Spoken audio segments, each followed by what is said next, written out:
Hello, hello.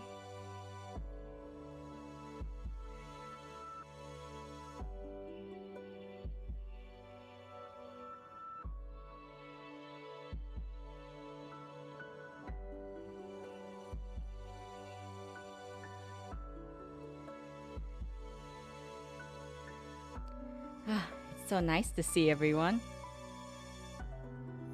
Let me know if the background music is a little too loud. I can lower it a little. Going to move the chat to the side so I can see everyone better.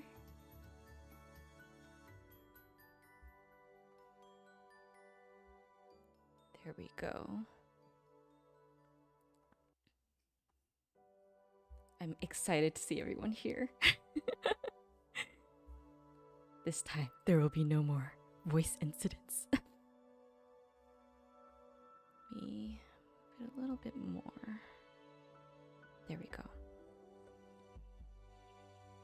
Okay, can everyone see everything okay? Just want to make sure that it's all good. Hi, Les. Thank you for joining me today. Perfect. That's a relief. I don't know if everyone is aware, but I do have a Discord server and it should be in the description. So if you would like to join and, you know, watch some casual streams on there and even voice chat with me, you can go in and hop into there. I did have all 6 chapters open. I'll be using the official website to read the manga. Apparently, all the chapters are in here, so we'll just try it out. Let me know if it's either in the wrong order or if I should probably read it somewhere else, but this is where I'll start for now. And then after we read the first 6 chapters, we'll go ahead and read Elan Palatinus and then go through the Durandal visual novel. I believe... Oh, you can't see the chat? Oh, give me 1 second. There we go. Can you see it now? Or is it slow?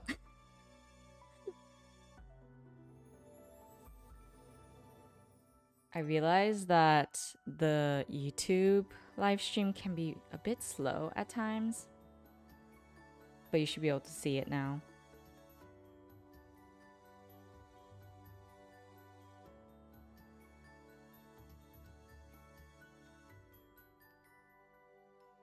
Let me know if you still can't see it.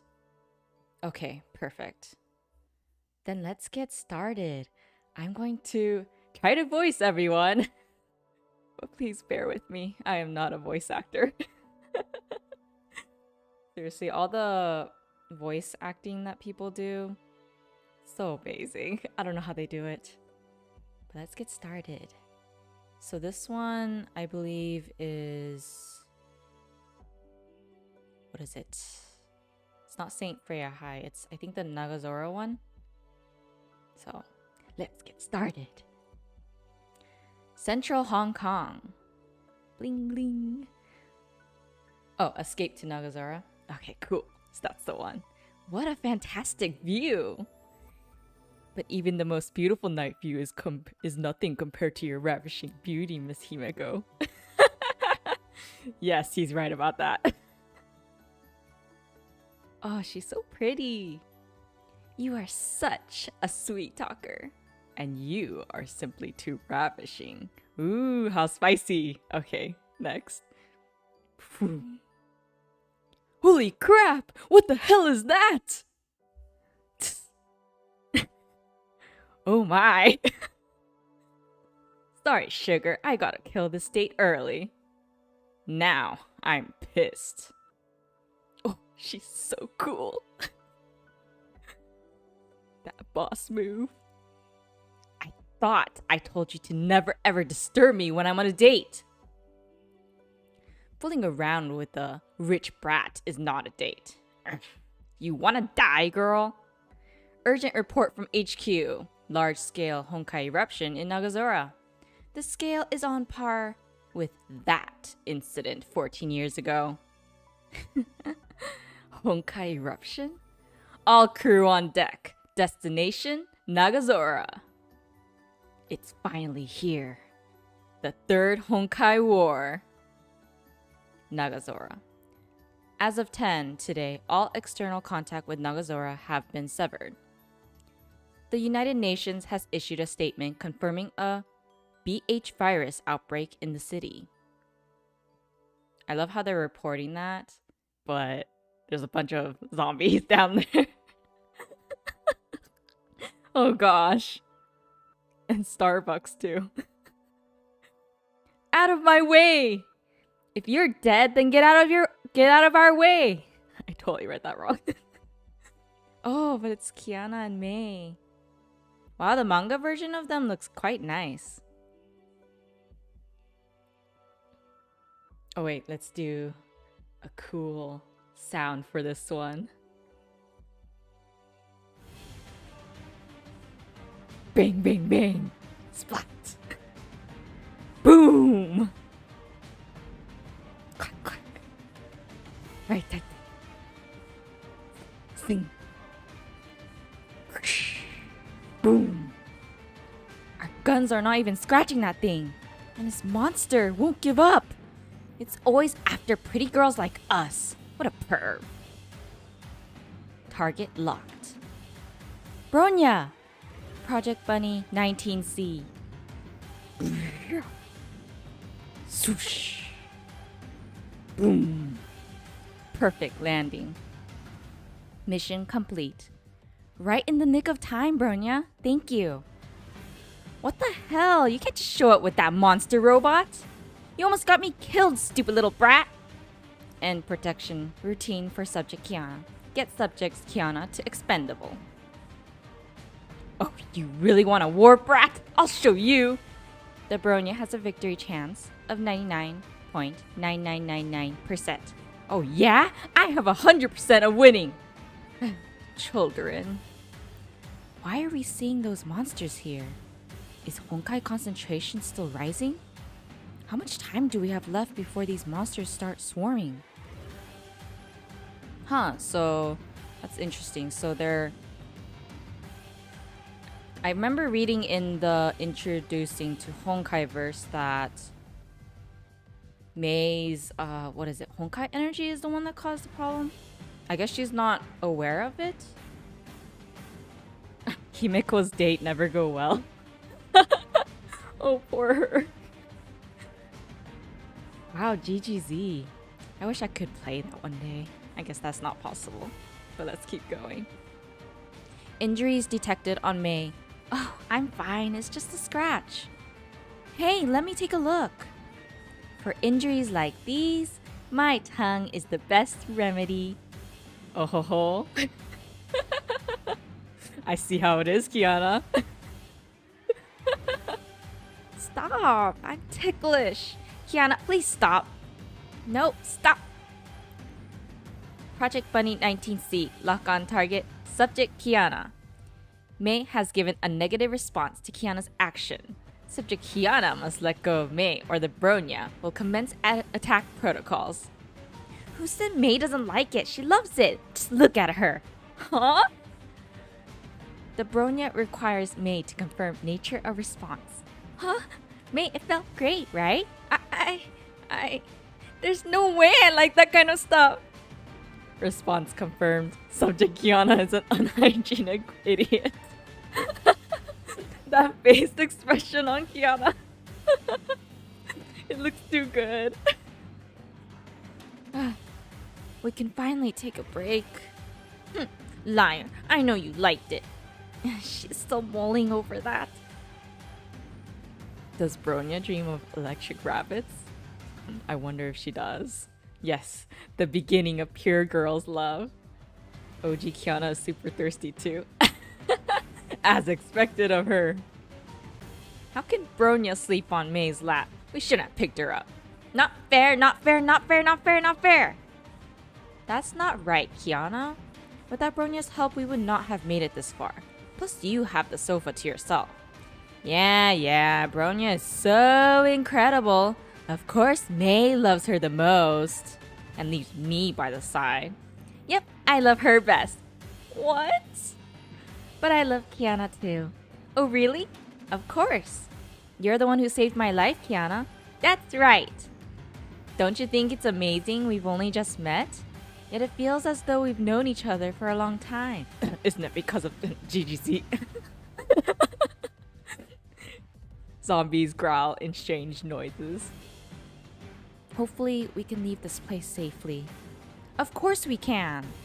And that's because I'll give my life to protect you, May. Kiana. Oh, romantic moment right there. While the child is sleeping. And they're the parents.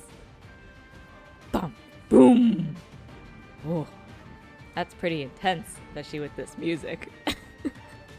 Is everyone enjoying the music? Thinking that I'll keep it until it no longer fits. Chapter 2. Whoa, when did that happen? Vroom, vroom. That's a huge... Looks like a robot. I guess Honkai beast. Oh, hi Taisai.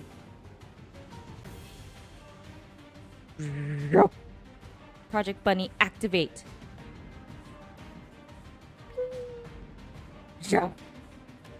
Wow, she's so good at dodging so nonchalantly. Thump. Bronya! If you keep thinking about Bronya, Kiana might get real jealous, May. Ooh, why is it always her back? Like, even in the shorts, I noticed that she had like some kind of cut on her back. Oh, that looks so painful. But that's a really nice art, even though it's kind of gory, but it's okay. Ooh. Oh my gosh, that's a lot of blood. Kiana. Okay, I don't know how to scream that out. My voice is not ready for this. That's freaking huge. Let me try. I guess that doesn't work. Boom. Whoa. Crackle, crackle. Wow, that's such nice art.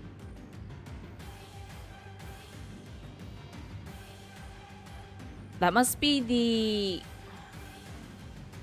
the what is it? The sign that shows that she's a Hersher? What exactly is this? Is this like a mark that shows that you're a Hersher, or? Let me know in the comments or in the chat, more like.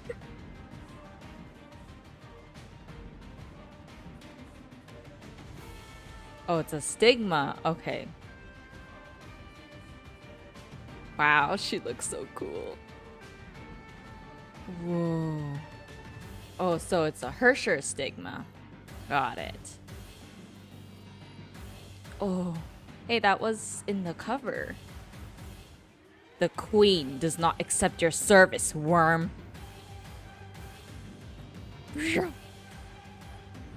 Ooh, now they're dead. Whoa. Honkai energy spike up ahead. Honkai energy level rising rapidly. All Honkai beasts in Nagazora are moving towards the energy spike. Looks like we hit the jackpot this time. There is still time to retreat, Major. Nonsense. I will not let go of a prey I've set my eyes on. Level 1 alert. All crew to battle stations. The war has begun. So cool. Let's go to the next one.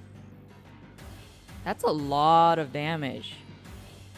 I'm assuming she didn't awaken completely, right? I think that's what they said in the introducing to Honkaiverse video. Yet she can do that much damage, but then again, I believe the Hersher form for Kiana did a lot of damage too, right? Oh, how scary. What a mess. Getting injured to saving. Or, I read that wrong. What a mess getting injured trying to save that coward. Kiana, you better wake up right now. I will not allow you to die like this.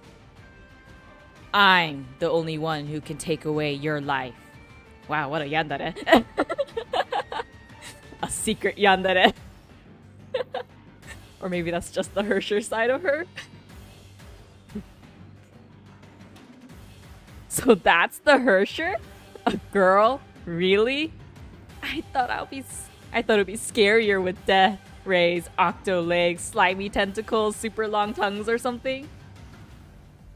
The third is such a tsundere. She's everything that Mei has suppressed inside herself for so long. Maybe she's a combination of a yandere and a tsundere, because those words sounded more like a yandere. Major, you do have some sick fantasies with this Honkai. Yeah, because some idiot messed up my date. Full broadside, hit it with everything we got. Light her up like a Christmas tree. She's so chill. Whoa. Infect. No one is allowed to be above the queen. Ooh. That is some major moves. Quick, maximum power to the shields. Die. Ooh. Boom. I should just get a soundboard again, but I'm scared that I'm gonna have the male narrator voice changer on by accident again. Jigsaw, Far East Branch, Assembly Hall. Oh, is that Teddy right there? She's so tiny. Hyperion has entered Honkai Corrupted Zone.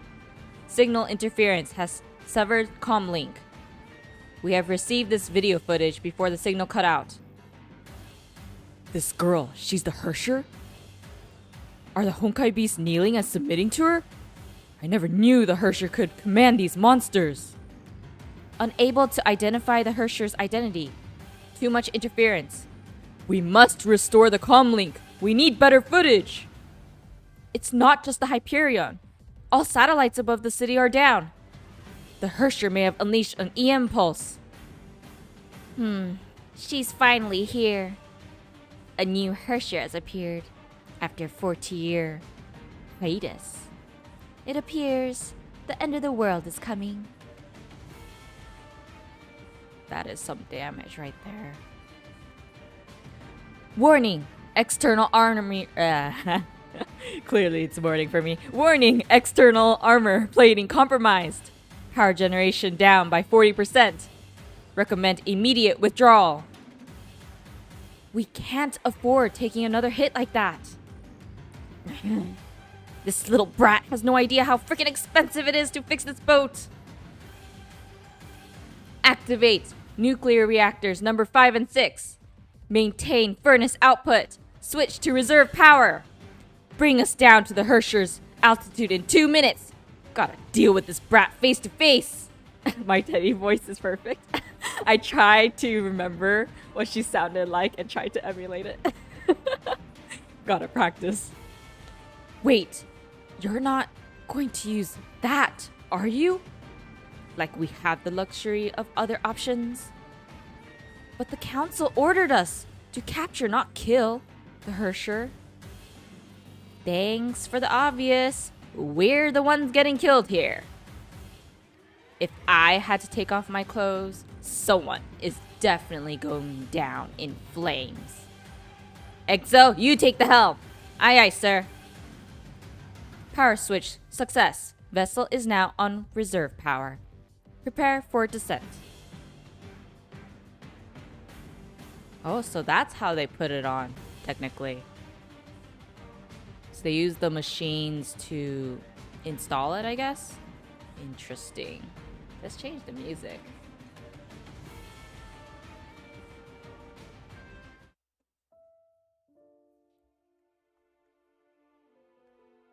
Oh. So that's how they do it. Interesting. I always thought they had some kind of... Oh, thank you for the subscribe, the Atomic Spiral. I always assumed that they had some kind of like... I don't know. Like this button thing or something. And then like they immediately get the armor like in anime. Kind of like in Nanoha, except instead of magic, it's some kind of like... I don't know, high technology kind of thing. But I guess this makes more sense since the previous era was more high tech than the current era, I assume. Valkyrie Squad 5, currently engaged with the Hersher.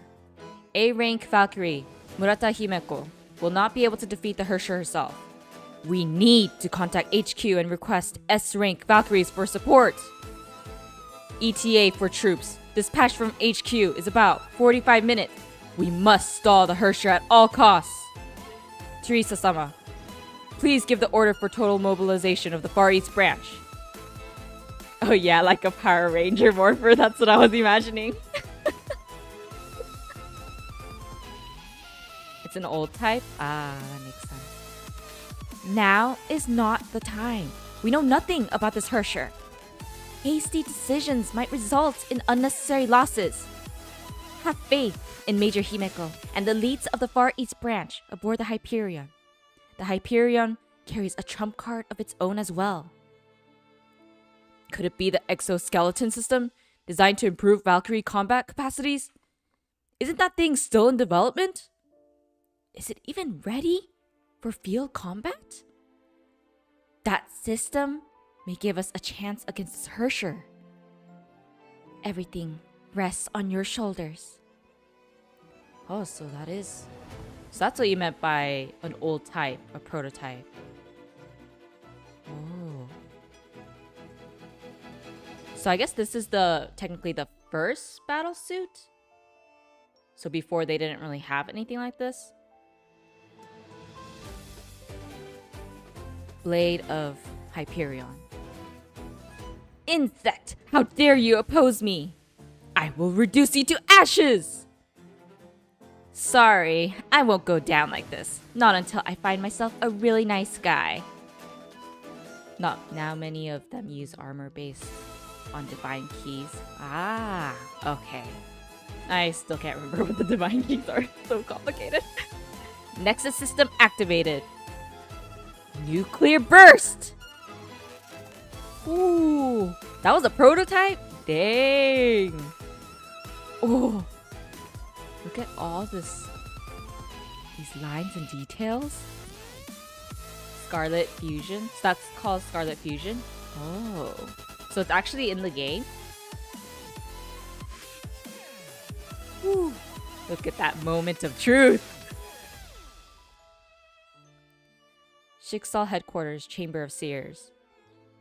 The third Honkai War has erupted in the Far East, just as the prophecy has foretold. We're one step closer towards Judgment Day. How's the situation in Far East? Troops of the Far East branch have engaged the Hersher, but EM interference is preventing us from getting accurate frontline reports.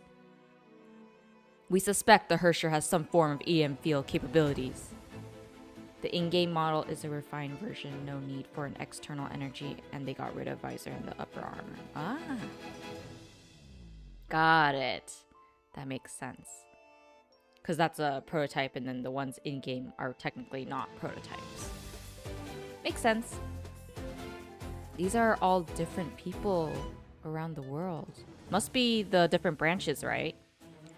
This Honkai eruption has gone on long enough, and somehow we are still blind about this Hersher. What is our elite Far East branch doing? The Far East branch has no S-rank Valkyries. We are already asking too much of them. The Far East branch is already equipped with the latest battleship and the weaponry technologies. They're way ahead than anything that the African branch can come up with. Silence! Commander Teresa of the Far East branch is an elite who has earned Overseer Otto's personal trust. We must put our faith in her. I think someone subscribed, right? I couldn't see. Whoever it was, thank you. Indeed. Teresa is a veteran of the second Honkai War. I need to concentrate. I'm positive she is fully prepared in this battle against the Hersher. I feel like I'm gonna mess up pronouncing that. The Pripyat? The Pripyat? I'm just gonna call it Pripyat until someone helps me with my pronunciation. Tragedy shall not be repeated. Gentle sirs, the Hersher is a humanoid form of Honkai and serves as the embodiment of the Honkai's will of world destruction. It is a mockery to the eons of human evolution. To them, the human race is nothing but a fleeting existence. We must capture the third Hersher. This will allow us to completely seal the Honkai, if we can find its source from the Hersher. The Far East branch shall be in charge of this battle. All branches shall provide full support to the Far East. Kevin just subbed? Thank you, Kevin. We have spent 14 years preparing for this very moment, gentle sirs. It is time for humanity to strike back. Long live Shiksal. Long live Shiksal. This piece of good guy. Do not fail me, Teresa. They were inspired by Evangelion. Now that you mention it, you're right.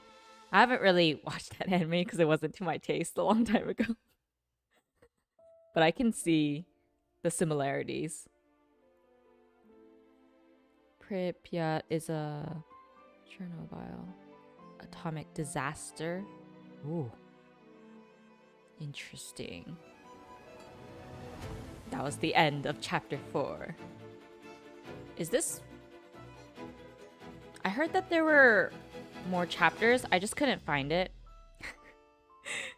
So I'm just gonna assume... Because I remember in introducing to Honkaiverse, they said that they brought in Bronya, Mei, and Kiana onto the Hyperion, and then they were enrolled into Saint Freya High. So I assume that's where this one is starting.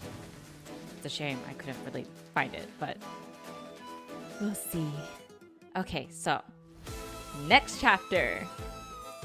Saint Freya High School Principal's Office. Oh gosh, it's been 3 days, but my body is still hurting like hell.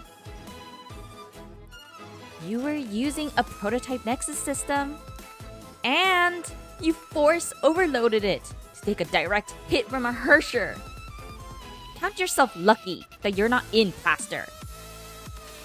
Hot-headed bimbos like you always mess up. It's Teddy. She's so cute. And she's so short. I'm surprised they didn't custom make her chair. Where are you, Madam Principal? I'm afraid I can't find you. Shut up. My report now. You imagine Otto threatening to stop supplying Teresa with her bitter melon juice if she fails? I like bitter melon, but I don't think I can actually drink that. That's a little too bitter. Wait, here you go. What the hell? Why would you keep important data there? Thought we're doing this in secret. That's what you told me. The data has to be concealed in a safe place if we don't want anyone to find out. Enough! Give it to me! Ugh, it's so icky with sweat. Breasts are so stupid. It's okay, you don't have to be jealous. For now, I'll need a report of what happened that night, Major. Oh, so they do go back to it, okay. Nagazora, 3 days ago. Warning, fusion reactor overheating. Shut down in 10 seconds. Shut up! Keep the damn thing running! I don't care how you do it! Admirable. I never expected you to last this long. But that only makes you slightly better than the insects I've been killing. You bore me. Time for you to disappear. Wait. Whoa, so her arm? I guess that tattoo looking part? Is that the Honkai energy, or is it just a part of her transformation? Oh, but Kiana. Stop! You're still alive. I'll get rid of this trash and then take care of you. No one gets to die without my leave. Ooh, oh. Oh no, Kiana. Ugh. Her poor hands. What's up with everyone and their hands? And their injuries? What are you doing? Do you think a mere human can take down the wings of a god? Return May to me. What? Can't be possible. How can the hands of a mere human tear the wings of the gods? Oh, so Honkai think of themselves as a god. Like a godly power. It's signs of Honkai corruption on her arms. Ah, got it. Imposter! Return May to me! Whoa. Kiana, you badass. To think that I have been defeated by you twice. I won't forget this, Kiana. I'll be back. Oh, it's disappearing now, the stigma. Aww. Finally, they're together again. This is a wholesome and happy story, according to the devs. I think they need to go watch some slice of life anime before they say that. And thus, Himeko was spared. All thanks to Kiana's brute strength. And that was the perfect end to the battle. Let's change the music. So she was the one who stopped the Hersher. Kiana Kaslana. 16. She's 5'4".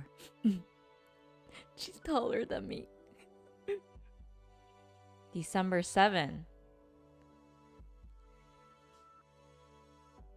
30% reliability. So she was all over the place. Wow. I wonder how she was able to move around so much. If you compare it with GGZ. I mean, that's true. That's very true. Okay, so December 7, 2013, involved in the case of disappearing students in Chiba Academy on the day of enrollment.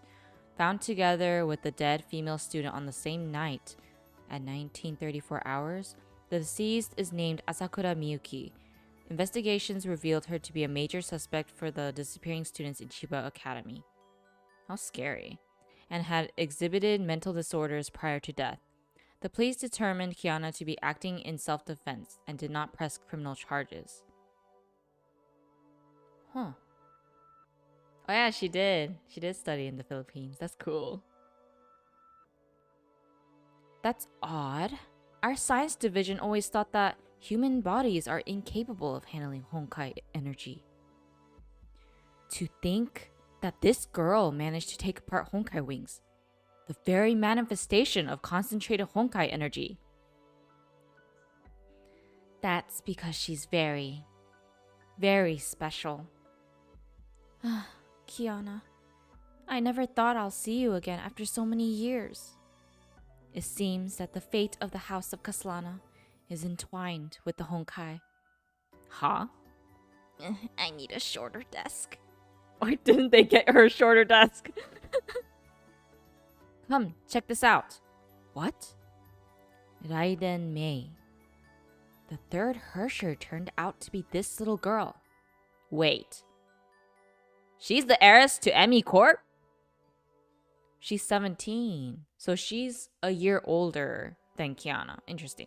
Oh, she's so tall. 5'8". I guess I'm just extremely short to them then. I don't know how I feel about that. Raiden Ryoma. I wonder what he looks like.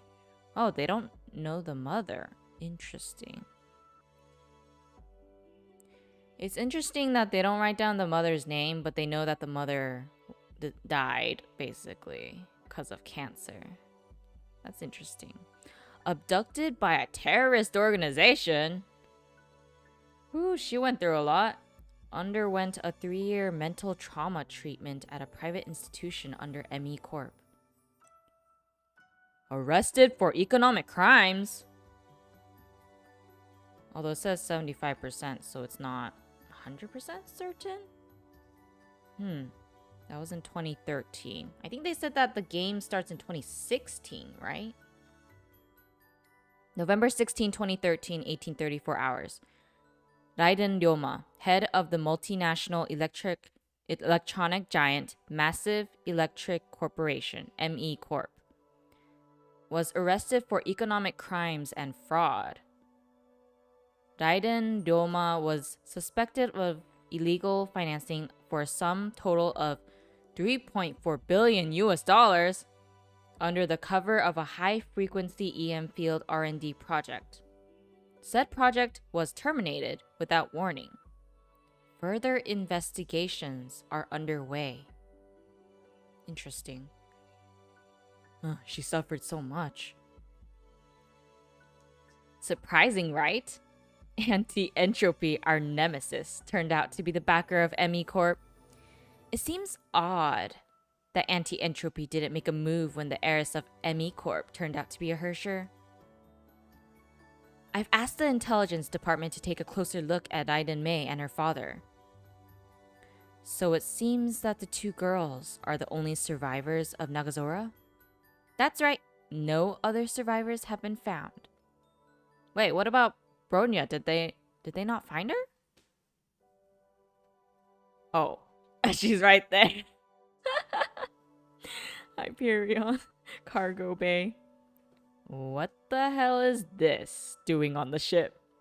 Shrooming while waiting for adoption. Oh, she's so cute. What should we do with the girls? I've made myself pretty clear. You're always the cold and rational one. I'll take my leave. Need to submit papers to fix the Hyperion. Major, stop using Nexus. It's too dangerous to your body. The medical department says you don't have much time. Oh, don't worry. I know my body best. I won't give up. Not until I find my special someone. Unknown number. 0463423. Wait, who is that? Looks like some kind of bunny ears. What is this? Wait, is that Yaya Sakura? Because of the bunny ears? What is she doing there? Interesting. So that was the 5th chapter. The manga's actually really good. I'm really glad you guys recommended it. Next one. Ooh, this one's colored. Oh, that's beautiful. This must be Kiana's past? 6 years ago. Why is it not a bunny? How suspicious. With those quotes. Ouch! That Honkai beast was super fast. It almost hacked off my leg. Why are we protecting that village? It had nothing to do with us. It's a Sakura from Moth? Oh, what is Moth? This is a great excuse for you to actually read it yourself as well. Perfect. Let's all read it together. Oh? Don't you feel your Kaslana blood rising when you see Honkai attacking those people? Yeah, right. I only see your blood rising when you ogle a hot woman at the tavern. Is that Kiana talking? Oh no. Yeah, it is. Okay. Yeah, right. I only see your blood rising when you ogle hot woman at the tavern. Since we're protecting other people, who would be protecting us? That's Daddy's job. Don't worry, little Kaslana. Daddy will demolish anyone who hurts my little baby girl. Let's swear on that. No problem. Moth is a spoiler. Don't think about it now. Yeah, I won't. There's too much information anyways. I need to slowly digest. I might actually have to end up asking you guys what things are until I actually remember it. It's gonna take me a while. I wish I could see the screen more. But thank you. I couldn't tell who it was. It used to appear on the chat, but I don't know why I can't really see it anymore. Let me see if I can make it bigger so I can actually read.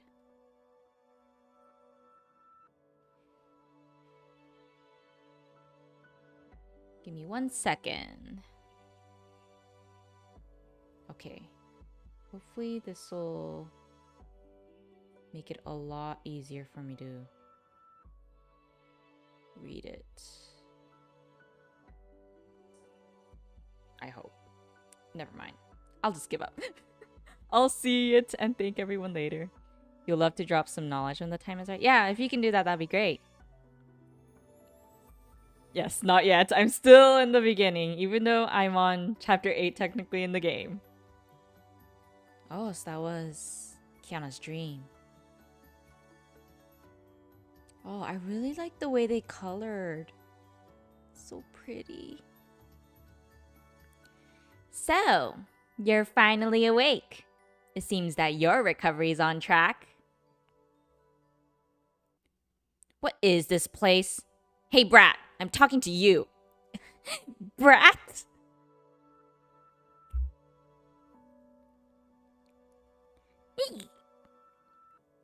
You need to learn some manners, young lady. I'm Teresa, the person in charge of the Far East branch of Shiksal. You marched into Honkai corrupted area without any protection. You didn't even try changing your name. Do you really want your daddy to find out? Dr. von Siegfried? I feel like I mispronounced that, but it's okay. You know the old man? Yeah, for a long time. I even know where he is right now. Tell me! What a hot temper, just like your old man. He's putting himself in real danger. You'll die if you try to find him in this state. These wounds can't stop me. Let me go so I can find him. I'm not talking about your injuries. I'm talking about your combat skills. If you can't even handle a single Honkai beast, you'll probably meet your maker before getting a glimpse of Daddy. Think about your friend May. Something dangerous lurks within her. If that thing surfaces once more, do you really think you can save her again? Well, I have a great proposal for you. You do? And that would be enroll in St. Freya High School for some Valkyrie training. Let me mold you into a warrior, capable of fighting entire armies on your own. St. Freya High? The only academy on the planet dedicated to training anti-Honkai warriors. We're a school of Valkyries. Cute Valkyries. Oh, right. Your friends, May and Bronya, have already agreed to join us, Kiana-chan. 1 day ago. I like how she looks so innocent, yet so aggressive. Your friend Kiana is no longer in critical condition. That's good to hear. You can do whatever you want with me now. Oh, even killing you? Fine by me. Teddy's rope lesson to Kiana. Oh my. killing a Hersher here will liberate our world from the prophecy of annihilation, then do it. If my life threatens the lives of others, then killing me would be for the best.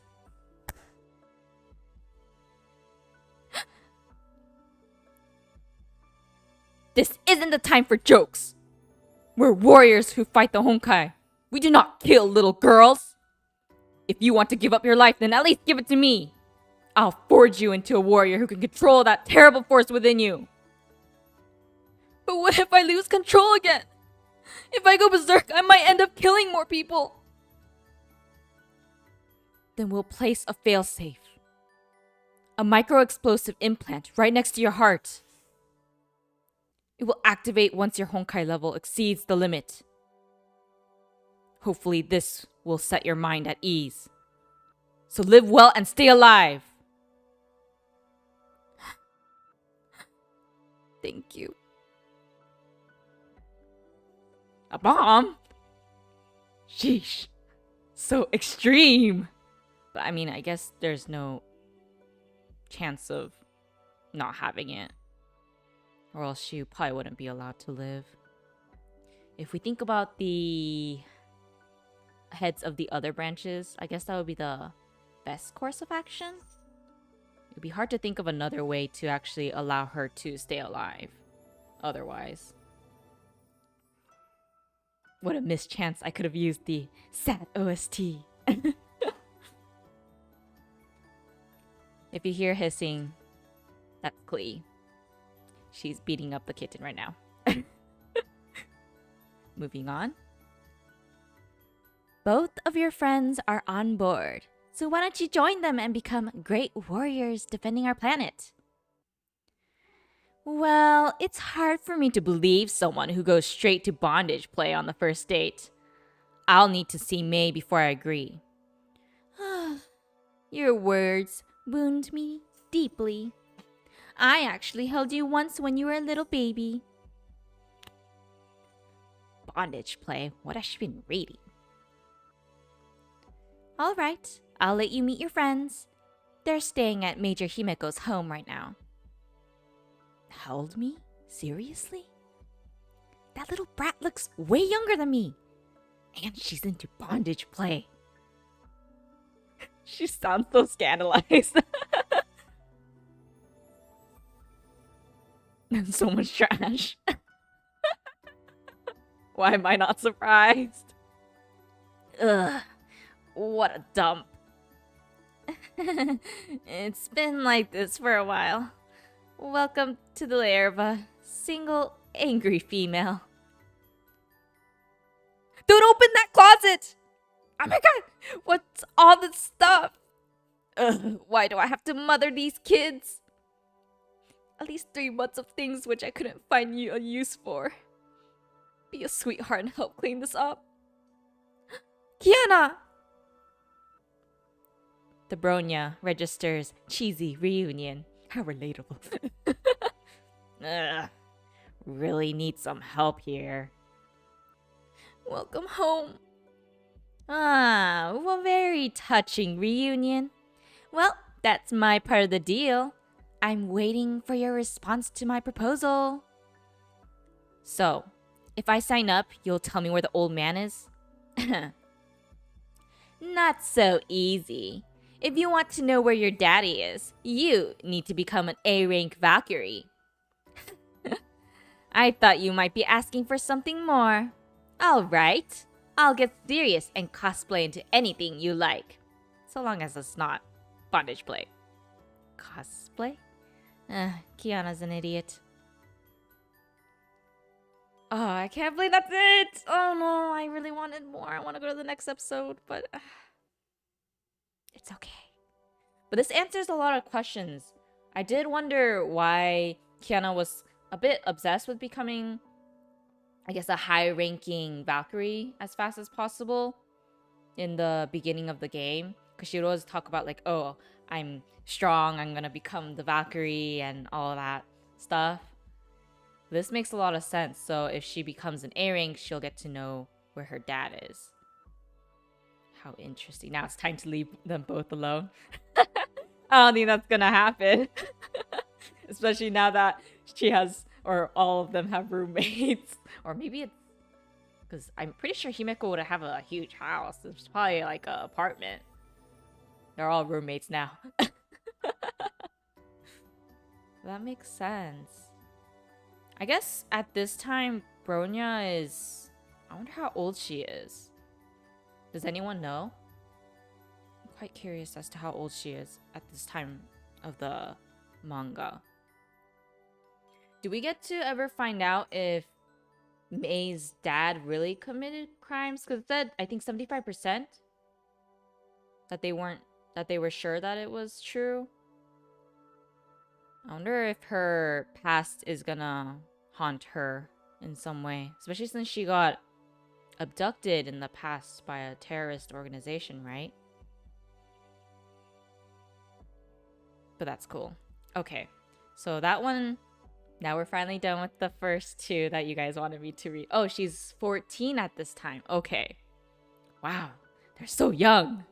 Okay, so let's move to the next one. Elan Palatinus. In the year of our Lord, 1470, Schicksal rallied the princes of Europe and unleashed a crusade to conquer the Far East, only to be defeated by an immortal warrior. Immortal warrior? Okay, so we will learn about her father. Okay, so it's not that simple. You don't have to tell me the whole, I guess, past and all that stuff, but good to know that we'll learn more in the future. Talon and Kaslana. There was a 4 comic about Kiana and Mei wanting to get married, but Himeko is bitter, so she won't allow it. That's true. Her love life isn't going well. Why would she let those two move forward with theirs? Feeling the singleness. Kallen Kaslana. Oh, this is going to show Kallen. A powerful Valkyrie warrior must make a choice between love and her oath. So Valkyrie is the term for the Schicksal warriors? Or is it general anti-Honkai warrior term? And then battlesuits is a new thing. Okay. Let's start. Oh, that's a beautiful picture. And it's colored. I'm gonna assume that it's auto. Because that's auto, right? My family has been fighting a mysterious enemy for countless years. This enemy has the power to end human civilization. Valkyrie is for female warriors. Knights are for men. Oh yeah, that's true. I guess just in general. We call it the Honkai. My father once told me that the Honkai will eventually become powerful enough to destroy the human race. But was he telling me the truth? I must find her! I don't think the Honkai is our greatest enemy. That accolade goes to humanity itself. I can see why he feels that way. The scariest in the world are people.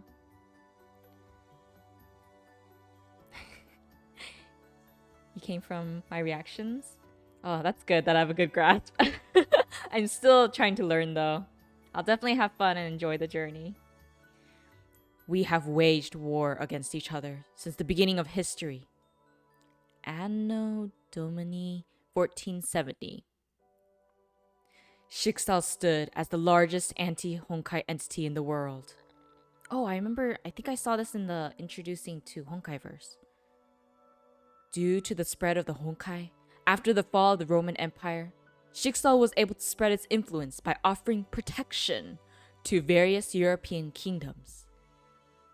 The church became involved in every aspect of life and politics. Immense power and authority gradually changed the overseer of Schicksal. Ooh, greed. The once glorious mission of defending humanity was subverted by ambition and greed. I like how they don't even color in his eyes. The great houses of Shixal shifted their attention towards the east to bring more lands under their dominion. A great Eastern Crusade was set in motion. The military orders of Shixal and the European princes and knights were eager for war. They were swelled by past victories, their martial prowess, and terrifying weapons that could even defeat Honkai beasts. Luckily, Best Boy Auto took over. I don't know if that's worse or if that's better. The Crusaders thought none can withstand the forces of Europe. Then they encountered the armies of the Ming that hailed from the lands of Shenzhou. Bloody battles were fought, but neither side backed down. 1475. After years of fruitless campaigning, the Shixal Crusaders finally forced the main Ming army to do battle at the Kipchak steppe. Initially, the armies were evenly matched, but Shixal soon deployed Honkai weapons developed in secret by the church. The forbidden weapons made the Crusaders immensely powerful. They didn't care if using the weapons led to lethal Honkai infections. How dare they? That's one line they shouldn't have crossed. The Ming army faced annihilation. Victory was within the grasp of Shixal. Then she entered the field of battle. Oh, is that Fuha? She's so pretty. Oh, that drawing of her. So beautiful. Nobody knew her real name. The Ming soldiers of Shenzhou respectfully addressed her as the Immortal Celestial. In their legends, the Immortal was the sole defender of Shenzhou, a warrior deity who kept the Honkai at bay for eons. Oh, look at this beautiful image of her. It's colored so beautifully too. I don't think even the animation can match this beauty. The Crusaders scoffed at these tales and swore to put an end to that myth. She's so cool. But they soon found that even Honkai-powered weapons could not touch her. Desperate to stop the Immortal, Shixal decided to counter her with their own legend. Kalin Kaslana. I'm actually surprised that Kalin would actually back this type of crusade. It just didn't seem like it, at least based on the shorts, that she would be like that. Or maybe she's just doing it because she was forced to. Paladin legend and the most powerful warrior of Shixal's Order of Valkyries. Maybe they just don't question. Kalin questioned. Oh, okay. That answers my question right away. Kalin questioned the reasons for launching the Eastern Crusade, but she obeyed her orders and fought for Shixal as the captain of the Valkyries. Oh, she's cool too. To ensure victory, Shixal also fielded its final trump card, Oath of Judah, a divine key that can only be wielded by Kalin.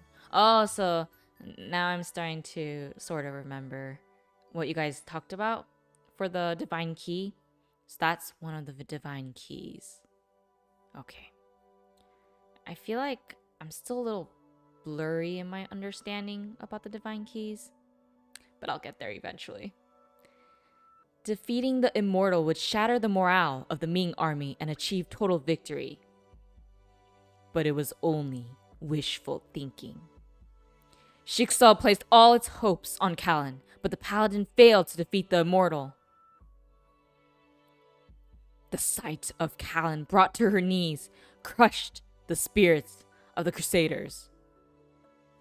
The Battle of Kipchak steppe ended with the total defeat of Shixal. Okay, let me try to remember what she sounded like. Okay. Your divine key was forged to protect and defend. No, okay. I got this. Manifest in my voice. Your divine key was forged to protect and defend the human race. Tell me, key wielder, what is it that you fight to protect? The immortal spoke for the first time at the vanquished Callan. Her tone carried neither malice nor hatred, yet it cut like a knife in Callan's heart. Those who do not protect shall never realize its true powers. Shall never realize its true powers. Oh, you're so hard to manifest. She's so calm and collected and smooth and elegant. And that was when I arrived at the steps. There was only one thing on my mind when I saw Callan on her knees. I will protect Callan, even at the cost of my own life. Farewell, key wielder. Let this battle be a lesson for you. Think well and think hard about what you ought to defend. Sometimes I have to remind myself that Otto is the narrator. Me too. I have to manifest Otto. After the defeat at the Kipchak Steppe, the Shiksal Crusaders began their lengthy retreat home to Europe. I was the one who carried Callan away from the battlefield. We then made our way home to the Shiksal capital of Vienna. The cruel joke that fate had in store for us was about to begin. Ooh. Next.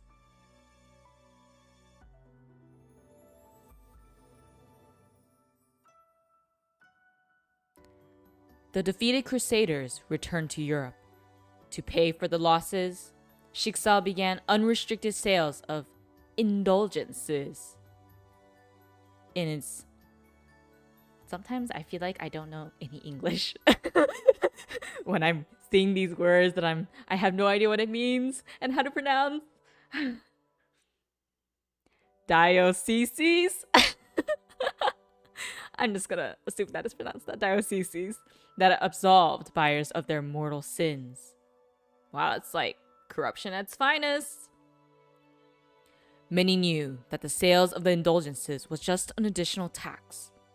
The people of Western Europe began to resent the Church of Shiksal. Western Europe. Whoa. I'm so sorry, boy. Are you hurt? Here are your apples. I'm alright, good lady. You're from the church! Please don't arrest me! You can keep those apples! Did you see that boy running in fear? Poor little thing. She did that just for a few apples? Ugh, how mean. I must find the boy and return the apples to him. Callan, are you alright? Your wounds have not fully healed yet. What happened? Why do the people fear the church so much? Well, I guess the forced sales of indulgence by Shiksal is to blame for this hostility. Church tenets say that every human bears the original sin.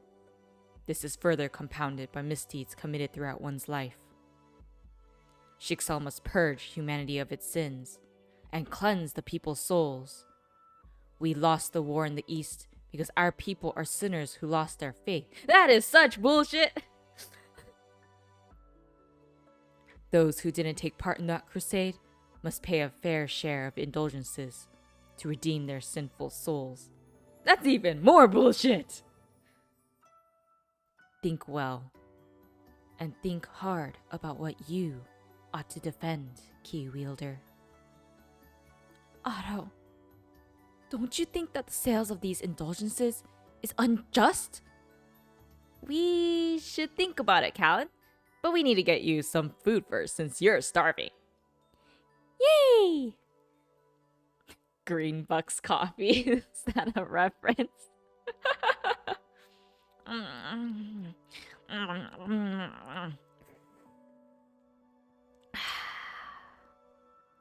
Please, sir, can I have more?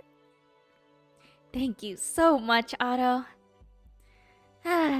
This is one of the most satisfying meals I had for a while. I beg you, sir, just give me a few more days. Please, kind father, just give us a few more days. You have yet to acquire an indulgence to pardon the grievous sins of your husband. The wounds inflicted by his sins cry out in vengeance, my dear. We may take your daughter Sasha as proof of your penance. Her labors at the church may bring you the salvation you need. Mama, save me.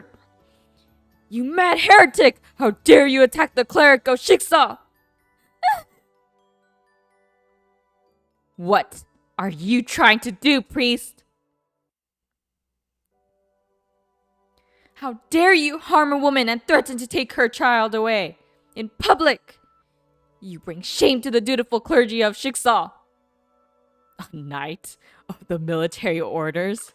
Do you realize that we're being forced to compel our faithful flock to help pay for your defeat in the East? None of this would be happening if you Crusaders had faith and won the war in Asia. You vile cur! What's happening, Callan? Why is there a commotion here? All right, woman. I'll give you 3 more days. Blame not the church, but the faithless knights who failed us all. My lady, are you all right? I'm sorry, church sister. Our shop is closed for today. The child shall not bear the iniquity of the father. Thank you for the subscription. Ether goggles? I think that's what it said. I should make the text bigger so I can see. I don't know if I'll be able to.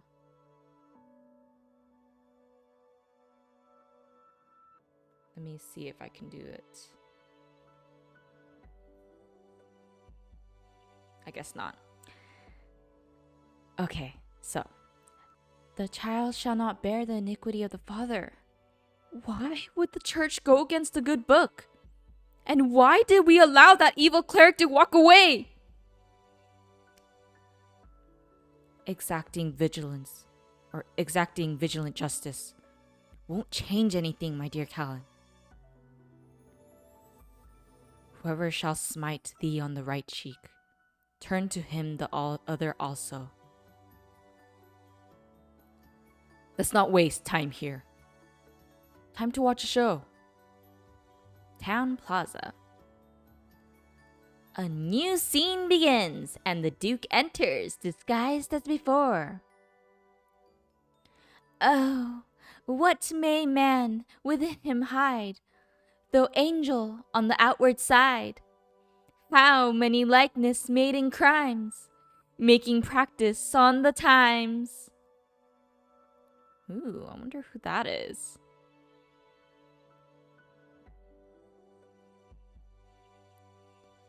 Where have I seen corruption boil and bubble till it o'errun the stew? Laws for all faults, but faults so countenance that the strong statutes stand. Like the forfeits in a barber's shop, as much in mock as mark. Shh. Haste still, pays haste. And leisure answers leisure. Like doth quit like, and measure still measure, and measure still for measure. Oh, it really is like Shakespeare. Gotta manifest my English class days. We do condemn the corrupt knave to the very block where innocence stooped to death and with like haste. and therefore think them as the serpent's eggs, which hatched, would as their kind grow mischievous, and slit the throat of hated corruption in his shell. Guards, arrest this heretic for slander! The people will learn of the truth! You cannot deceive us forever! Why is the church doing this? I must find a way to save her! Stop, you rabid enforcers of vile tyrants! Who the hell is that?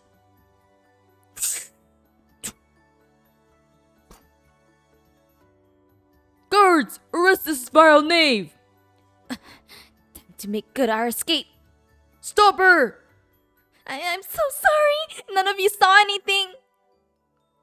Yeah! Hey, you can put me down now. I think no one followed us here. You're safe, dear lady. And you took my mask. Do you want it back? No, you can keep it. You've already soiled it with your touch, church sister. Fare thee well, church sister. Consider that mask as a token of my thanks. What a tsundere.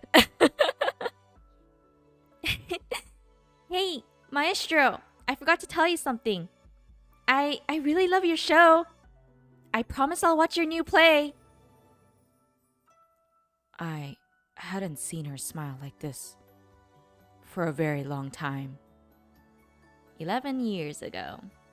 Hi, Vi. Welcome. Oh, Otto's so cute as a child. I want to pat his head. 13 years old. I spent an entire night building this ornithopter. It can finally fly on its own. What? No! Building those useless toys again. Don't you ever grow up? Shut up! He can be innocent like this forever. You'll never get over that wall. You're hardly strong enough to stay alive. Pathetic. Why did we end up with a baby brother like this one? The shame of the family. Bastard! How dare they! He's a cute boy! If only they were all nice and nothing bad happened, then he would have continued to be a nice boy. This is why it's best to get away from the bad people.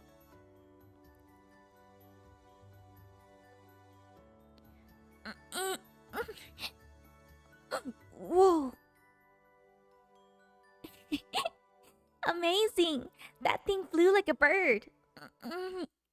Wait. Sorry, climbing over the wall broke it up even more. Did your father make this for you? No, I made it myself. Whoa! You're so smart! You'll definitely become a great inventor one day. It was the first time in my life that I heard something nice about what I did. She told me that I'm someone useful. Someone who can do useful things for other people. I don't think this wooden bird can fly again. It's alright. I can make one for you if you want, to play with it. Hey, Master Inventor, do you want to join me on a quest? Let's go save the world and make it a better place. Welcome, weird angel. How am I enjoying the mangas? I really am enjoying it so much. Like, the drawing's really beautiful and clean, and I really like it when it's colored too. I'm also learning a lot, so it's really helpful in my understanding of the game. And that was how Callan Kaslana jumped into my world. Oh, that's so cute. That night, Callan.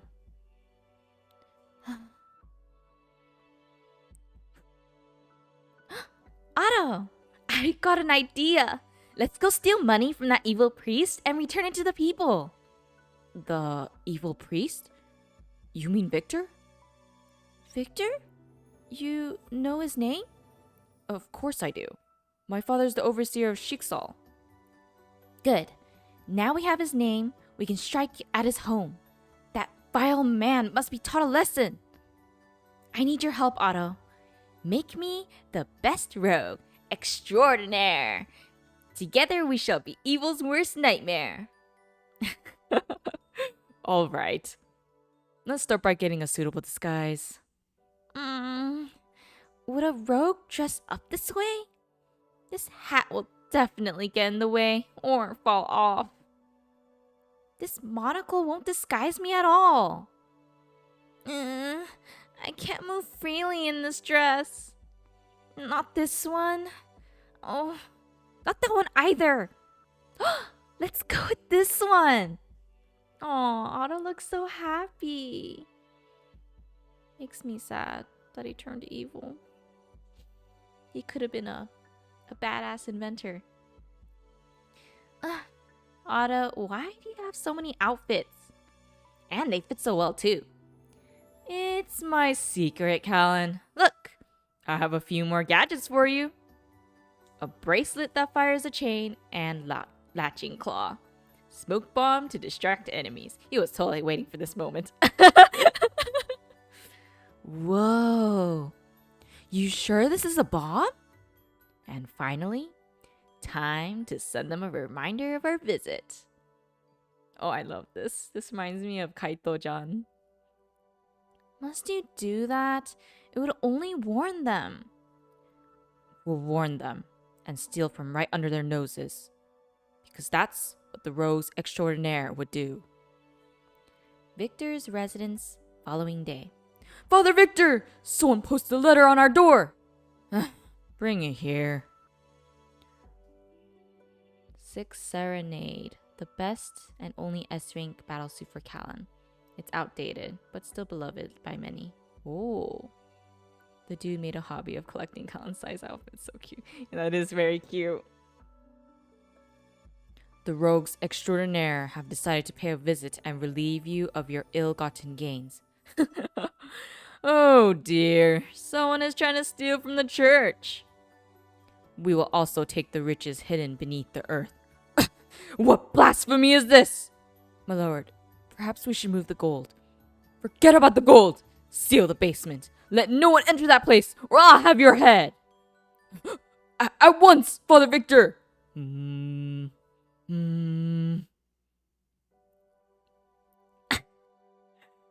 Oh my gosh, Otto. Victor's residence that night.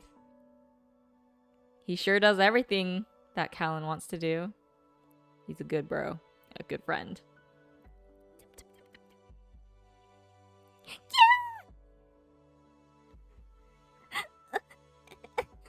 Excuse me, good sirs.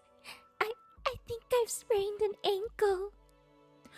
Are you alright, my good lady? At last, this pain, it torments me so. Alright, lads, let's give this lady a hand. The rogue is in the house. Seriously, I can't believe Otto went that far. And he looks good in the dress. Oh. He's seriously the best bro friend. Victor's residence, attic.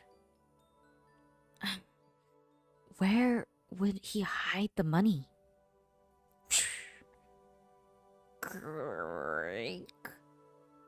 Good. There you are. Florins, ducats, dinars, thalers, and what's this one called again? Oh, Otto taught me about these coins. But I still can't tell the difference at all. hardly paid for anything in her life. Why am I getting worried about that? I'll just take everything since it doesn't look much at all. It seems we have our cat thief. Yeah! Who's that? We've been waiting for you, rogue. You're kind enough to give us a reminder of your visit. I might as well create a little trap for you. I doubt if you can carry all those coins. Gold is far heavier than iron, mind you. Your silver hair and ability to sneak in gave you away. You can't fool us, Kaslana. You shame your late father, Sir Francis. Do you plot revenge against me? A humble priest of the church? No! I must hide my true identity. I must make him think I'm someone else. Oh, you Oh, I was about to say... Lane. Oh, you lonely knave. Can gold be compared to love you don't have? Alright, here goes. I don't remember the lines well, but I guess it'll fool them. What nonsense is this? Must I reveal your true name? Under the pain of angst and hatred untamed? Clouds have shaded the moon. It's my time. Guards, get her!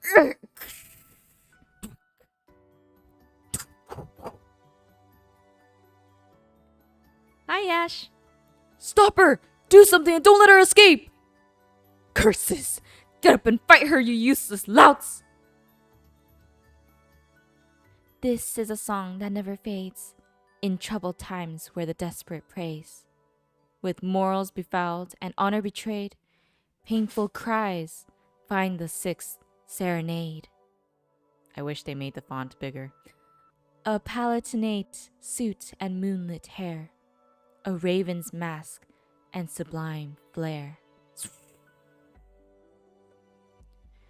Evil shied before, steely glare, well struck, rogue extraordinaire. This is a song that never fades, in troubled times where the desperate prays.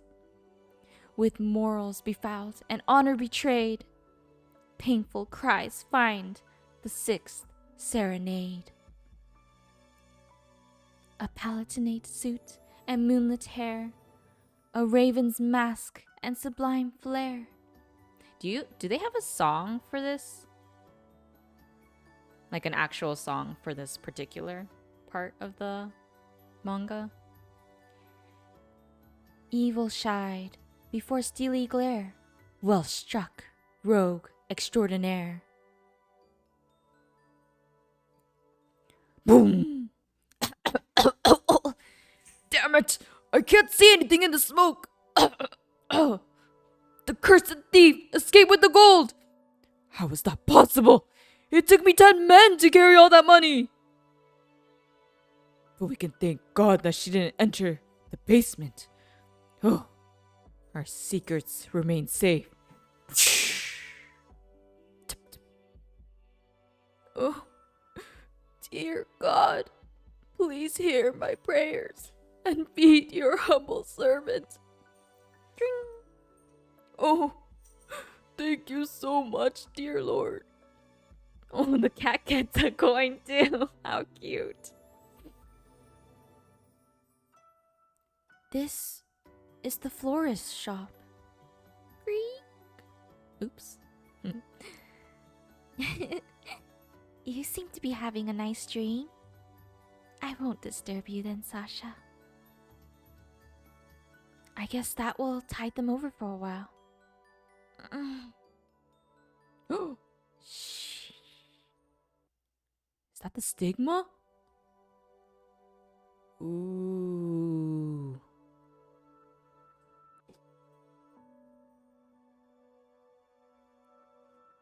$1470. Ah. At first, it was the countryside. The hamlets were left void of inhabitants. Almost none was left alive. Then, the Great Plague reached the towns and cities. The scythe of death reaped through the people like fields of wheat. Surgeons, physicians, and clerics of Shiksal worked day and night to stop the plague. None of the cures worked. A cursed concoction even turned the sick into the living dead. Zzz.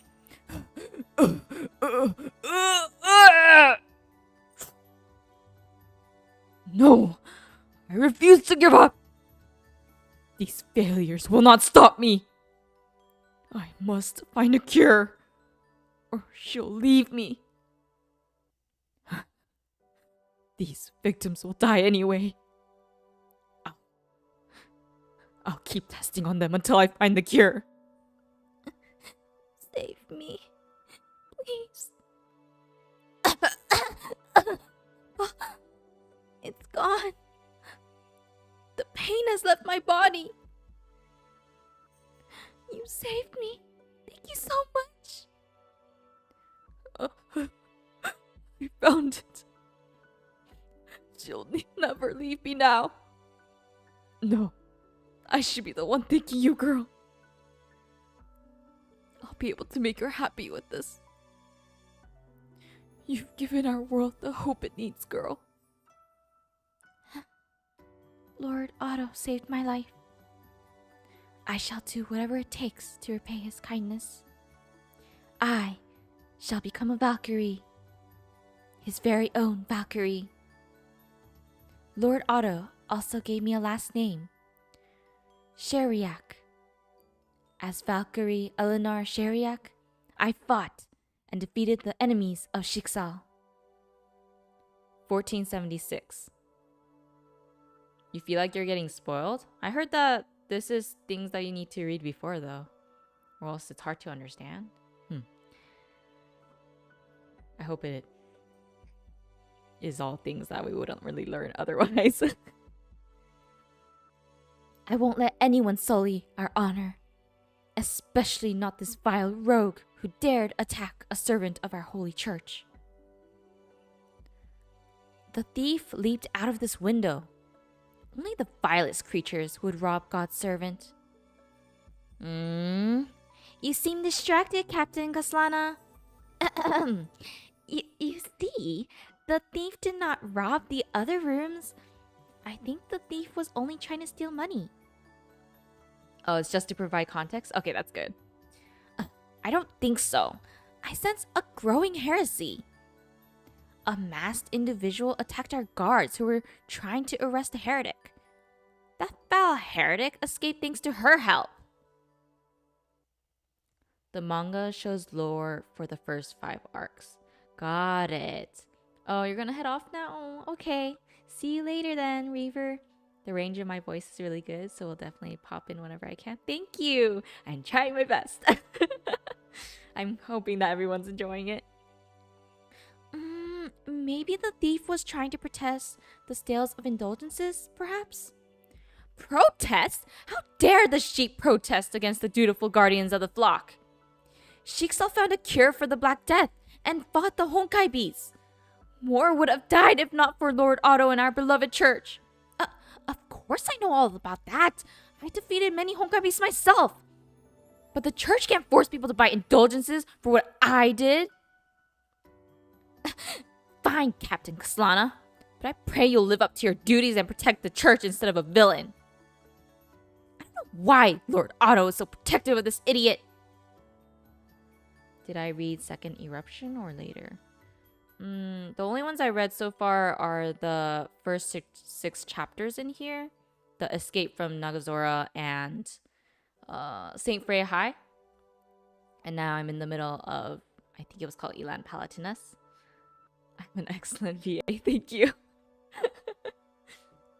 I like to get backstory context after I finish main story. Ah, that makes sense. You should read them before you finish. The game is meant to give context for part 1. Interesting. I'm a fool to regard this Kaslana as a staunch defender of Europe and our church. She's the reason why we lost the crusade. I have no choice but to rely on myself to reveal and destroy the enemies of Shiksal. Don't tell me this woman is the one who causes problems.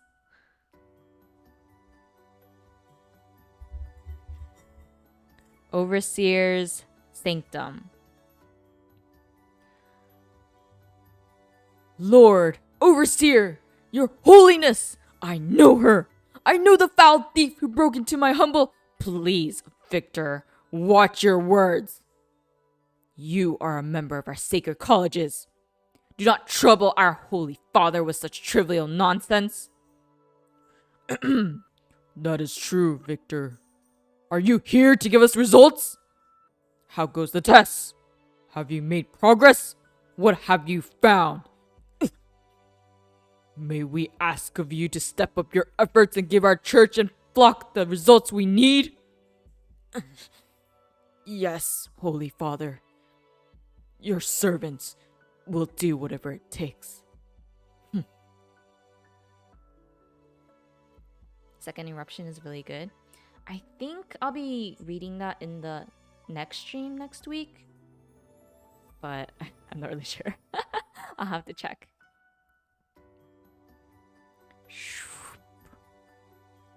Otto, what's that purple thing?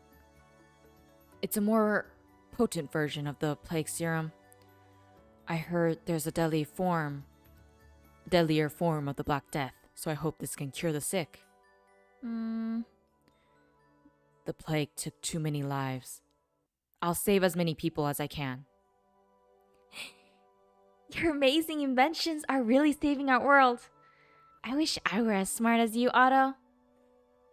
Otto is doing so much to protect the weak and innocent. I'll do my best and play my part as well. That night, the rogue extraordinaire has struck again. I can easily save plenty of people with all this money. Come on, let's go! Hooded figures? What are they doing at the florist shop? Wait, that little girl is Sasha! Let her go, villain! Where do you think you're going? Shut up and keep moving. Is the villain still after us? That house they just entered. I was here. This is Victor's house. This doesn't feel right. It's too quiet. Sasha, where are you? No, she's not here. Where could they be hiding her? I didn't enter the basement last time. What is that strange glow? These bars. Even I couldn't get them to bend. An intruder? Who the hell are you? Someone! Come open the door! Anyone, quickly! Are you trying something funny, priest?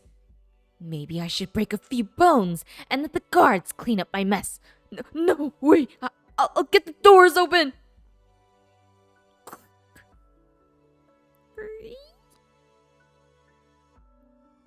The wings of the Valkyrie Order?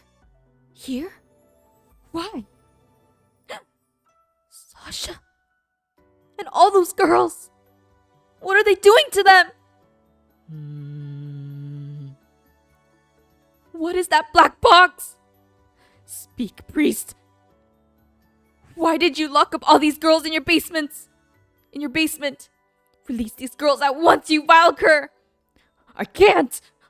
Our Lord Overseer ordered me to perform these trials. Bye, Yash. 10 out of 10 VA. Thank you. Have a good night, Yash. You're not supposed to be here, Callan. Why? Why did you return to this place? No, Otto! You can't turn evil now. It's a pleasure to listen to me while working. Thank you. Victor's residence, basement. You let them go right now, or I'll break your arm! Please stop! The Overseer will kill me! We have no choice but to perform these tests. It will help us stop the plague. You lie! We already have the plague cure! Bloop. Making the cure only requires a few herbs. thank you for the subscription. Marag, I think? Yes, Marag. Oh, there's another manga about the black box? Interesting. Oh, he was never good. So sad. Give me 1 second. Oh, my cat is about to steal my kitten's food. Okay. Making the cure only requires a few herbs. You don't need to perform tests on little girls. You have no idea how many plague victims we killed to create the first cure. You're right. We're not trying to stop the plague here. We intend to unlock this black box and acquire its powers. We'll avenge our defeat in the East and unite humanity under one banner. And then we'll purge the Honkai from our world. Captain Kaslana, or should I say, foul thief? Huh? Oh dear, why did I even turn around? It's Eleanor and her Valkyries. I knew your faith has been shaken by your shameful defeat. I hate this girl. But I never expected you, our captain, to steal from the church and disgrace the Valkyrie Order. Shing.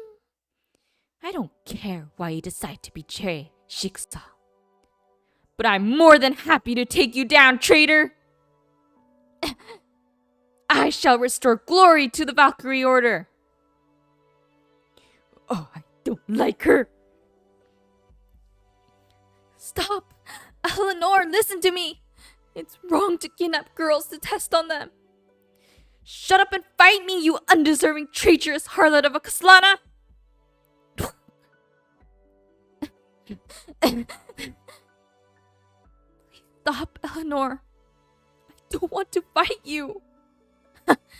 You still treat me like a stray picked up from the streets. But you're mistaken, Kaslana.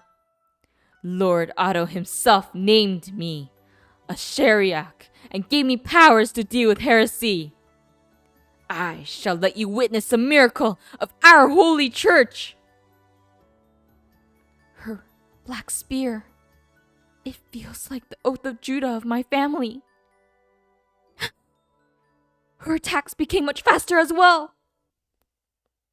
Eleanor, she's trying to kill me. What is this strange black vapor? What is this foul sorcery? My leg! It burns! The vapor is eating through my leg! Your history, Kaslana. You've lost. And I shall be merciful and grant you a swift death.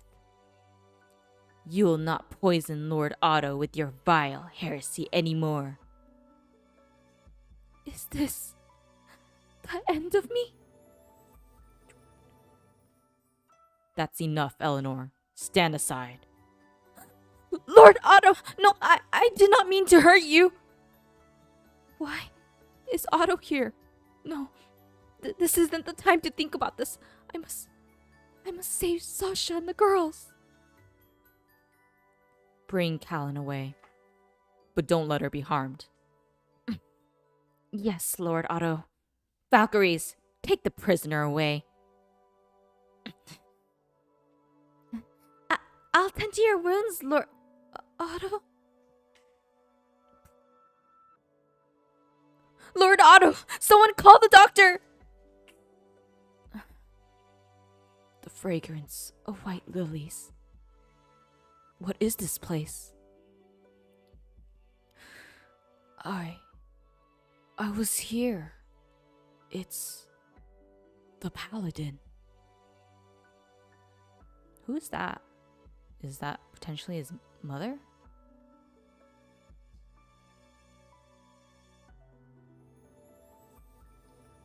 How long has it been? I haven't had this dream for many, many years. When you were a boy, Callan told you that she wanted to be like her father, the brave Sir Francis. You're naturally curious about this paladin legend. you and Callan thus secretly followed Sir Francis to see how he fights the Honkai. But you children knew little about the greatest enemy of humanity. The Honkais was upon you in an instant. Oh, it's Callan's dad. Yeah, I guess that makes sense. It's a memory. I do wonder if we'll ever see Otto's mother, I guess. Maybe not.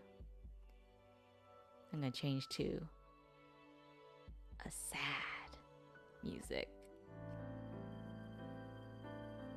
There we go. Maybe it's not too sad. And then the judgment of Shamash roared. Thank you for the subscribe, Ayano-san. Zing! It reduced the Honkai to ashes before you could even scream. The patriarch of the House of Kaslana stood before you as a towering shield. Stay there, children. I shall protect you. He wasn't annoyed. He didn't even bother turning around to question your unwanted presence. He was only focused on one thing: destroying every single Honkai that plagued this stricken town. He was armed with unflinching devotion and the most terrifying weapons. Oh, it does? That's cool. Then we get to see Otto's family then, huh? You regarded him as an immortal defender of the weak and the innocent. Watch closely, progeny. This is our path. But legends must fall. Her family oath has ordained his fate. They perfumed the entire cathedral with pristine white lilies.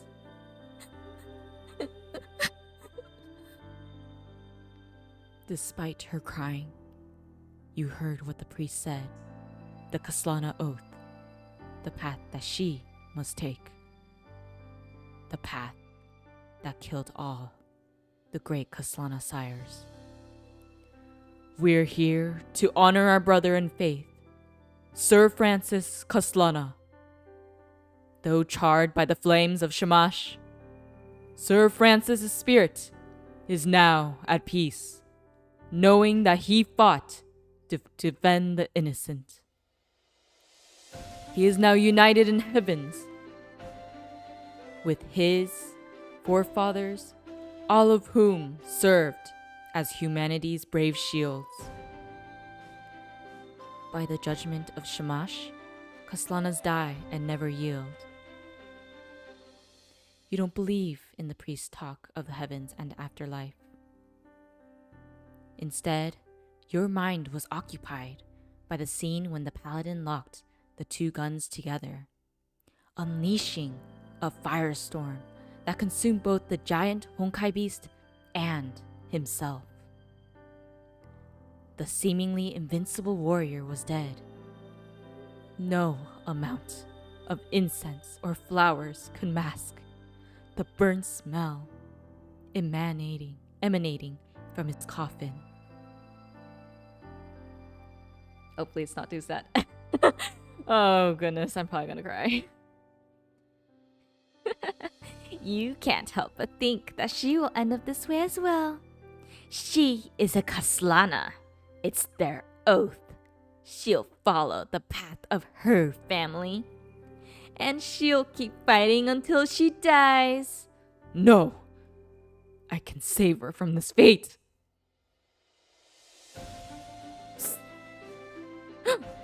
Callan! Where are you? Callan!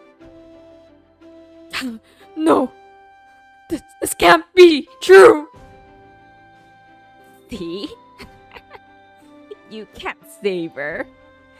She dreams of fighting and dying like her ancestors. But I can help you with these 2 boxes. What? 2 boxes? Calm down. It's just a dream. No, wait. They've arrested Callan! Foolish child. Sir Francis and I were friends for many years, but we now live in desperate times. Your father is no longer here to help us in our moment of need. The once loyal princess sensed our weakness after the defeat in the east. The plague fueled the spread of heresy. Europe is tearing itself apart. Lord Overseer. I prayed for an alternative, but there is none. We had no choice but to make sacrifices. We must master the black box and show the separatist princes that Jigsaw is their only hope against the plague and the Honkai. Good son, I'm glad to see you here. You are close to this poor girl. Be a good friend and return her to her rightful path.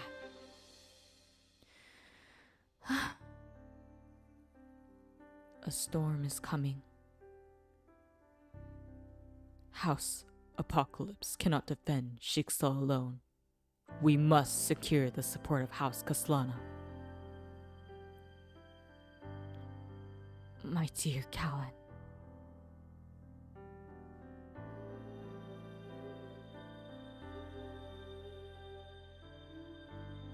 Thank goodness you're all right.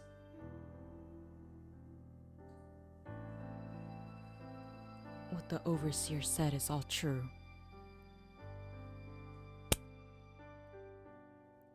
We have to perform these tests to master the box and defeat the Honkai. But the girl's sacrifices will save more lives. You're wrong, Otto. This isn't a sacrifice. It's just murder. I've sworn an oath to protect the girls and serve as their shield. I'll do it even if it costs my life. By the judgment of Shamash, Kaslanas die and never yield. You are a fool, Callan! A fool! Do you really think you could save the world by sacrificing yourself? Did you see what happened to your father? Dead people cannot save anyone!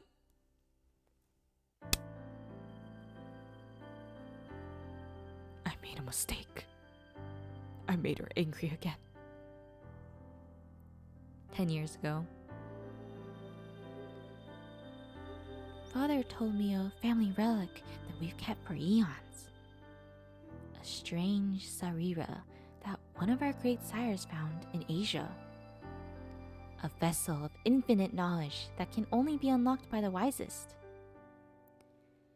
If I unlock the sarira, maybe I'll find ways to revive her father. I've waited 2,000 years for someone to undo the seals. This one is only a young boy. Callan's very sad because her father died. Can you bring him back? I don't want to see her cry anymore. Bringing a dead man back to life? Easy. But payment is due for stealing what belongs to death. Grant me your life, youngling, and he shall rise again. If it makes Callan smile again, go ahead. My life is yours. We have a deal. It's nice to have a body again after 2,000 years.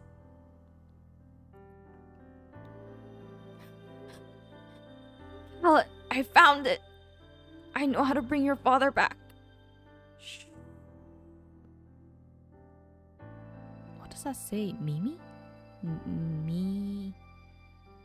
Alina? Can't really read it. That text is a little difficult. Of Abyss Flower. A great power told me that I could cheat death by giving up my own life. I'll make Sir Francis live again. I'll do anything to make you happy. I promise. I'm doing this for you.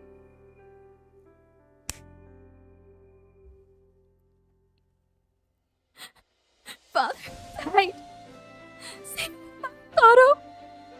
How dare you throw it away for a lie? We Caslanas might die, but we never yield. He's gone. We must be brave enough to live with it. I'm so sorry. I'm so sorry, Callan. I won't let anyone die for me. Especially not you, Otto. Damn you, Caslana. I was so close. But don't worry. I can wait. I am patient. The boy has an obvious weakness that I can exploit. How dare you speak ill of the great man who saved your life, Otto? If father were alive, he would have burned this foul dungeon and saved everyone.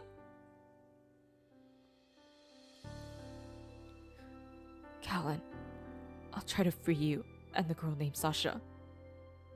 But this black box affair is beyond my control. The tests will continue, whether we like it or not. Lady Callan, did you come to save me?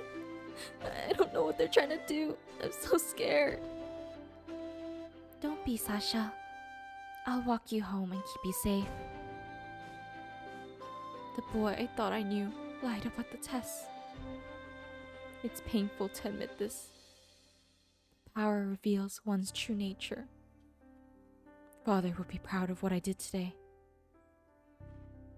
For the first time in my life, I finally realized why the Caslanas always walked alone.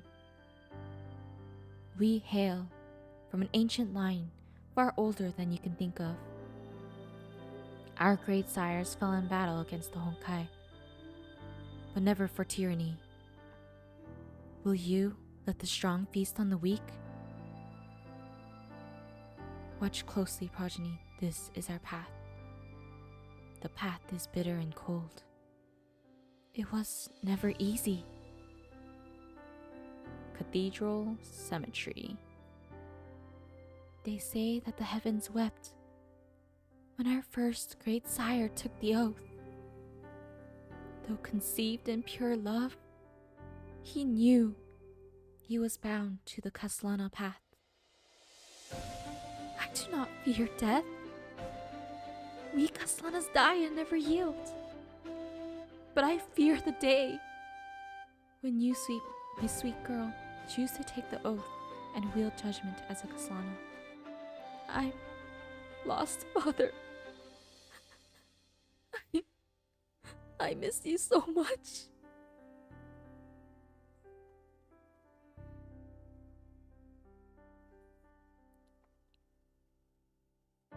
Oh, so it's gold abyss flower.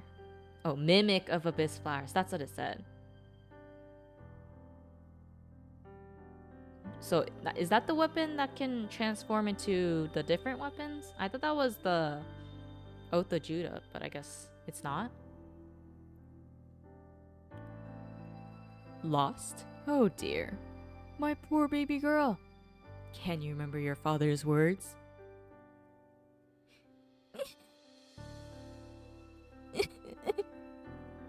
Feeling sorry and lost won't solve anything, Callan.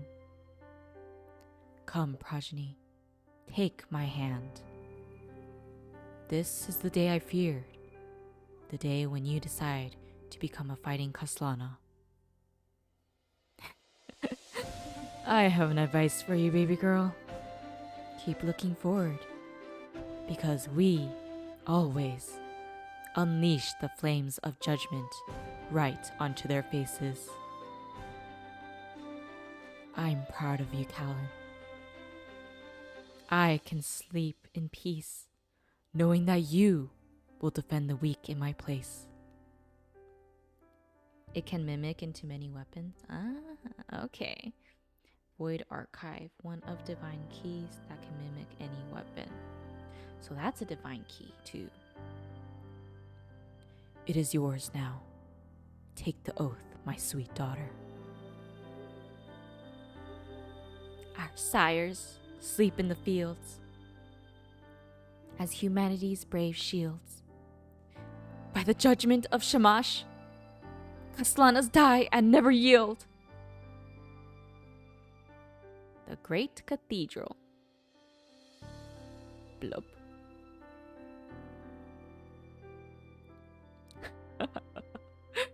We finally unlocked the black box. The time has come to unveil the secrets within. It's the Oath of Judah. The Kaslanas have turned against us. You will not unleash that upon the people. You failed humanity, House Apocalypse. You murdered the weak to sate your greed. I will stop you here and now.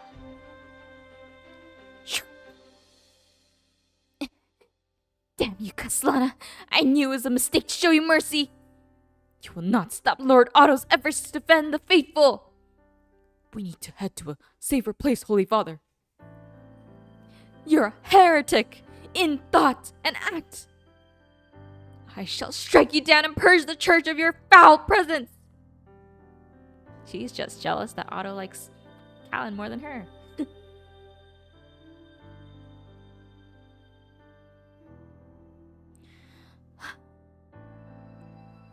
Tell me, key wielder, what is it that you fight to protect? Those who do not protect shall never realize its true powers.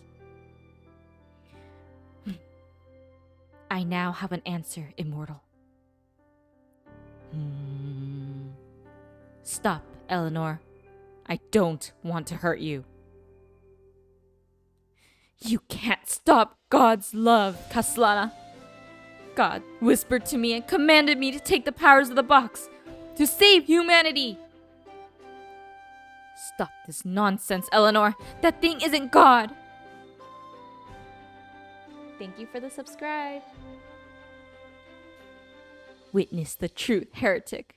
I hereby offer myself as the first sacrifice for Lord Otto and place my faith in God's eternal love.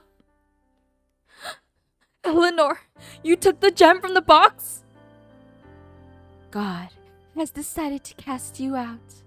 I shall be God's avenging angel and crush you. No. Eleanor, what have you done? What have I done? I simply opened the door when God knocked. Ooh, shoot. That does not look good.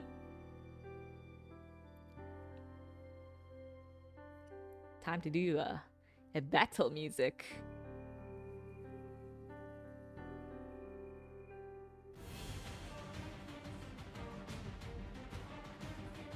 The thing in the box, it turned Eleanor into a Honkai.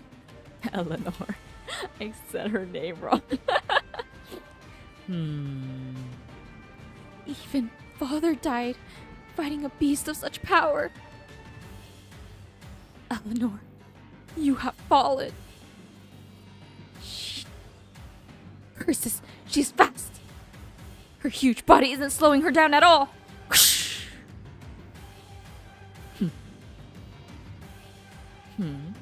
Chains of the Judah. I hope these bindings can tie her down. Her mind is corrupted by the Honkai. I must force the Honkai out of her body first. Fool, do you think you can trap me? I can now go where you can't reach. Die, Kaslana! This enemy with deadly ranged attacks. You'll never beat me, Kaslana. I have learned how a single angel can massacre an entire army in one night. I must be one step ahead of her. I'll tear out your throat! Damn you! Kaslana! Damn you! Do be quiet, Eleanor.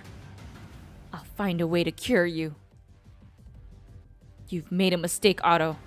This black box obviously isn't going to save anyone. Our overseer won't be swayed. He believes the power within the box can. No, Otto. Eleanor herself said the box spoke to her. That must be the voice of the Honkai. It's a force of corruption that must be stopped. These chains are draining my power. I can't let it stop me. That woman must die to protect Lord Otto. No, Galen, watch out! What are you trying to do, boy? You'll just get killed. She will die. You can't do anything about it. Unless you take my powers. There's no other way to save her, boy. Oh, now I can read it. Mimicry of Judgment of Shamash. Whoa.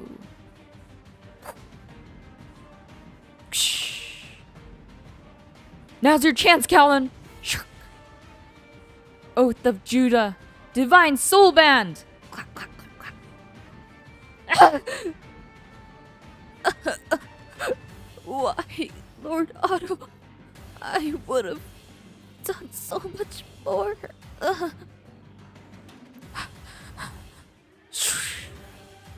I'm freed from my prison. You can't stop me! This one is already taken by another. Kellen, do not touch that mist! I know, but this mist is trying to get me!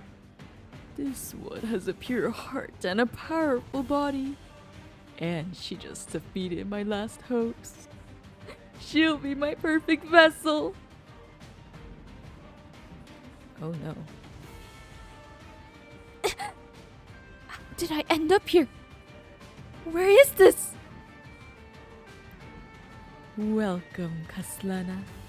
Take a good look at your own mind. I will not kill you, human. Instead, I offer you a gift. I shall unveil the roots of your desires and hatred. Submit to my powers, insect. I will make you greater than you can even imagine. You're the voice of the Honkai. You're the demon that corrupted my friend Eleanor. Friend? You've never seen her dark desires or her hatred for you. There must be hatred in your heart as well. You know what they did to the little girls. Curses! This mist has bound my legs. I can't move. You are strong, Kaslana, but you can't stop them with your puny form. The vile humans will keep hurting the innocent and weak because they crave blood. Be my vessel and we will stop them as one. Damn you, Honkai. I will not fall for your trap. I will smash. Fool of a Kaslana. My blade shall rend your soul. You have our iron will, Callan. Stand, progeny. It's time for you to learn about our lineage. When am I gonna do the Honkai stream for the game? I believe after the next stream, because I do want to catch up to the manga, at least for the ones that I have to read before I start playing Chapter 8. Just so that I don't get confused, and then I think after that I'll continue to try to do 2 chapters per stream for the gameplay. Father? Is that you?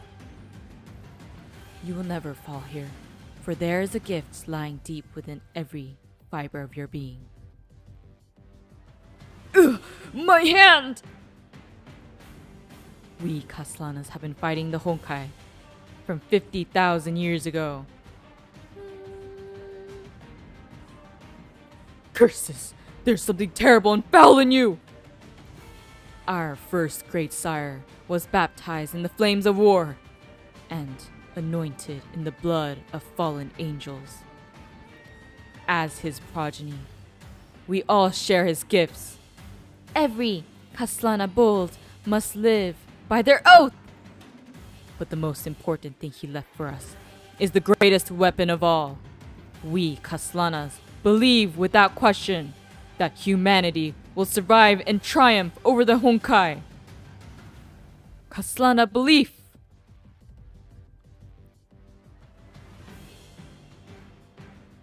I didn't realize there was already close-up version.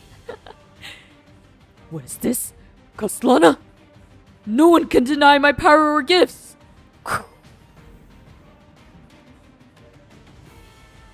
Damn you, Kaslana! I will have my revenge! Do be quiet, fiend. I'll make sure you have nothing! Callan! Wake up, Callan! Callan, can you hear me? I'm alright, Otto. I found out that the voice that spoke to Eleanor is the damn Honkai. Let me switch music now that it's no longer battle. There we go. It pretends to be your own desires and leads you astray with false promises. I need to get you to the doctors, Callan. It has corrupted too many people here. More will fall victim to its traps if it stays. I must seal it away. It must be sealed in a place as far from here as possible. I have to go. Callan, we can still...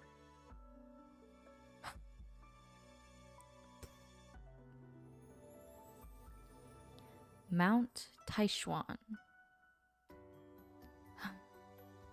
After escaping Europe, I've spent months trying to locate the celestial mortal of the Ming Empire. Apart from everyone sounding like, girl, you're perfect for Honkai manga. Thank you. I was going to use a voice changer, at least for the male characters, but I think I traumatized myself with that. I was doing a casual stream on Discord, and I accidentally had the male voice changer on. So one of the people joined, and they hopped right off the moment they heard my voice. I think I traumatized them. I don't know. I'll probably just not use it. Maybe later in the future. I call it the voice incident. So traumatizing. They told me she lives at Mount Taishuan, but her temple is nothing but a burning ruin. Oh, so she was able to travel before all that happened, before she died. Interesting, okay. I know Shixal Valkyries have picked up my trail. I have no choice but to go even further, east, to the islands, where the sun rises. The cursed box I carry must sleep for all eternity. Honkai are 90% female, so it's okay. That's true. Okay, next one. Oh, this is the last one. Oh, so good. His reply. My search for Callan continues. She remains elusive as usual. Meanwhile, the tests must go on. I've carefully preserved Eleanor's remains and attempted to create a serum that gave Eleanor her strengths and abilities to wield the dark vapors. We must create a new order of Valkyries, stronger, faster, and more loyal. But all my efforts are in vain. Every Valkyrie and test subject who took the serum went insane and died. We humans living in the year 1477 of our Lord is ignorant of too many things. I have no choice but to seek knowledge elsewhere.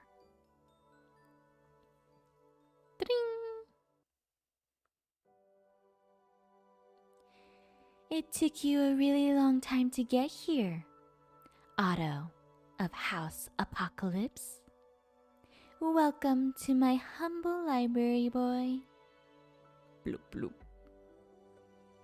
Callan basically goes from Germany to China to Japan. These books contain knowledge from the previous era. Your ancestors wrote all this down for good reasons. Hi, Urzat. Welcome. You want new Valkyries? Archive's got great news for you. I'm here to help you master new sciences, build a new army, and defend the world. Don't forget, you can definitely protect that darling sweetheart of yours as well. Just give me your body, and all this will be yours.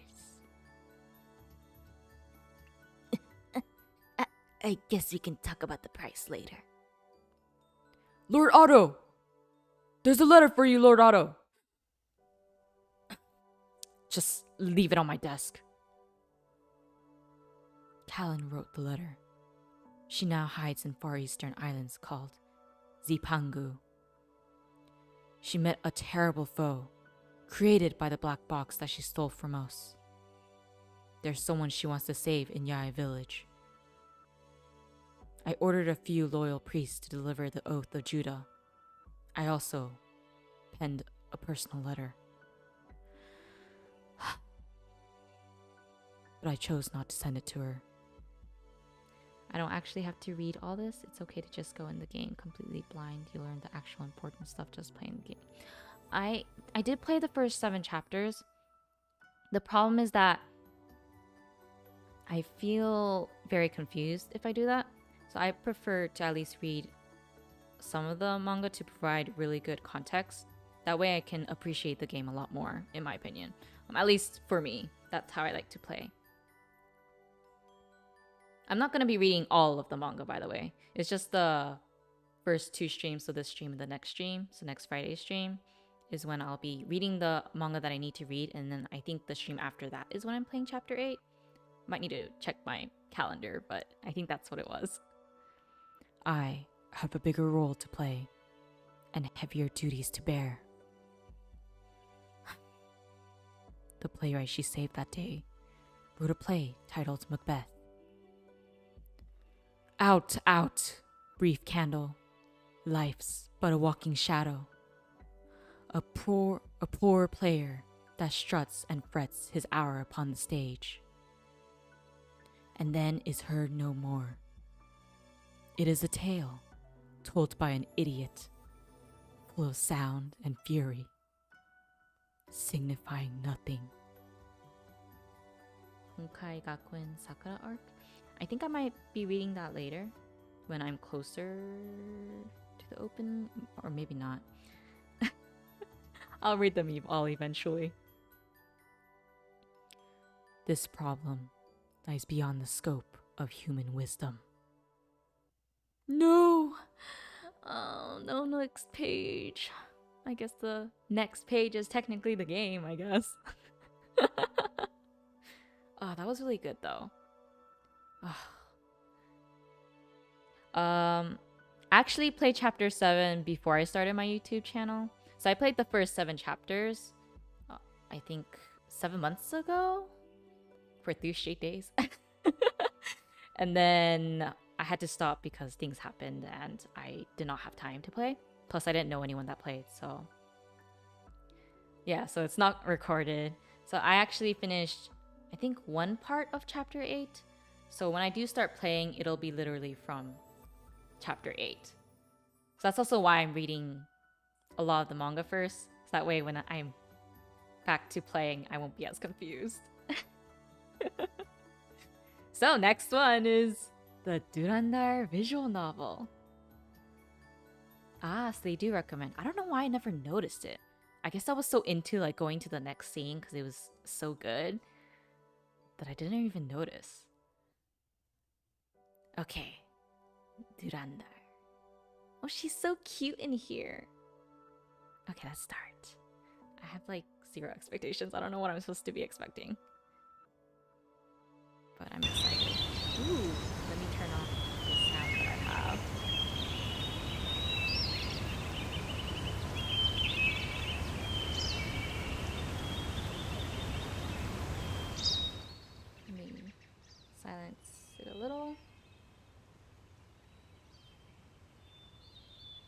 I started my channel, I think like 2 weeks ago.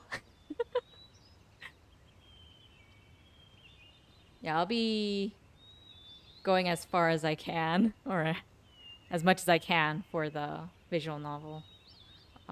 But I do want to finish it if I can. So it's okay if you can't stay for the entire stream. But I want to get this done because I'm so curious and I love visual novels. Yes, I just wanted to learn more and then play. It is a very addictive game. If I wasn't busy, I would have played it for like a week straight. 5 in the morning. Inside a device wider than the driver's seat of a truck, a young girl strapped with a belt turns on a machine. You thought I was an old streamer? I guess thank you. You might have died or D&D in 45 minutes. That's okay. You can stay for as long as you want. I'll still be uploading the VOD and then also editing the VOD itself so that if you just want to... Oh, did it just skip? Wait. Let me...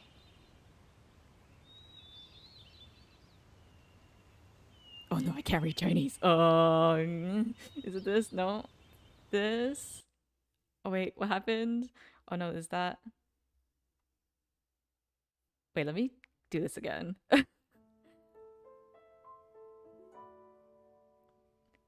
Let's start from the beginning. Okay. Where can I read this? In the wiki, I found the English translation one. I think they finished apparently. So, I'm really good for someone new. Thank you. I forgot the site I read them all on. Interesting. What? Why is it all of a sudden? Give me 1 second. Okay, let's see if this works now. Let's see English.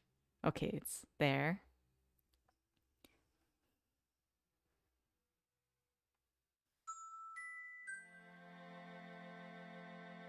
Am I just reading it incorrectly?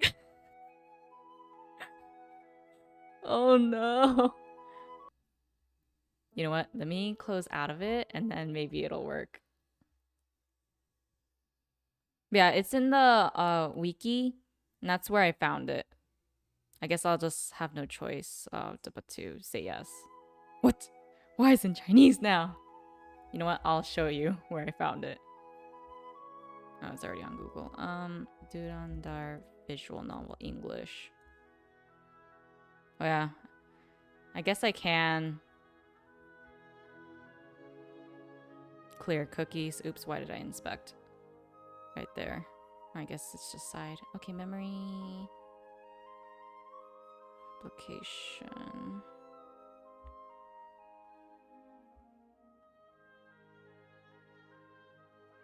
Okay, let's try it now. It was working perfectly fine.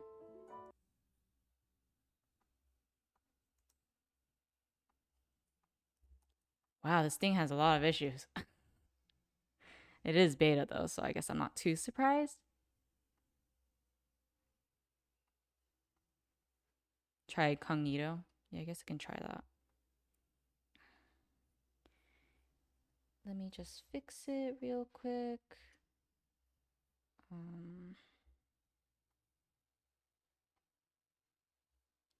But you guys can chat while I try to fix this issue.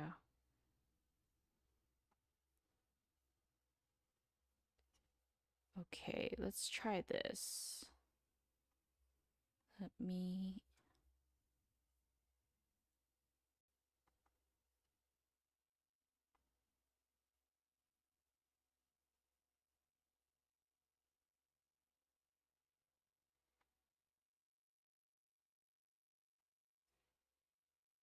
Try going to chapters. Let's see if this works. I'm doing it on incognito this time, so... Please. Oh, yes, it worked. Okay, cool. Can everyone see?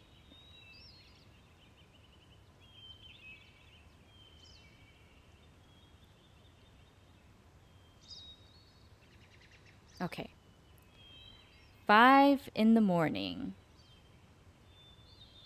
Let me know if you're having trouble seeing it.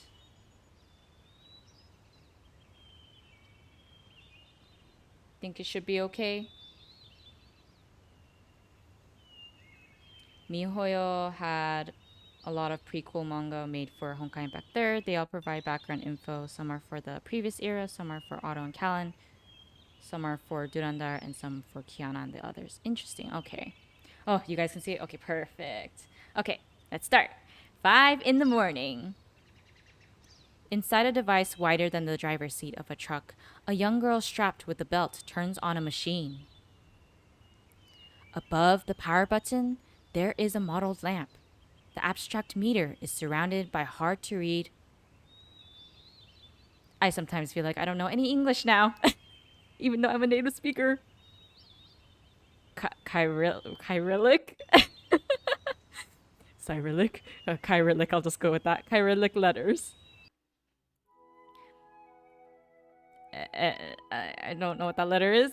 HTEPKOCMOC.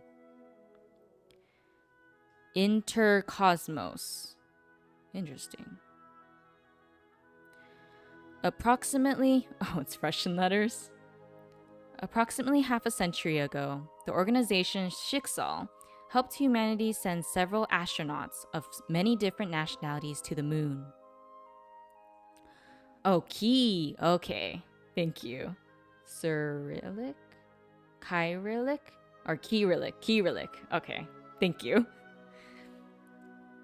This machine is a relic of that glorious era. Warm-up is over. Current simulation magnification 0.2.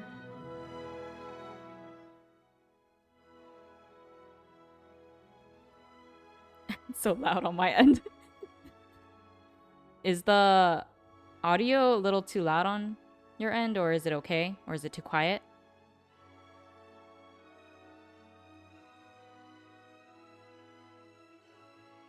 I think it's okay now. I guess maybe it was just too loud on my end. I'll make it a little louder for you guys. Okay. Starting operation. The smell of oil, the sound of machinery, and the movement of the girl's hips serve as a signal to know the air pressurization system has begun to adjust the gravity. Now her ankles and her knees are only supporting 20% of her weight. This will let the young girl run tens of kilometers continuously without risking damage to her joints. Tens of kilometers? I don't think I can run that far. The reason it's pronounced Kyrillic is because it comes from a Greek name, Kyrillos. Interesting. It was made by 2 Greek blokes. Huh. You haven't read it, but you have some context for what happened? Nice. But tens of kilometers? Can anyone run that far? I don't think I can. So intense. The morning sun rises in the distance. Valkyrie Durandal. I'm too used to pronouncing it the Japanese way, so I'm just gonna keep pronouncing it like that, if you're okay with that. Durandal has begun another day of training. Okay, I gotta remember and manifest Durandal's voice. Trying to remember what she sounds like. Are you gonna go? Okay, bye Yash. Thank you for joining. Average heart rate is 125. Good. This is perfect. No, I feel like I got that voice wrong. I'm gonna have to watch some videos on her voice. So I can manifest it better later. Oh, what did Rita sound like? In that case, Bianca-sama, shall we have breakfast? Bye, Yash. Today's dessert is a freshly baked cheese millefiore. Oh yeah, I feel like that's not how you pronounce it in English, but go, we're going with it. Japanese style. Japanglish is what I'll do. Hmm?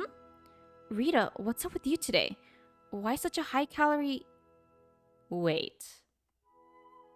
Did you call me Bianca? Correct. Today is a special day that should be celebrated with a cake. Today? February 28th. No, it's already 29th?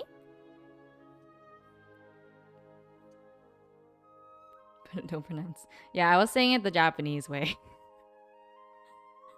I never really ordered it in English, so I don't really know what it is pronounced. And I don't really eat sweets either, so.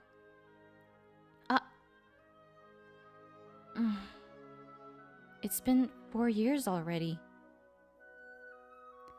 From the day I met you, and the day I met them.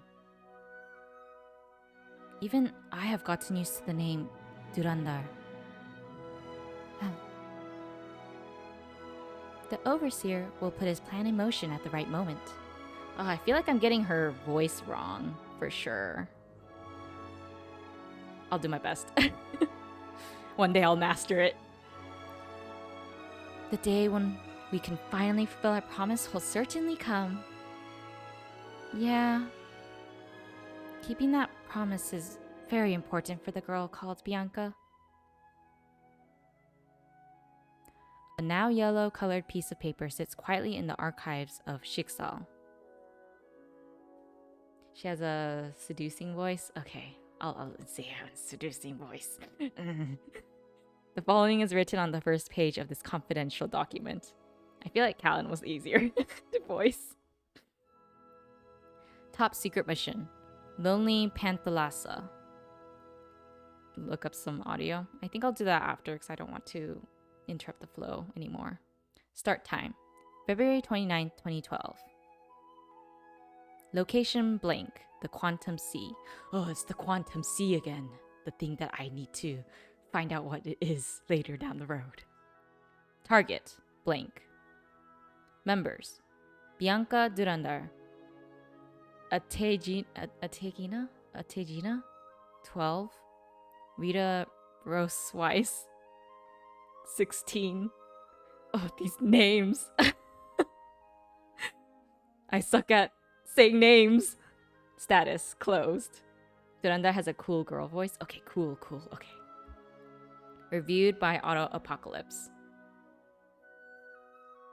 And now, the story will go back in time, 1,461 days from February 29th, 2016, to the moment when Bianca Attegina and Rita Rosweiss arrived at the Quantum Sea. These people are so young. I don't know how they can be so mature. Gosh, these refugees are nothing but cowards. They're all the same no matter the era they came from. Can you believe they would prefer to live in hunger rather than help us sail to the sea? How spineless can someone be? Well, before they drifted here, they didn't have any sailing experience. It's natural they would be afraid of the mythical sea monster Leviathan. What? Are you saying it's okay for them to never leave this island? It's okay for them to keep living only picking up shells and catching crabs? There is a saying that goes, the boat should be near the coast. What? Bianca-sama, the average person is pessimistic and realistic. Before they even start considering the rewards of their success, they look at the consequences of their failure. If a person like that is put against the sea, a completely unknown world to them, they won't be able to fight back against their fears. The name Leviathan makes them subconsciously believe that sailing to the sea is equal to becoming an enemy of nature itself. In other words, they're committing suicide. Thus, from their perspective, we are naive, crazy adventurers. Sympathizing with the weak. Also, Rita, how many times have I told you today? Stop adding sama to my name. It's creepy. You're gonna tune out. Yes, experience this VN for yourself. I'm a Valkyrie who only met you right before this mission started, and you only became my adjutant due to a certain someone's insistence. Please stop talking to me the same way you talk to the overseer. You're off to get ready for work? Sounds good. See you later, Peanuts. Understood, Bianca-sama. Excuse me. You two, are you perhaps new here? Yes. We've been here for 38 minutes and 25 seconds. No, 26 seconds now. However, unlike you all, we've come here to explore rather than to escape. Needless to say, until our mission is completed, we plan to involve ourselves in all your joys and sorrows. I am Bianca at Atagina, and this is my adjutant, Rita Rossweiss. How can we help you?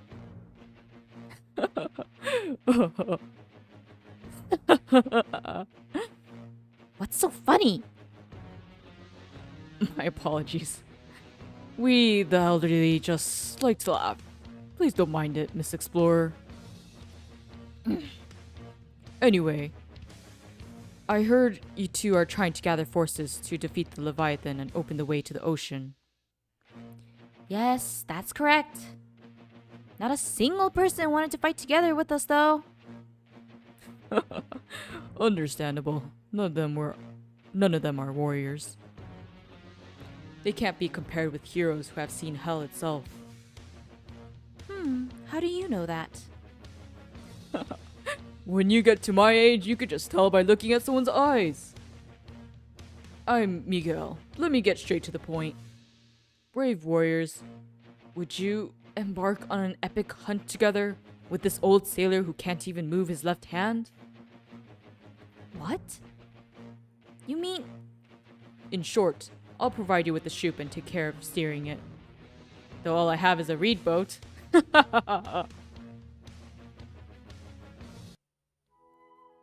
Oh, see. I thank you for not breaking this tattered ship so that we may sail again today. What's up with you? Look, this reed boat hasn't seen any action in 3 years, but it's still ready to go. Has the Leviathan kept people trapped on the island for that long? It could be even longer. Seems to have made a nest near the coast and refuses to go away. Though the first year after I came here, I was still catching plenty of fish. You didn't see any other people out in the sea when I went out fishing? None. Just look at it. There is no other land nearby. Not even Columbus himself would sail without making the necessary preparations. By preparation, you mean enough food and water? Yeah, you need those too, but the most important thing is to have a strong ship. Keels, triangle, and square sails. That's what matters the most. Do you think anyone would look for new lands on an unreliable wooden boat? It's impossible. The sea is not so soft. But if you can defeat the Leviathan, then I'm sure everyone will start listening to you and build a ship strong enough to sail across the sea. You had a phone call? That's good that you were picking it up. Yes, I'll have the VOD available so you can watch it then. I'll also be dividing the videos into separate edited videos. So if you just want to watch the Durandal visual novel section, then there will be a video specific for that. Are you sure about that? Isn't humanity a creature that lives on faith? For example, do you know why a small group of Spanish soldiers was able to win against an immeasurable number of barbarians? It wasn't because they had enormous power on their side, but because they never let the enemy feel they had a chance of winning. That's how a mere 200 adventurers were able to fight against thousands and conquer Peru. The Battle of Lepanto was won, also by a small number, and it wasn't thanks to the Gallias. The enemy was beaten by their momentum. Could it be? You are from the Imperial Age of Spain? Oh, you could tell? I'm not one to brag, but before I came here, I wasn't just a veteran soldier, but a cultured person who wrote many books too. That attitude makes me think your books didn't sell well. You got a point. I don't know if I'm famous. 400 years in the future. Some of the books I wrote are La Galatea, The Travails of Persiles and Sigismunda, and Don Quixote? I'm gonna be messing up these names so bad. Could it be you are Miguel de Cervantes?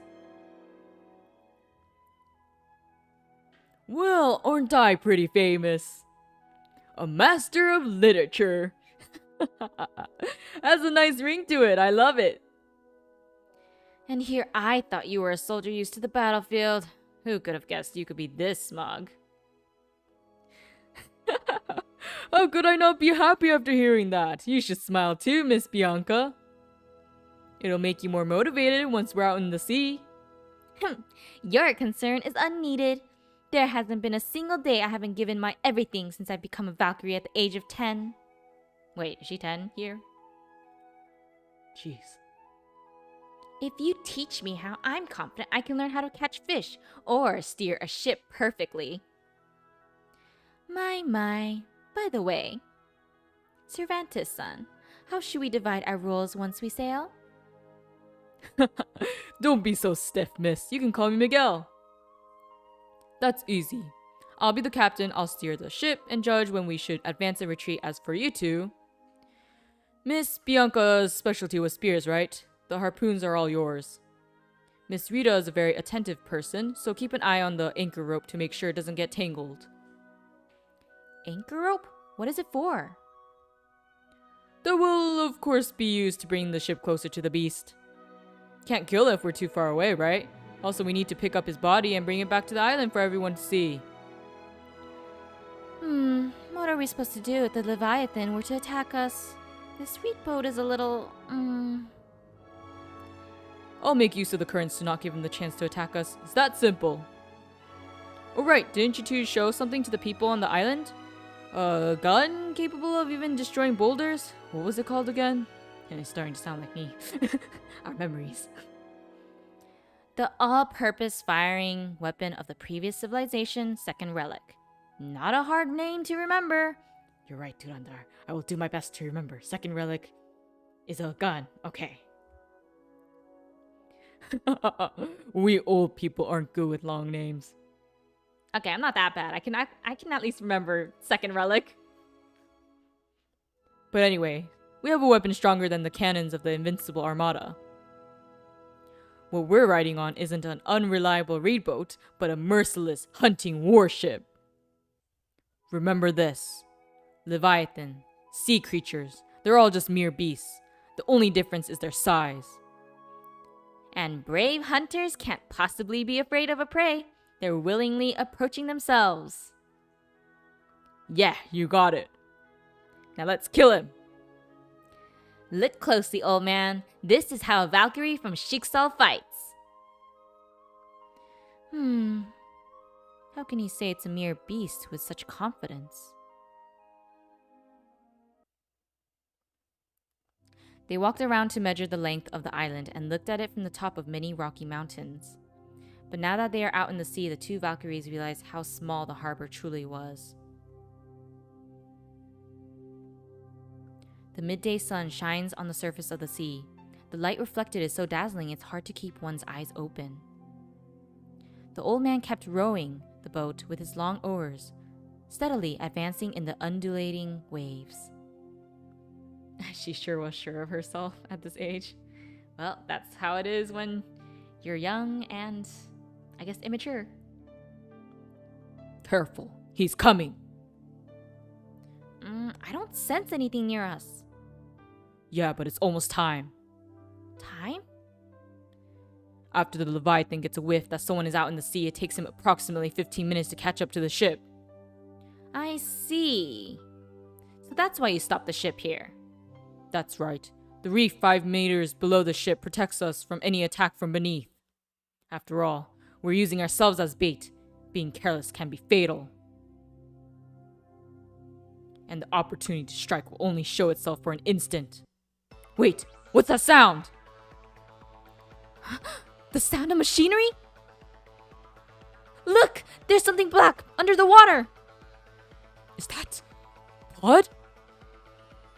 Something is fighting the Leviathan under the sea! It's coming!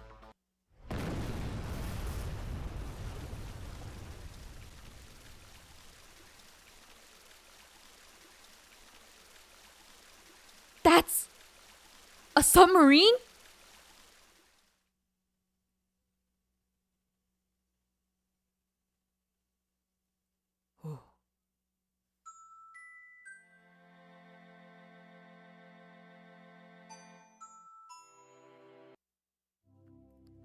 The ocean is magical. No matter what occurs, it's all fleeting. Only its waves and bubbles are allowed to be eternal, swallowing everything into loneliness. The mysterious submarine that suddenly appeared is now quietly floating above the sea. Only the cries of the pitiful Leviathan could be heard under the blue sky. Are you alright, Bianca-sama? Of course I am. I can handle getting wet from head to toe. This is nothing. Thanks for the towel. What is this? This... What is it? Do you know something, old man? No, not a clue. I've never seen anything like this in my entire life. A ship made entirely of metal tore apart the Leviathan. His belly as if it was made of paper. And he can even dive under the sea. Are all ships from 400 years in the future this amazing? Don't be so surprised by something of this level, old man. I'll have you know, our transport ship Hestia is 10,000 times stronger than that submarine. Not that we can bring any battleship to this world. Don't fret, old man. No matter who they are, we'll do something about it. Huh?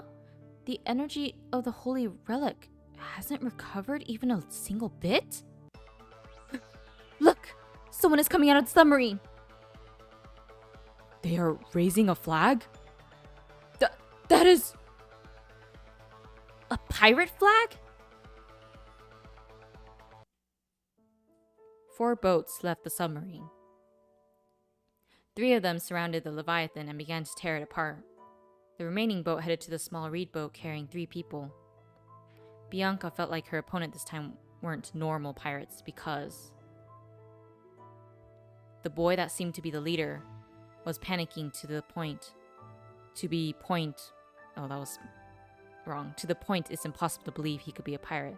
What's this? It's the Durandal visual novel. Hello. I'm sorry. What? We seem to have killed your prey, so I am very sorry. So, you came all the way here to apologize, Captain Sun? I'm not the captain. I should let Lala-ne-san explain it. You're really hopeless when it comes to these things. Everyone, we're sailors from the amphibious ship, Caledonia. I'm Lala, the boatswain. This is Jimmy, our engineer. As you can see, we're pirates. We apologize for stealing your prey, but we'll be keeping it. As an apology, our captain wants to invite you all aboard the Caledonia. Interested?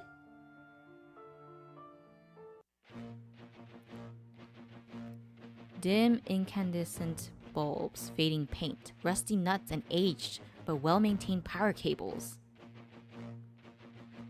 For Bianca Atagina and Rita Rossweiss, the Caledonia was a giant time capsule.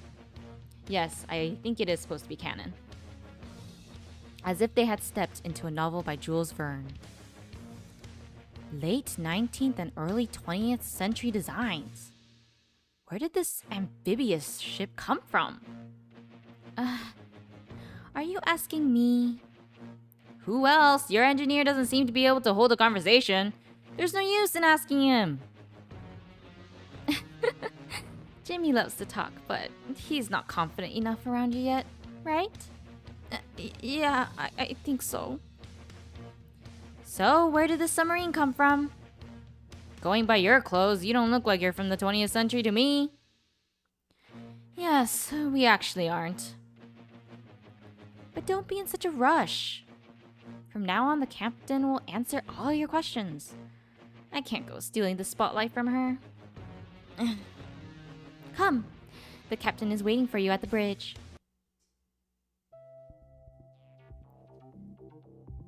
Hey, she was from Elan Palatinus manga? I think it's the same girl, right? 20th century, or perhaps 21st? Welcome aboard the Caledonia. Captain Barbarossa welcomes you on behalf of the entire crew. You speak and act like an actor despite being a pirate. I sincerely thank you for praising the king's men. Huh? Oh, by king's men you mean Shakespeare's.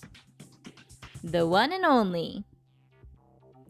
And playing the role of the pirate captain Barbarossa is William Shakespeare herself. Huh? Well, if you don't like Barbarossa, I can also act as Captain Nemo. Though I don't know him very well, I just happened to find, by chance, the ship he abandoned. You made it yours? Exactly. On a peaceful morning, I was doing my vocal workout while facing the sea, when suddenly a loud sound was heard and a steel monster came out of a maelstrom. There was no one in it, and its logbook was incomplete.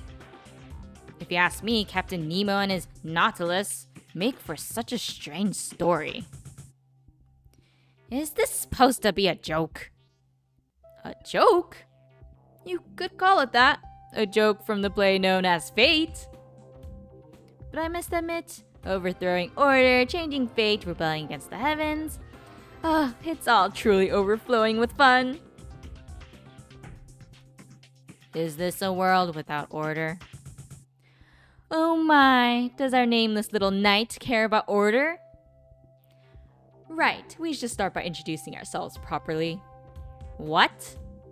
How do we go from that talk to introducing ourselves? I am Marion William Shakespeare from 16th century England and the captain of the Caledonia. If you don't like Marion, you can call me William or Shakespeare, I don't mind. The 16th century, so 1500? This is our boatswain I am so sorry to the people that I messed up the name, but Lala Saida Al-Hura. She's from Morocco, the same era as me. Oh. Give me 1 second.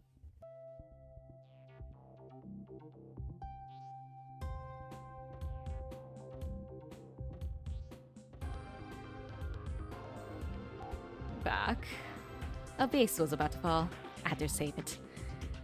Okay. And this is James Jimmy Watt, an engineer from the 18th century, Scotland. The Caledonia got its name thanks to him. James Watt? The guy who made the first modern steam engine? But he looks younger than me. Nautilus wasn't a bad name, but the crew insisted on this new name to honor the Scottish boy for his excellent work on repairing the ship.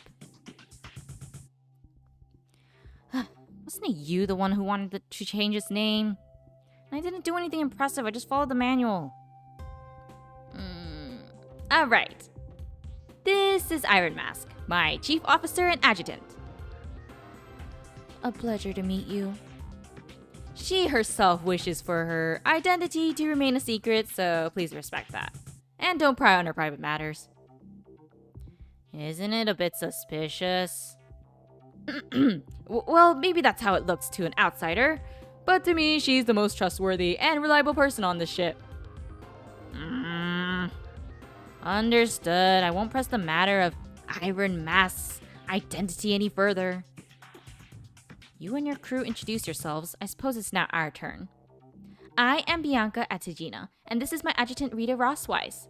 We're Valkyries, who under the orders of Shiksal came to explore this world. Ooh. Okay, bye Ash. Huh? Shiksal? Valkyrie? What's that? Huh?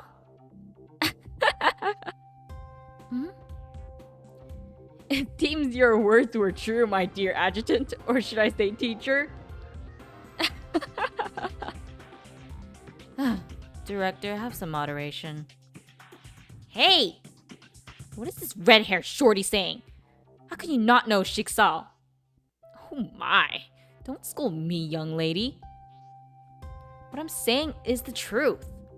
I've never met any Shiksal, and there's no one who goes by that name here. What? But I know a little about them thanks to what Iron Mask told me. There are many worlds out there who are unusually full of an energy called Honkai. Is this some kind of magical world? Worlds affected by this so-called Honkai are under the constant threat of monsters and calamities. And the one who rose against it is an organization called Shiksal. There is no one who hasn't heard of Shiksal in those worlds. To fight against the monsters, Shiksal selects women with potential and turns them into soldiers who they call Valkyries. Said Valkyries can resist the corruption caused by the Honkai and use its power to fight for humanity. Self-proclaimed Valkyries, are those things really true in your world? You phrased it in a strange way, but yes, that's the truth. Then listen, you two. The advice I'm about to give you will be useful to you in the future, so make sure to pay attention. Advice? Yes, a very simple advice, but of the utmost importance. Listen, if you plan to survive in this world, make sure to not waste your ammunition. I think it's a little too late. I don't mean you won't be able to refill your energy anymore, but rather, the recovery process will be 100 times slower than what you're used to. Similar to how the Caledonia can only carry 6 torpedoes even after its renovation. Or perhaps did the training you've undergone since a young age made it so you can't do anything without Honkai? I'd appreciate if you didn't underestimate me. If you go that far, would you like to spar with me? I promise I won't use Honkai energy. What will you do, show off your melee fighting skills? I got an idea.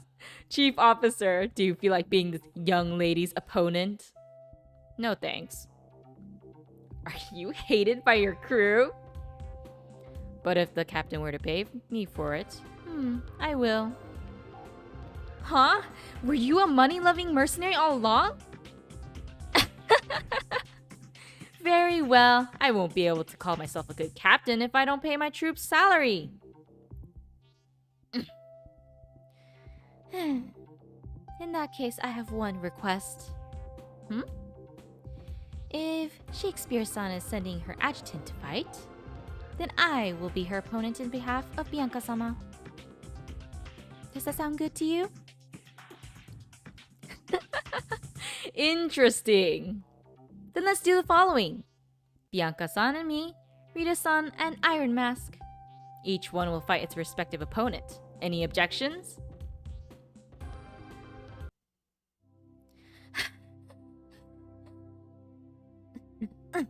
So strong. That was an excellent fight. Lasting that long despite fighting using weapons and techniques you're not familiar with is worthy of respect. If you keep up your training, I'm sure your martial arts skill will surpass ours. Now that we release stress by exercising, the real information exchange can start. Huh? What's the goal of your exploration?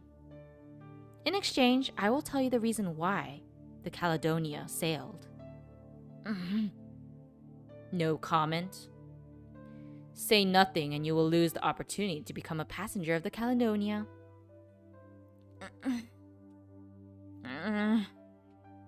If there is something you don't want me to know. Wait, old man! You can stay. To us, you're our comrade, so please don't think of yourself as an outsider. Let's get back on topic. Rita, explain it to them. Tell them why we've come here. Understood, Bianca-sama. First, do you know what the quantum sea is? No, explain it! No! Oh, okay, they are maybe? Oh, okay, emulate auto. Let's do this. In simpler terms, your mission is to enter a different dimension, called the quantum sea, and explore a special structure known as the ether anchor point. I don't think I did that right. It's okay. Mathematically speaking, the quantum sea doesn't belong to the known four-dimensional space. Instead, our here is a parallel world that exists in parallel to it. The ether anchor point is a topological formation that exists between the dimensional manifolds, and whether its origin is natural or man-made has yet to be discovered. Unlike the classic dimension we live in, the quantum sea is fragmented on a larger scale. Basic physical laws change continuously as the coordinates shift, resulting in the worlds being unstable, like soap bubbles. However, in the gap between said fragmented worlds, there are countless stable zones fixated by the ether anchor point. Those worlds, like ours, follow a fixed set of laws. This is my conclusion. Listen well. This is very important. The projection of the solar system in the quantum sea is very close to the coordinates of an ether anchor point, which means if someone were to get inside that projection in the quantum sea, one could possibly observe a clone of our Earth. There is value in exploring something like that. Luckily for us, by using materials left by the previous civilization, we were able to create several experimental devices, which allow us to move back and forth between the name. Didn't really say. I assume between the dimensions. The name of that device is Nias? Nias? I'm gonna assume that's what it's pronounced. In theory, by using the Nias, a person is able to return from the projected worlds at any moment. But if one were to start from this side, our reality, it can only be used when an extremely rare space-time window appears due to technical difficulties. Oh, genius? Such an interesting pronunciation, I guess, for the word. The next time the window will appear is on February 29th between 11:15 and 12:15. Near the Ford 1054 in the Northeast Greenland National Park. It will remain open for approximately something minutes that I could not see and I could not scroll down to see. This event is rarer than the transit of Venus. It could be centuries until the next window appears. What do you think? Doesn't it make you excited? He's referring to the Genius device, yes? Okay, so it's pronounced genius. Got it. Thank you.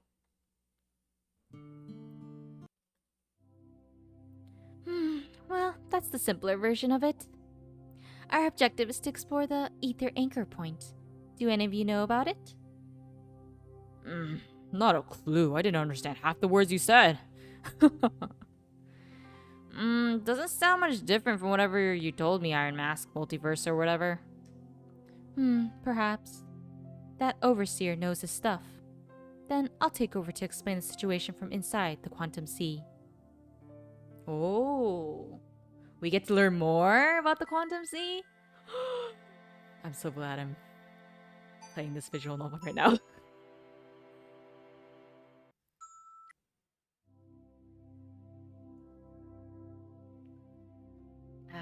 Need some tea. The quantum sea is not a real ocean. It doesn't belong to any particular planet, nor is composed of liquids such as water. Interesting. It's not the cornerstone of a single universe either, but the medium where many worlds of countless possibilities exist. Its structure can't be completely described using a third or fourth dimensional mathematical concept. Let's imagine for a moment many worlds, each one with their own set of dimensions and laws, being their own separated bubble world. Are you gonna go? Okay. Thanks for coming and joining us, Crafted. I hope to see you in the next stream. Following that metaphor, the quantum sea is an ocean that houses countless bubble worlds. Of course, it doesn't matter if you think of it as a bathtub instead of an ocean. It doesn't matter if you think of it as a bathtub instead of an ocean. Okay. That's so confusing. Membranes are formed in the fluctuations of the ether the quantum sea is composed of, and said membranes may evolve into a bubble world. Okay, so the membranes are what forms the bubble world, and the fluctuation is the cause, or the fluctuations of the ether is the cause of the creation of the membranes. So fluctuations of the ether lead to the formation of the membranes, which leads to the bubble world. Okay. Whew, my cat fell. I think he's okay. As we all know, a three-dimensional bubble has a spherical surface that is close to being two-dimensional. When these bubble worlds are in the ether bathtub. Is that bathtub or bathtub? I guess it doesn't matter. A choice of which of the 11 dimensions are inherited must be made. For instance, in the universe, we are familiar with humans. We are familiar with humans. This sentence looks wrong. I'll just pretend that's a separate sentence. We are familiar with humans. We can recognize 4-dimension and 7 extra dimensions, each one being a constant membrane. This is big brain time. What Overseer Auto referred to as ether anchor point is a special structure or method that allows those membranes to turn into bubble worlds. Okay. When the analogous distance between two membranes is small enough, they begin to influence each other, for example, by exchanging matter.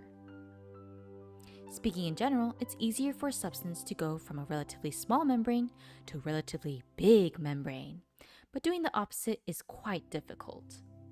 As such, the relatively small membrane is likely to be the one who performs changes to other bigger membranes.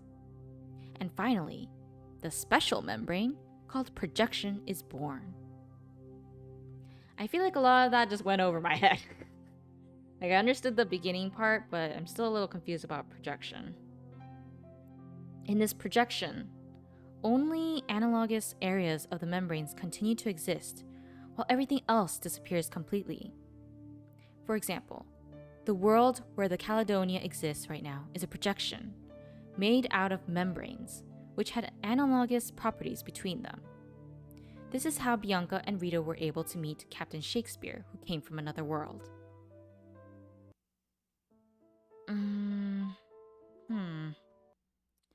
I can't wrap my head around the situation.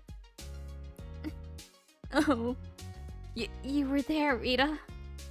The island refugees seem to have calmed down. Sorry, I'm a little worried about my cat. It seems like he's okay, thank goodness. There were a few complaints by the pirates, but they still made room for everyone to rest. But I doubt they'll be able to lie down in bed and relax for a while. That's fine, no one is in a position to complain. And that old man Miguel is here too. I don't think the air will be too tense with him around. Yes, I agree. Actually, I can't help but feel impressed by that side of you. Eh? My what? The side of you that swiftly makes decisions and takes action. Well, about that, once in the orphanage, a counselor told me, "By the love of God, you idiot! Would it kill you to use your head for a little bit?" And don't trust so quickly. Think things twice.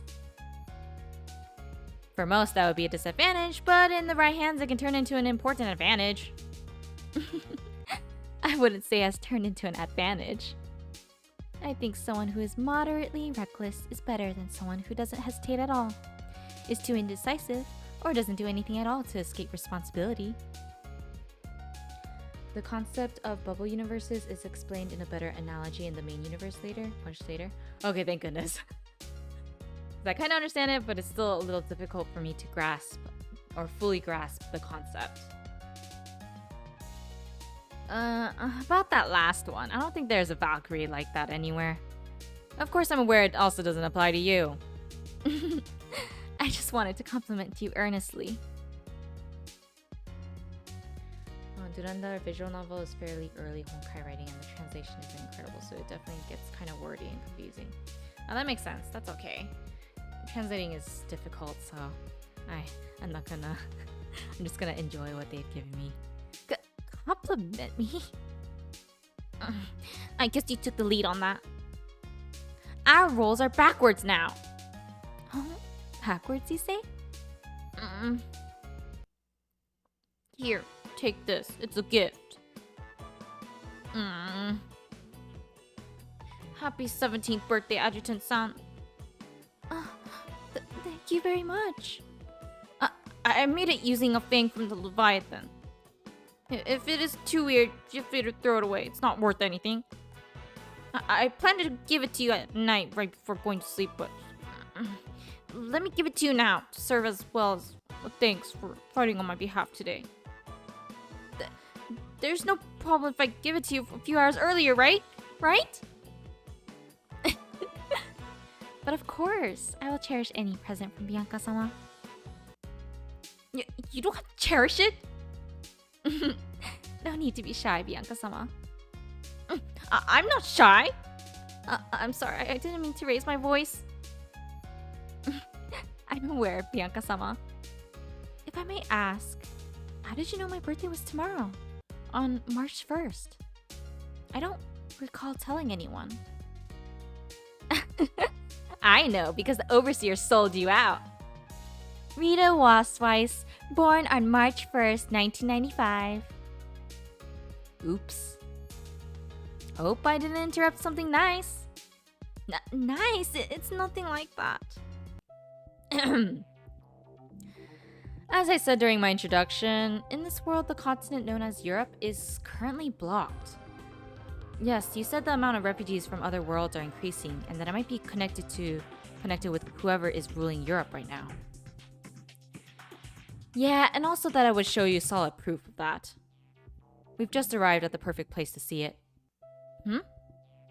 A land called by many names such as Pillars of Hercules, Mount of Tarik, and the World's End. Gibraltar. Wait, Gibraltar. Gibraltar? Didn't we leave from a place between the Canary Islands and Madeira in the Atlantic Ocean? That's right, I'm not lying.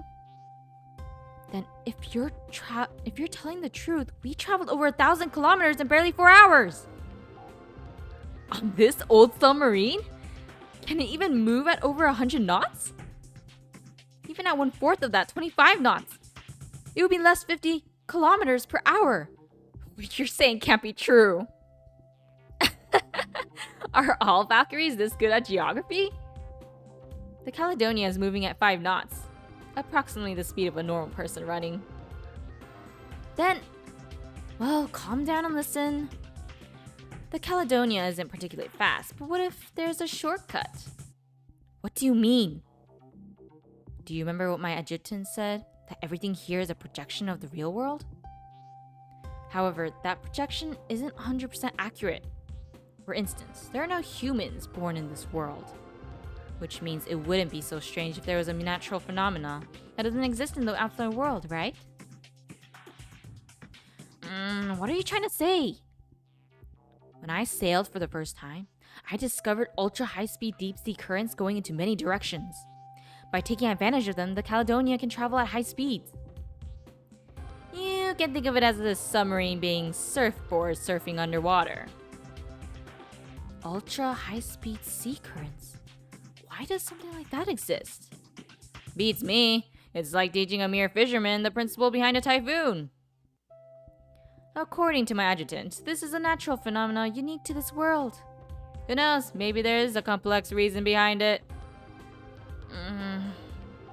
In any case, the Gibraltar doesn't lie. The Caledonian will soon surface, and you'll be able to see it with your own eyes.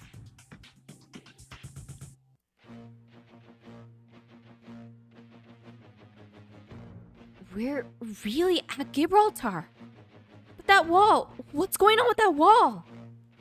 It's surrounding the entire coastline. To be precise, it's surrounding the entire European continent. The Wall of Asgard is what the people who fled to North Africa call that monstrous wall.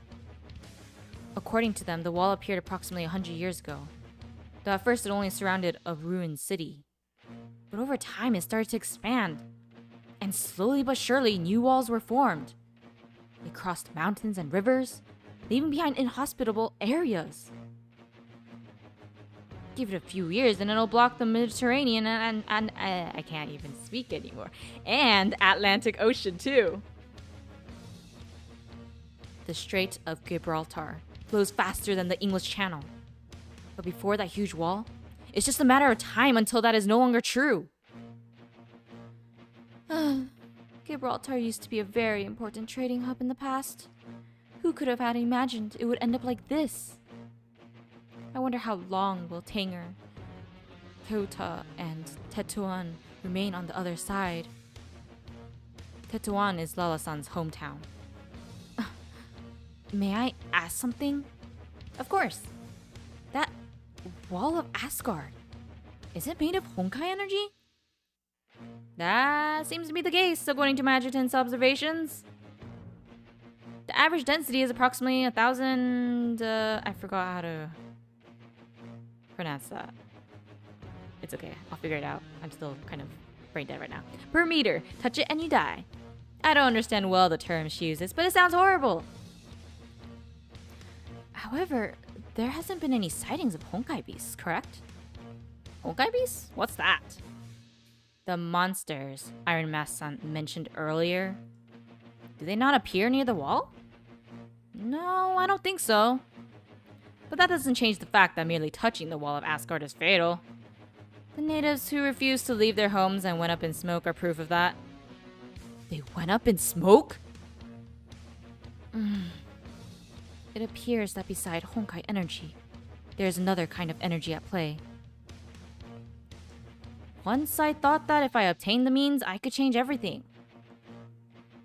I told myself everything would be fine and that fortune was on my side. Which is why... this sword is broken. Is that a treasure sword? Doesn't look broken to me. That's because you haven't seen its true form yet. Good, Durindana. Unlucky is your plight. I've need of you no more. Spent is my pride. We in the field have won so many fights, combating through so many regions wide. Beneath the sun reflecting back his rays, relics lay in your 7-colored pattern.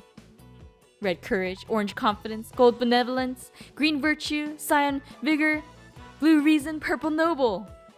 Whew, this could be a tongue twister. You shall become the sharpest blade in the world, wielded by a brave hero worthy of you. Just like your name, Durindana, you shall be unbreakable and unrivaled. Anyway, the sword can't be used anymore, so it's all yours. Wait a minute. What do you mean you're giving me a broken sword? That name, Durindana, I feel like I've heard it before. And that needlessly melodramatic act of yours is too suspicious. Well, how to say it? If one were to try to forcibly draw out the power of that sword, it would be similar to breaking some kind of contract, and all the power stored in the sword would go away. Don't tell me. You're about to ask for help to restore the power of that sword, aren't you? Yep, exactly.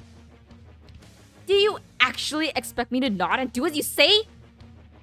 Well, Well, according to what my adjutant says about Valkyries, either you or perhaps Rita is the true owner of this sword. What do you mean by that? The moment when Durandal unleashes its true power, it does a check to determine the true nature of its owner. Courageous, confident, caring, virtuous, vigorous, rational, and noble. If the 7 characteristics aren't met, the power of the sword will be scattered across the world in the form of gems. Gems? Okay. Sounds like a fairy tale. In that case, let me tell you this. We found one of the 7 gems, the Gem of Courage, in the Salem River at the west of Africa, and the red color of the sword's hilt returned. Do you still believe it's a mere fairy tale after seeing this? Try holding it. Let it tell you where the remaining 6 gems are. The moment she touched the sword, a strange feeling overwhelmed the girl's mind. Surprised, she closed her eyes to shut off her vision. That way it would be easier to picture the images that came to her. And she saw 6 different landscapes. A flower blooming amid a blizzard. An idol dazzling on the stage. A mysterious city surrounded by volcanoes and snowy ridges. A space center near the edge of a desert. A limestone cave glowing like a jewel in a rainforest. A desolated island with statues pointing towards the shore. And unrelated to those visions, without proof whatsoever, the girl felt that if this sword were to awaken its true power, it would become the sharpest blade in the world. No matter the opponent, it would cut right through it, as easy as slicing a cake. No, that was not a baseless claim. Oh, for an instant, the girl had a taste of how an undefeated warrior in the battlefield would feel like. But she knows very well that this is not something she should grasp right now. MiHoYo did an event telling the history of this visual novel. Oh, interesting. It sucks that, well, I guess it's fine because we still have access to the visual novel, so it's not like we need like a repeat of the event all the time. Makes sense. Her nerves tighten. Goosebumps arise. Cold sweat drops. I certainly saw strange landscapes. I felt some kind of hidden power that I can't put into words. If this sword can really awaken, there is no doubt that it will destroy that wall easily. But where did you get this, Durandal? A weapon on the level of a divine key. I stumbled upon it. Excuse me? I found it by chance. An earthquake happened shortly after I met Lala in Tetuan. The sword fell off a cliff, and I was lucky enough to be the first one to find it. Well, I can't guess what you're thinking, but just so you know, the one who gave it the name Durandal wasn't me. The first time I touched this 7-colored sword, I saw the silhouette of a certain female knight. Carrying the Carolingian Empire's coat of arms with her, she and her companions fought all over the country against monsters and other evil creatures, and even made it to the blank blank blank that I will never know what it is. Isn't that? Yes, it matches the tale of a certain historical figure. The legendary knight who served under Charles the Great, Roland. The only inconsistency is the Roland from the history I know was definitely a man. A brave, burly man full of muscles. A man? Yes, nothing to be surprised about. I see, in your history, Roland was a woman, wasn't he? Yes, she's quite famous as a hero who fought the Honkai. And although she wasn't Valkyrie herself, there is no Valkyrie who hasn't heard of her. If I remember, you can see the full message in the log if it ever gets cut off again. Oh, you're right. Let me see what it said. Oh, and even made it to the moon once. Well, that's important information. I don't really remember what the other ones are, but that's fine. Thank you. But what's the relationship between Durandal and Roland? Her sword was named Durandal. Did you realize it? Let me ask you this, just in case. Did your Roland sword, Durandal, go missing at the end of her legend? Yes. Durandal went missing after she lost her life. I've heard rumors that it was stolen right before the war began, but that's... Captain, we got a drifter on the Caledonia's course. Just when things were about to get interesting. But saving lives is more important. We might be getting a new crew member, people. Come with me.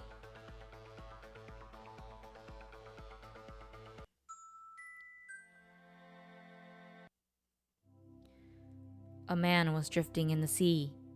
Normally, he would be able to get to land by using a tattered propeller. But he had no strength nor motivation to do so. That man was once a pilot, an ace pilot even. Not that far back, he was like a hawk in the wind, an albatross, soaring the sky above the clouds, a heaven-sent man who shot down 80 enemy planes. He feels like the last time he felt free was in the distant past. Though ironically, he is now enjoying, in a sense, absolute freedom. He has no dreams or desires. He lives free, a life without meaning, as if he was already dead. A reasonable voice inside his head tells him, this feel is a hallucination caused by an imbalance in your body fluids right before death. If I'm rescued, everything will be okay. If I'm rescued, I will be free. However, a foreign thought keeps telling him, your comrades are dead.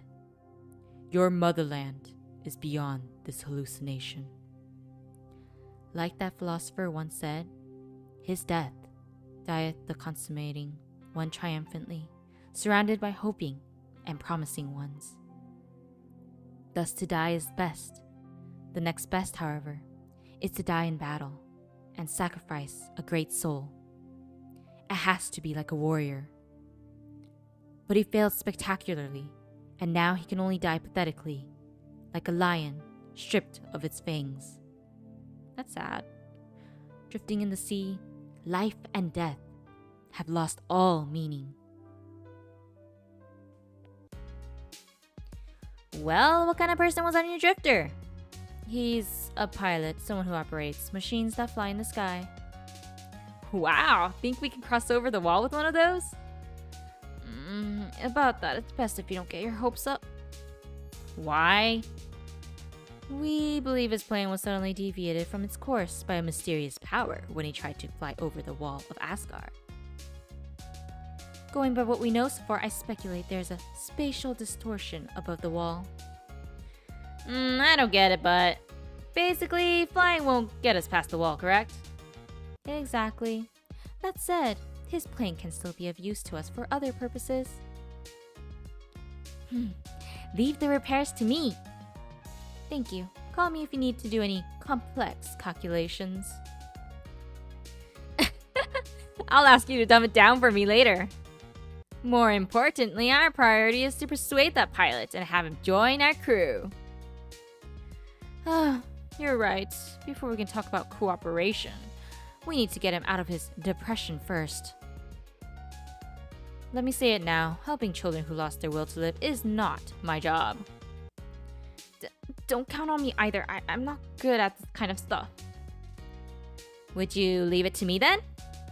Unexpected! You, the one who was doubting me moments ago and didn't want to take the sword Durandal? That's a separate matter. Also, this doesn't mean I accepted that you're telling me the truth. Oh my. This is this, that is that. You let us sail on your ship. There's nothing wrong with wanting to repay the favor, right? Also, I heard he was a soldier. Not a regular one either, but an aristocrat, stubborn ace pilot from the end of World War I. Then it's obvious it would be better if an ace Valkyrie talks to him rather than a pirate. As expected, you're truly interesting. Please don't underestimate me. At least we should be able to understand each other, as soldiers who have defeated many enemies. Anyway, Rita, please make something delicious. A high-calorie dish that would make someone drool just by looking at it. Understood, Bianca-sama.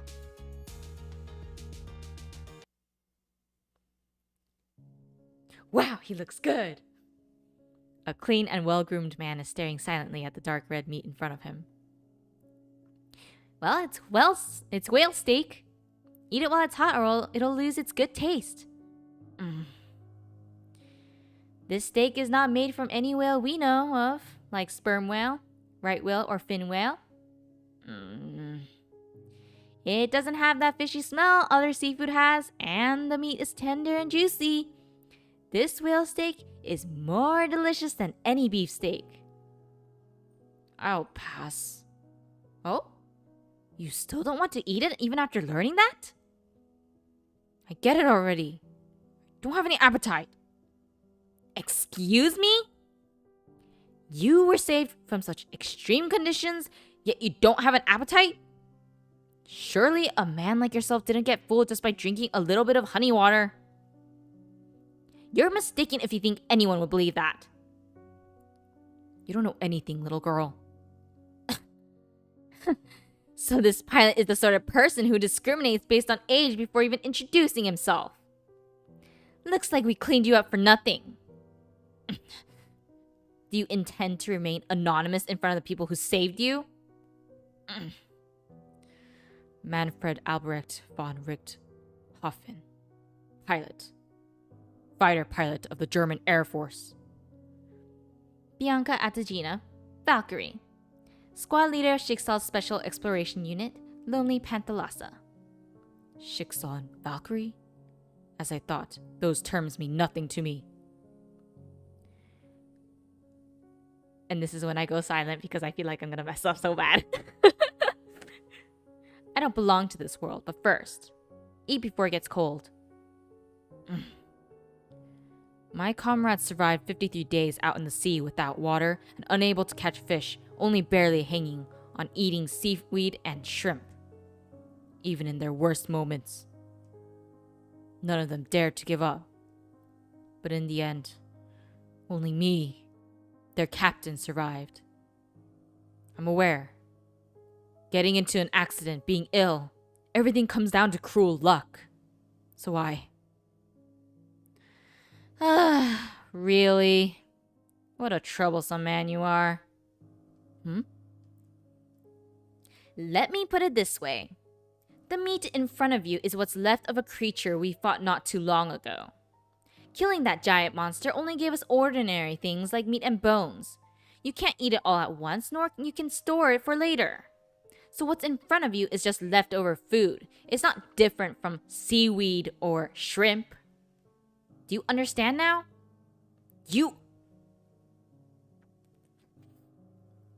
See, your head rejects it, but the rest of your body is being honest. Or are you going to say that you were better off when you were drifting? That your dead comrades want to see you in pain like this? Eat. I too had to say goodbye to people like you did.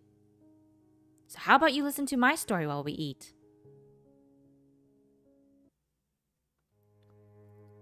You came from a world where there is a World War II going on. But in another world, there is something far more terrifying than that massacre. That is the Honkai, a natural disaster specialized in killing. You can't bargain with it. You can't talk to it. It's a natural phenomena, devoid of emotions. It will never feel satisfaction or pity. The Honkai won't stop until our civilization is completely destroyed. From what I've been told, I'm the survivor of a Honkai attack.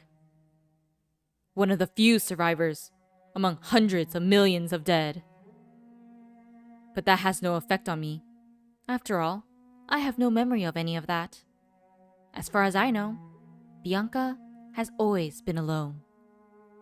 I don't know where I came from, or who my parents are. I've seen many people like that, from sanatoriums in Russia to orphanages in France. Some were depressed like you. Some others were hell-bent on revenge. And of course, some were normal too. In those not so bad but not so good days, I met a certain person. A volunteer came to visit the orphanage. She was the captain of a Valkyrie assault squad and a battle training instructor who reported directly to HQ. An assault squad is a special unit even among Valkyrie squads, in charge of dealing with missions taking place in harsh environments. So we thought she was going to be a strict person who had nothing but rules and training in her head.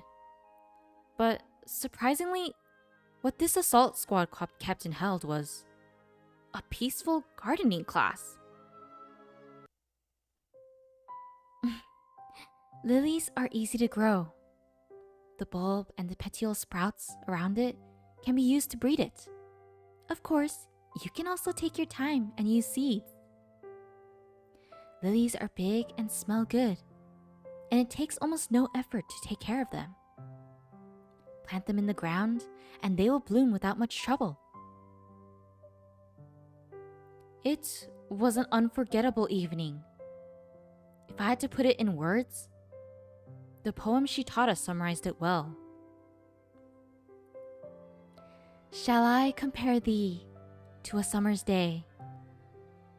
Thou art more lovely and more temperate. Rough winds do shake the darling buds of May, and summer's lease hath all too short a date. Sometime too hot, the eye of heaven shines, and often is his gold complexion dimmed. And every fair from fair sometime declines, by chance, or nature's changing course untrimmed. But thy eternal summer shall not fade, nor lose possession of that fair thou oust, nor shall death brag thou wonderst in his shade, when in eternal lines to time thou growst, so long as men can breathe or eyes can see. So long lives this, and this gives life to thee. By summer of the next year, the lilies we planted blossomed. White petals, golden stamens. The air throughout the summer smelled great.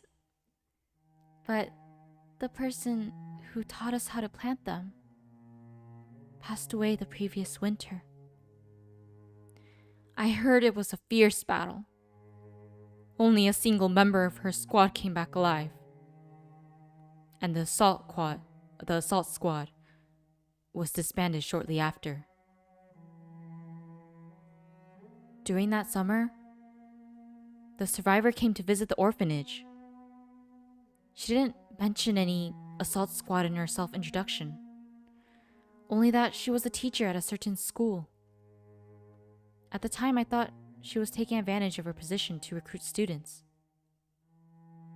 I couldn't help but feel anger towards such a heartless person. But in response to my anger, she told me, "Don't get me wrong. As her friend, I haven't accepted her death. But there is no need for any of you to feel sad and be in pain whenever you think of that person. If she lives in your heart too, and you want to honor her ideals and values, you must try to fulfill her dream. Because in the end, what this world recognizes is actions born out of pure effort and not sweet words." Ooh, that almost made me cry. Shortly after, I signed up for a special Valkyrie training at HQ. I thought about joining the school that woman talked about, but the school system was too relaxed, and I would have had to wait several years until I could become a real Valkyrie. Oh, I teared up a little. Himiko crying. You can think of me as a child soldier, but from my perspective, the pilot training you've done is nothing impressive. I'm a rank A Valkyrie, a soldier who has seen hell same as you. Though right now you're closer to be a soldier who retired after the death of his comrades. Be more positive and look forward, soldier-san. Think deeply about how you can make come true. the dreams of your comrades in this world. So, were you successful? Who knows? But I said what I wanted to say. The rest is up to him. The so-called talk between men, right? Between men? Don't mind the small details. Saying a talk between two chivalrous and passionate knights was too long, so I just said men. Give me a pass. If he is the sort of honorable man you think he is, then Jimmy will be able to start repairing his plane tomorrow. Right. What do you think of our next destination? Life is no more daijobu, I guess. Alexandria? Yes. Well, the name makes me think of that old castle. Also, the Alexandria Lighthouse or the Alexandria Library. But those don't exist anymore, right? Now that I remember, you said something about accommodating the refugees on the island there. So that Alexandria must be just a refugee camp? You're right, but not quite so. Well, it's fine to think of it as a refugee camp. What do you mean? The thriving capital of a dynasty, the remains of a lonely civilization. Both are correct and both are wrong. Alexandria is a living city, full of ugliness and full of beauty. Are you sure you're picking the right words? Yes, I am. If you think ugliness and beauty can't coexist at the same time, then you haven't understood the concept of city yet. Every beautiful city has an ugliness equal to its beauty. Remember those words well. Your heart will understand them tomorrow. Ooh, it's getting pretty intense. But I guess that's why Himeko became a teacher. I was wondering why she became one. This is really interesting.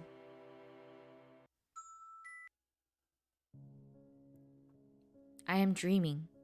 A dream of when I still lived in a Russian orphanage. The city is called Sochi. It has a warm climate, and it's surrounded by mountains and facing the sea. I ran freely through the alleys, inhaling fresh air into my lungs. As I slowly exhale, I feel like I was able to get out something melancholic within me. Circeum bloomed in the weathered road under the lovely sunlight of June. They are purple, thorny, arrogant, and stubborn flowers, able to grow freely in the most barren lands, just like all the hard-working poor humans. Please? Oh no. My tongue is getting all twisted again. Bees fly around the flowers. A familiar smell tickles my nose. I don't know where or when was this. It could all be a weird hallucination. But I know one thing for sure. There is something I've lost and is still missing, buried here like a time capsule. Walking past the steam of the hot springs, I arrive at the shore of the Black Sea. From the Argonauts to Nikolai Ostrovsky. I'm sorry. Ostrovsky. Okay, I got it. Nikolai Ostrovsky. Countless known and unknown heroes have stopped here to listen to the sound of the waves. The petrel is free to roam the sky. A familiar smell tickles my nose. I don't know where or when was this. Wait, didn't we just see that line? It could all be a weird hallucination. I guess she just repeats it. Hey, good morning! Going to bed and getting up early can be difficult in a ship isolated from the outside world. Well, that might be true for the captain who went through 10 alarms before waking up. Us Valkyries are trained in a way our life rhythm will not disrupt those around us. Is that so? Quite different from what Rita-san told me. Wait, what did you hear? Nothing big, just when you sleep, you put your head under the pillow. You kick the sheets out of the bed at least 5 times throughout the night. And when it seems you're done, one finds the sheets are drenched in saliva. Stop! Don't say anything else! Why did she share so... why did she tell you so many lies?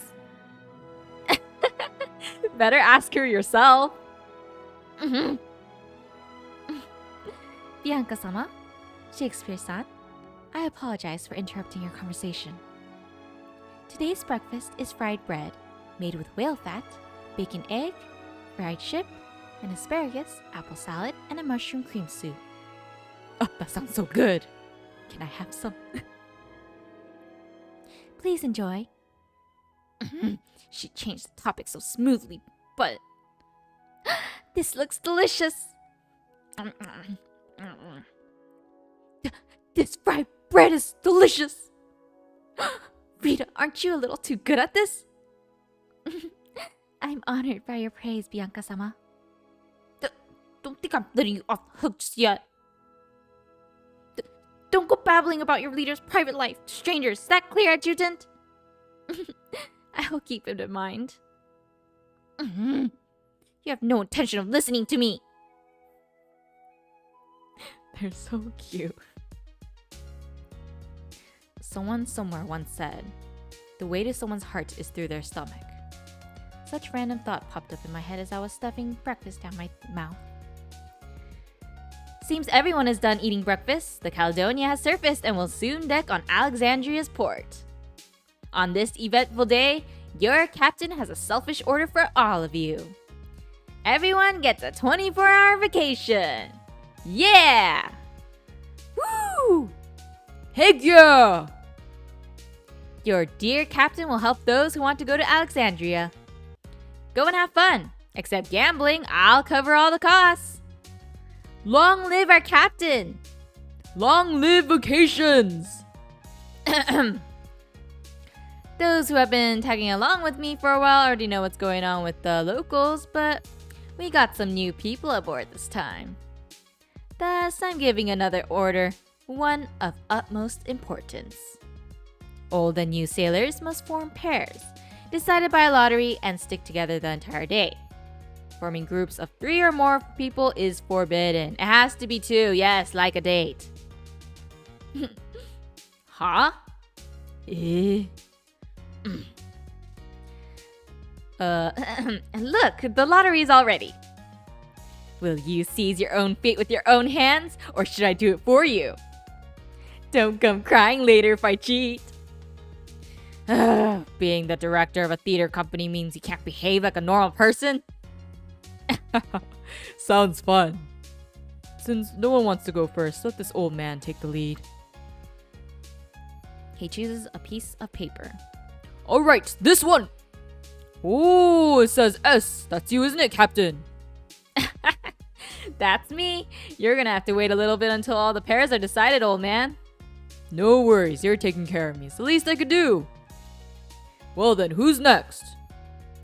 Sorry for the trouble I caused yesterday. Chooses a piece of paper. I? Seems we're a pair. I dislike soldiers, but our mother tongue is the same. At least I could be your guide. I'll be counting on you.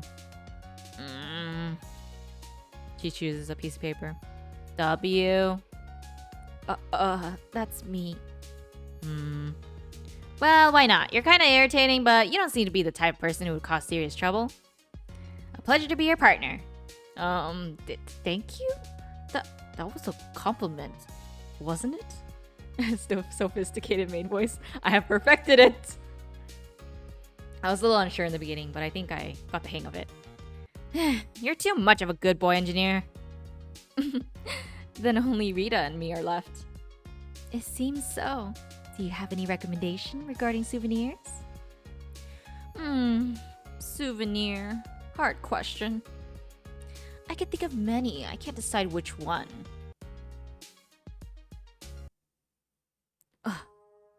Well, what do you think of the world's largest city? For a big city, it has a retro feel. Kind of like Aden or Kolkata.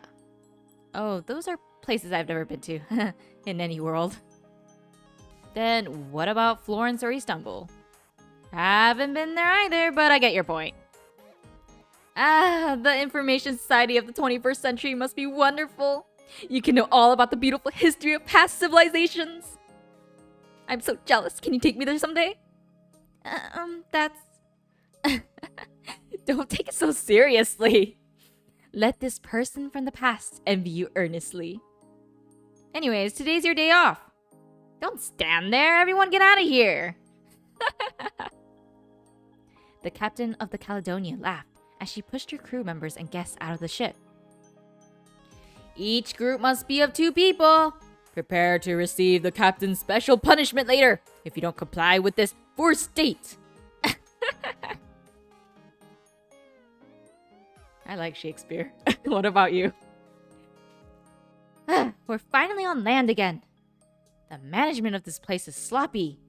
No one asked us for clearance. About the management... they're here. What came here? Please be clear. Welcome to Alexandria, James Watson, and unnamed young lady. Uh-huh. Young lady, I am the police of this city. For your first visit, you are required to enter various basic information. Oh, so this is what you were talking about, Jimmy. Yeah, amazing, isn't it? Please enter the required information. Name, Bianca Atagina. Gender, female. Age, 12. She's 12. Birthday, January 1st. Not that I know what calendar system this place is using. And lastly, a fingerprint. Is that enough? Nice to meet you, Yuno-san. Welcome to the stream. Yes, thank you for your cooperation. Have a nice trip. Even though a year only has 365 days, this is the first time I see someone born on New Year's Day.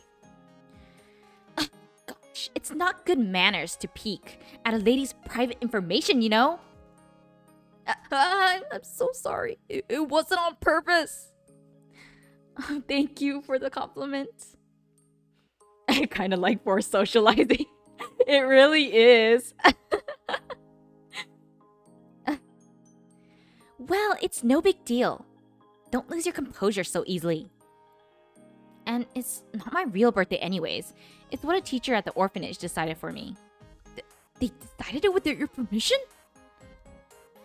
Yes, I don't know when I was born. And New Year's Day is easy to remember. Makes sense. Well, where are we going now? Oh, I know. We could hire a robot guide since the captain said she would pay for it. Please wait. Not only the police are robots, but also the tour guides? Yes, isn't this city amazing? いいんですよ、大丈夫です。You can visit anytime. I'm curious about who's managing these robots, if it is. The city administration group is in charge of them. They do it from a place called City Hall. They also use robots to maintain safety and collect taxes. Who are the members of the group? An election is held each year to select people from among the citizens. Actually, the system is self-maintained, so anyone can do it. The job is akin to jury duty in a British court. Is that so? Surprisingly advanced. Shall we move on? Right. I'm not sure where to go. Oh look, it's the guide robot. Welcome to Alexandria. Information on basic services is free. If you need a tour guide, please provide your ID and insert 3 drachma. Drachma? What's that? Money. Money is called drachma here. It's a Greek word. I'm sorry, Greek. I might have pronounced that incorrectly. It may not look like it, but each drachma is equal to 10 grains of gold. Surprisingly expensive. And what does this 10 grain refer to? Grain is the average weight of 1 gram of wheat. Gold is precious, so we use small quantities. And now, the opportunity to save money has presented itself. What do you mean? Rather, who are you?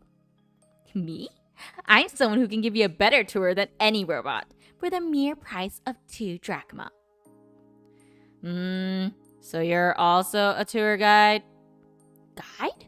No way. That line of work is too much work for me. My tour is fundamentally different because my train of thought is fundamentally different than that of a robot. In short, I'm a philosopher. A philosopher, eh? And I don't see things the same way as them. Okay. What are you going on about? Seems there is a small difference in our perception. It means I must prove my value for you to recognize it. Yeah, like I'm saying, I don't know where to start with you. Can't you do something about how you talk? I know what you mean, but I can't. I am Thales of Militus, director of the Metaphysics Institute of the Great Library and commander of the 3 forces. A true philosopher. Oh, I need to breathe. Here's my business card.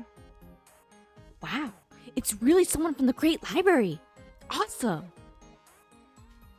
Great Library? You mean the one that was burned several times in history? That's not the case here. The Great Library is the best research institute in the world. It is said it has been active for over 2,000 years. Also, all the robots in the city are manufactured by the Great Library. Oh my, there sure is a lot of rumors about us. The Great Library has only existed for less than 200 years. Sorry to disappoint, boy. Still, studying metaphysics at the Great Library is awesome.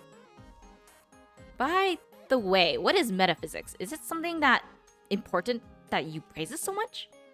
If the engineering science I'm studying is learning to deal with limited material, then metaphysics is the study of something infinite. Philosophy within philosophy. I did not understand a word of that.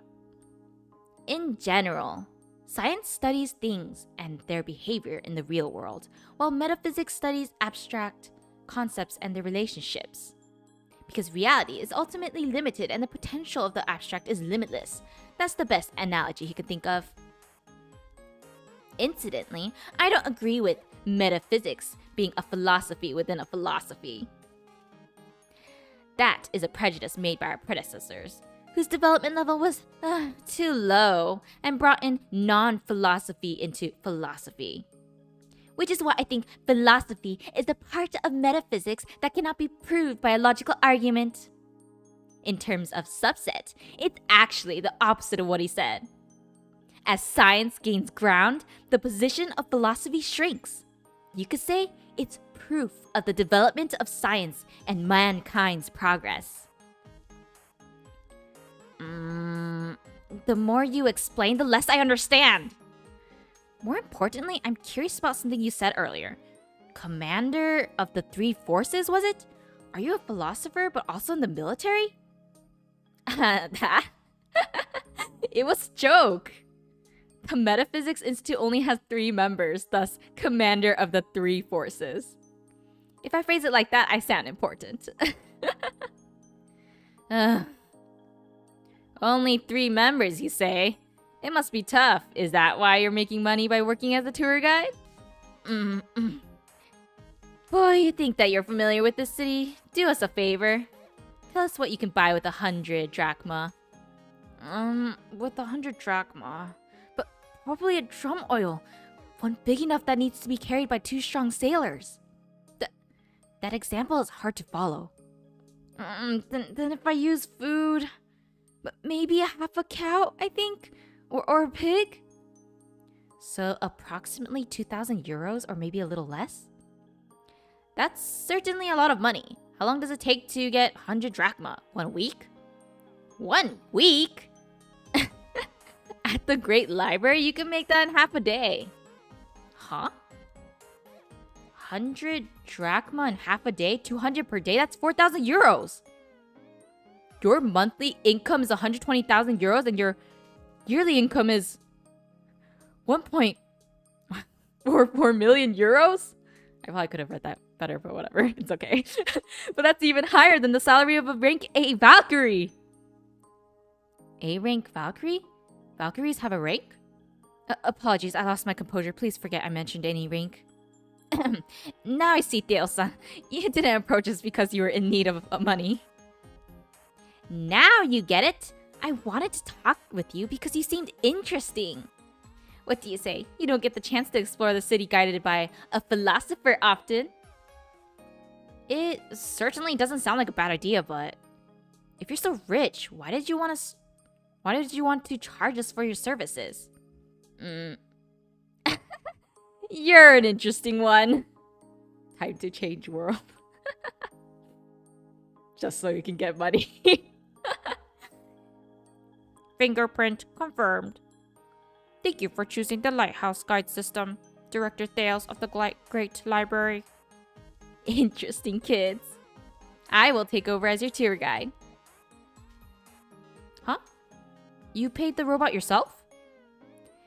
Rational thinking is trapped in contradictions, and as such, it will lead to its own denial. When you reach a dead end, reverse your line of thinking to see what both parties really want. Oh, so she's a stigmata. I wonder if I have her. I don't think I do, actually. In our current situation, you want a guide, but you don't want to be deceived. I want to talk with you, but you don't know me.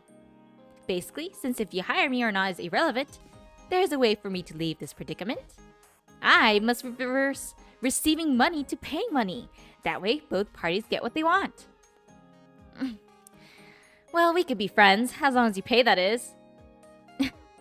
Look at you. You look so serious, but you can joke too. Hey, aren't you being a little rude? Anyway, metaphysics is the study of the nature of reality. It examines thinking itself, its ability, and limits to grasp the truth. It would take an entire semester of classes to... it would take an entire semester of classes to explain it in detail. So let's not go there now. Enters commands into the robot. Input confirmed. Starting tour. This is the central square of the Harbor District. It's a great place for travelers to buy souvenirs. Oh, Shakespeare has one too. That's nice.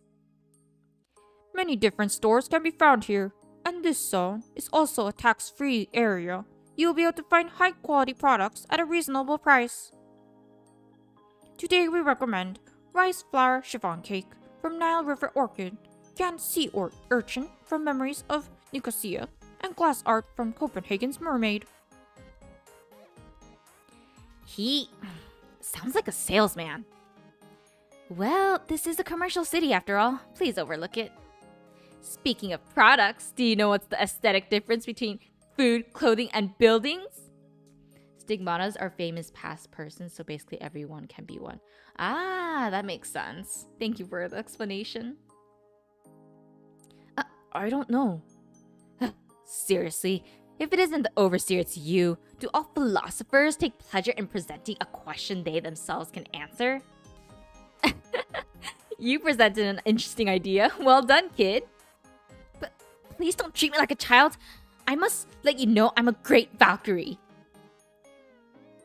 Dracula has one too? Wow. And you don't look too much like an adult yourself, shorty director-san.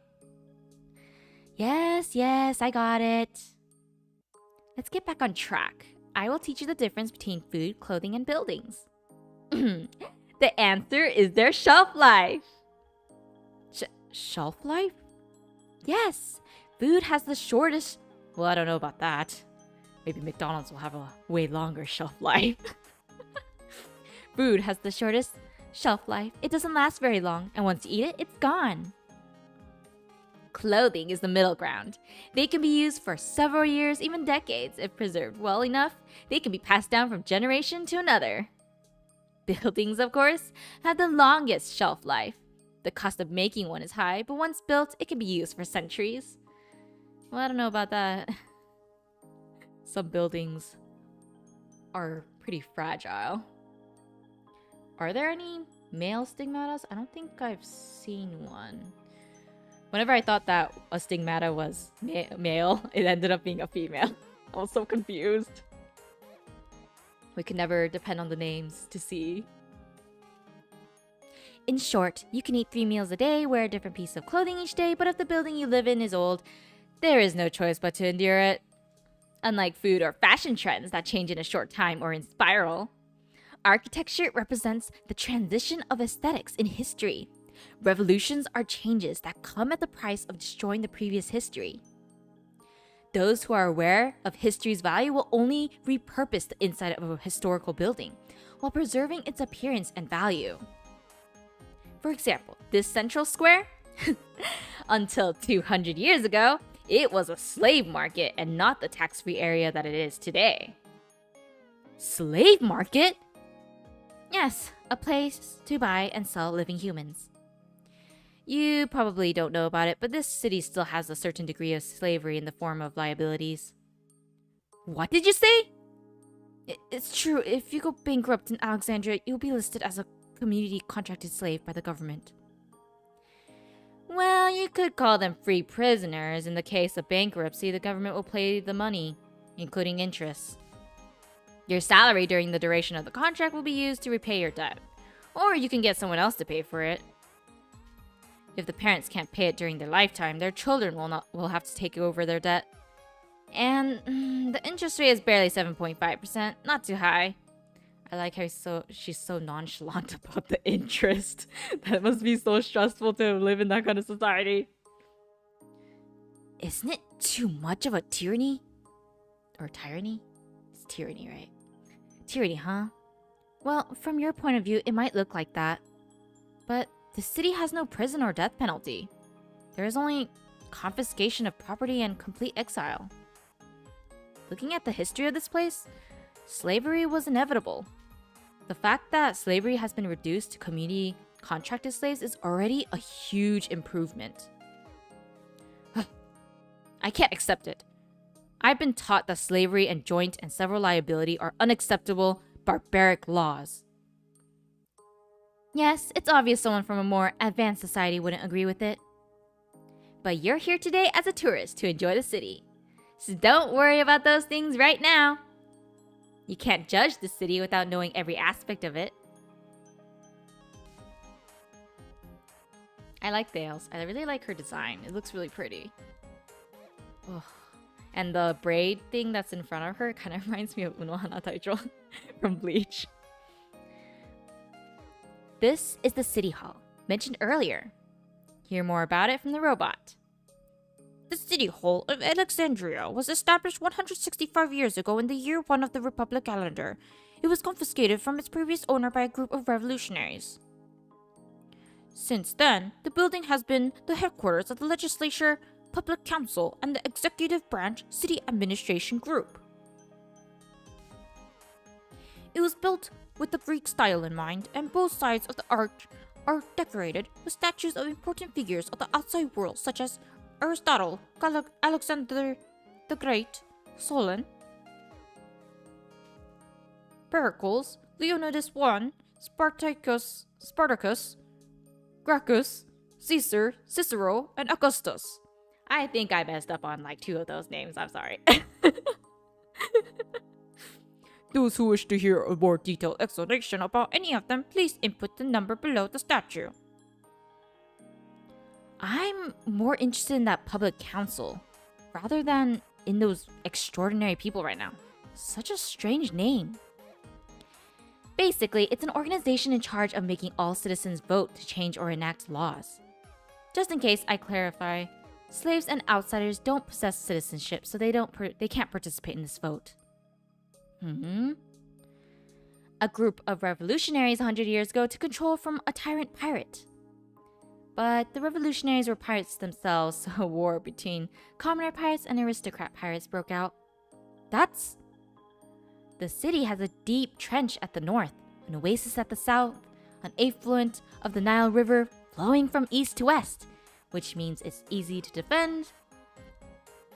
So many people were interested in controlling it. So how did it become a commercial city and not a military stronghold? That's because the location was perfect to be a commercial hub. Merchants aren't afraid of pirates, as long as the other party likes money. In the end, it all came down to a government, a state, or you could call it a tool to let one class exploit another as well. The self-imposed peace of a barbaric society is a social autoregression. While it's a good thing, often enough it leaves bad customs in that society's culture. You mean slavery? Exactly. Ironically, due to the high level of development of the city, even slaves are living better than anywhere else. Public baths, flushing toilets, basic medical insurance, social security, these are things you can't get anywhere else. My workplace is nearby. Why don't we visit the Great Library next?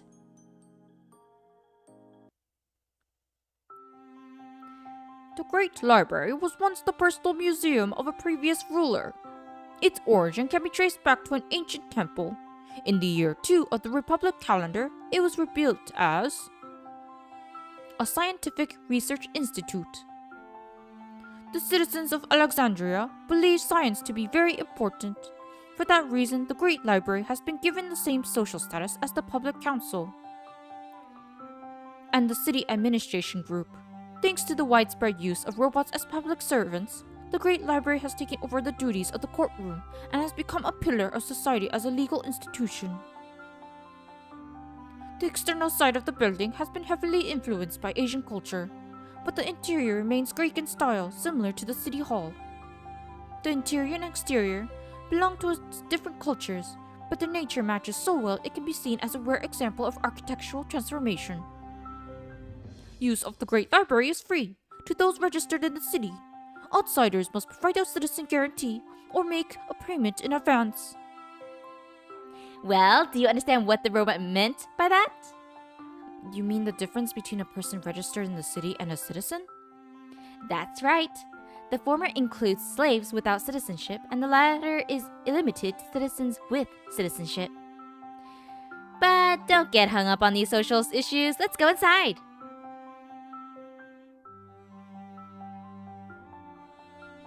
Thank you for the subscribe. Call me Mim. Amazing. Impressive.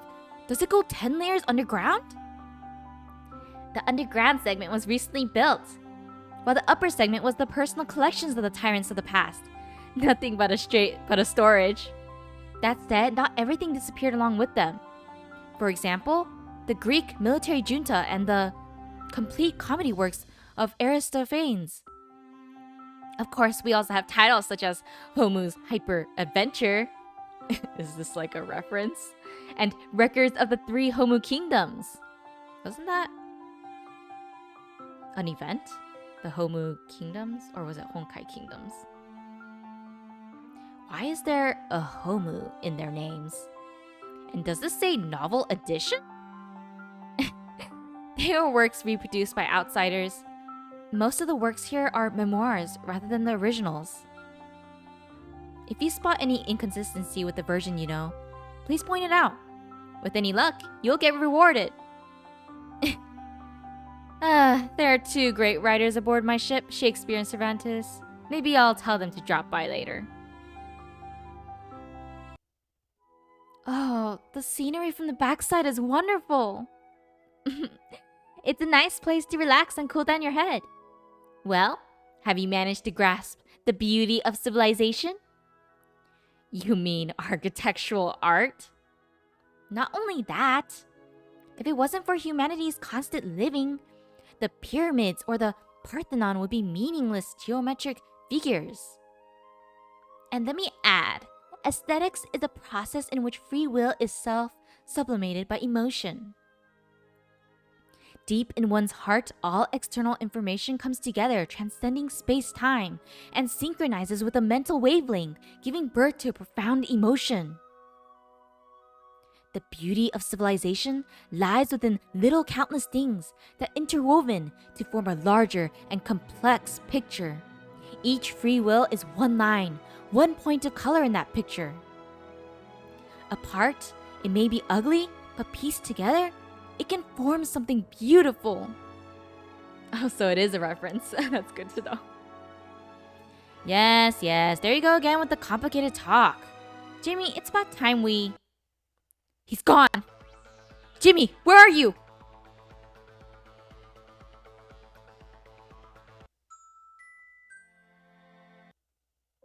Library. For those without the proper knowledge, bookshelves are a cultural cemetery made by boring people. For those who have the knowledge to understand what they say, a library is a roaring Valhalla, a spiritual hall for communication across time and space. Did anyone like going to the library when they were younger? I did.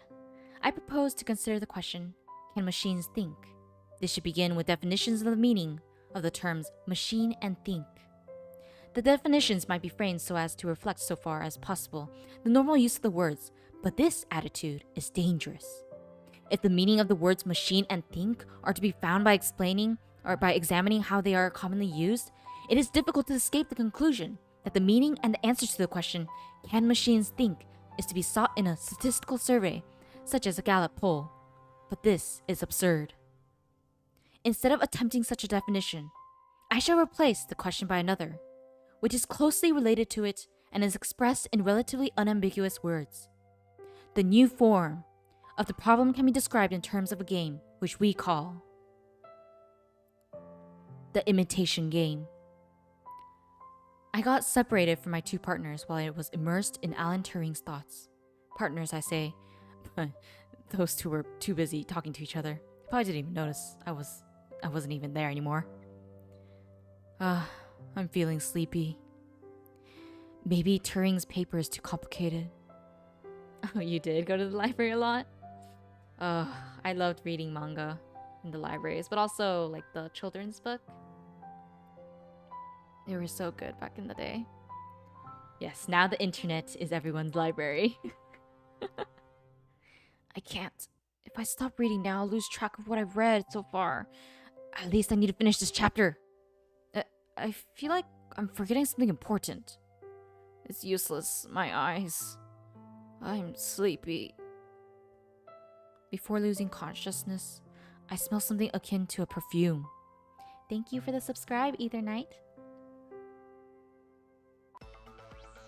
What is the meaning of this? He should be somewhere in this postmodern scientific museum. We even searched the bathroom, but he's nowhere to be found. It's strange. That geek boy shouldn't have been able to go too far. Geek boy? Poor him. We were together for sure at the lobby, where I introduced you to postmodern science, the knowledge of the external world we haven't mastered yet. Afterwards, we climbed the stairs, left the building through the back door, and looked at the scenery.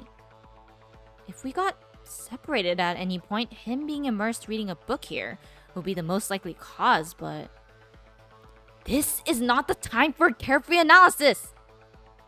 Call him through the radio, close all doors, search every corner of this place.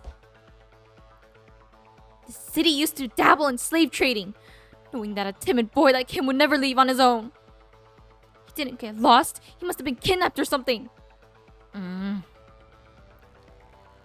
That worst case scenario is not entirely impossible. I'll admit that much. I'll arrange immediately the use of the radio. However, the other two actions will disrupt the order of the library. First, we need the permission of the curator. Then let's go to see the curator right now. If he doesn't show up, I will take matters into my own hands and thoroughly investigate everyone here. Calm down. The curator is a reasonable person, but right now you look like you're trying to pick a fight. What did you say? I understand well you feel anxious about what happened to your friend, but there is an order for everything. Don't throw it away and cause trouble for everyone else here. Rules and systems are only effective because people adhere to them. Also, if you know violence is not good, suppress that aggressive attitude of yours until we confirm whether it was really a kidnapping or not.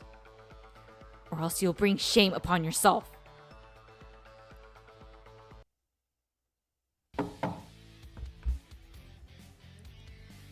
Come in. Curator, it's about the broadcast I made earlier. You probably heard it already. We searched every place we could think of, but couldn't find a single clue. It's impossible someone disappeared without any witness. Please at least contact the police. I already did. I said it before, didn't I? The library acts as a legal institution too. Dales, basically you're saying someone disappeared inside the library and they didn't leave any trace behind? Yes, I also took a look at the surveillance cameras, but there was no footage of anyone similar to him leaving the building. You have surveillance cameras? Makes sense since there are robots too. Don't interrupt me, Valkyrie. Curator, the surveillance footage tells us the missing boy hasn't left the building, and he isn't responding to the radio message. Can I ask for a complete lockdown and a thorough search? Do we need to go that far? I think we do. There is a chance this incident is connected to the recent missing outsiders case. What makes you think that? It's difficult to make a person disappear.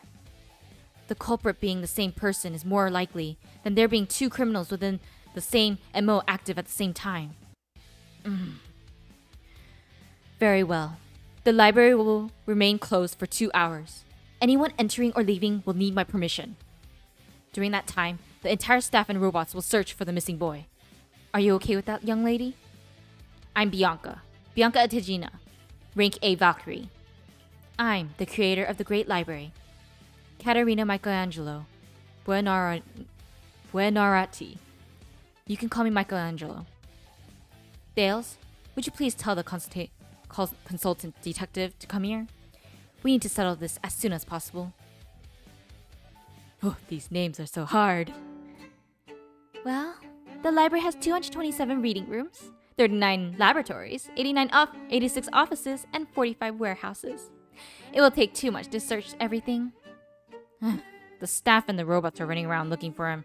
Shouldn't we be doing something too? I'm not doing nothing here. I'm waiting for that person thinking over there. The curator pointed her finger at a person sitting in a chair. She seemed to be busy thinking while assuming a strange pose like Holmes. Oh, she's so pretty. I really like her. Is she also a stigmata? Oh, she's so pretty. Seems everyone can't wait any longer. I'll start sharing my deductions while we wait for my trusted assistant to come. But wait a minute, who are you? I'm an archaeologist and a consultant detective. Anything else? Oh, did I forget something? Why, yes! Perhaps your name? Are you not going to introduce yourself, properly? It's not like knowing my name would change our current situation. Oh, but oh well. Call me Champollion. Jenna Francois Champollion, archaeology expert. I am sorry to all of my European friends. I'm butchering these names. I'll go straight to the point. The person you're looking for is not in this library. What? But the camera footage! The reason is simple. If the boy was here, why isn't he showing himself? There is a huge commotion going on because of him. He must have been locked up by someone. They must be waiting for the commotion to cease before sneaking him out. Your first idea has a point, but the second one is too unreasonable. If the target has been secured without anyone noticing, why would the kidnapper purposely take a risk and wait for the uncertain moment when the commotion ceases? And it's strange we haven't found any trace of him, if he was hidden in a hurry. Conversely, if this crime was premeditated, would the culprit stay here with the hostage, or would they try to leave right away? Which course of action do you think is the best? I get that. But Jimmy didn't show up in any surveillance footage. There wasn't anyone who looked like him either. Could it be Jimmy is... Don't let your imagination run wild. I doubt anyone had a grudge against him. And it didn't seem like he had a lot of money. The possibility that someone would try to assassinate him is small. But then... It's simple. He was put inside something and was escorted out of the library. But even if someone were to hide him in one of the boxes we used to carry books, they would be thoroughly inspected at the exit. They would be found out immediately. Director Thales, I never said anything about books. I know, but it's not time for cleaning yet. He couldn't have been hidden together with trash. Besides those boxes, I'm not sure if there is something else where you can hide someone. It's right under your nose. What do you mean? What's the best tool of transportation that was made using that gem of reason you and your library are so proud of? I see. Exactly. Robots with large torsos are excellent tools to carry people. But the robots are full of electronic components inside. You can't... You noticed it, didn't you? But please explain it so I can understand it too. If you remove the autonomous control unit of the robot and switch to remote control, you can fit a person inside. Any solid proof of that? From what I've heard, the robots have a heartbeat system that automatically sends a signal back to HQ at regular intervals. They do. It's a system we use to see the active area of each robot in real time, so that we can optimize their deployment zone. Anyone planning to use a robot for a crime will definitely remove its transmitter. Otherwise, the risk of being found out is too great. The staff in charge of the system are now comparing the heartbeat system records with the camera footage. The results should be coming soon. Professor Champollion! There's a discrepancy between the number of robots that left the building and the system's records. It's 3 of them. 3? There might be more victims we're not aware of yet. Or perhaps the culprit used the same method to escape. In any case, finding those robots will get us closer to solving this case. You sure sound confident for what is essentially looking for a needle in the ocean. I have a very talented assistant, you see. She should be arriving in any moment. She better had not stopped to eat something on the way here. Is she really as reliable as you say she is? Whatever, let's go to the entrance. Even if the culprit is still inside, they will be no different than a cornered rat. The library staff will be able to deal with them easily. Ooh, how exciting. At the same time, somewhere in the city... I heard he used the drug. He should be waking up shortly. Will he really help us though? Don't worry.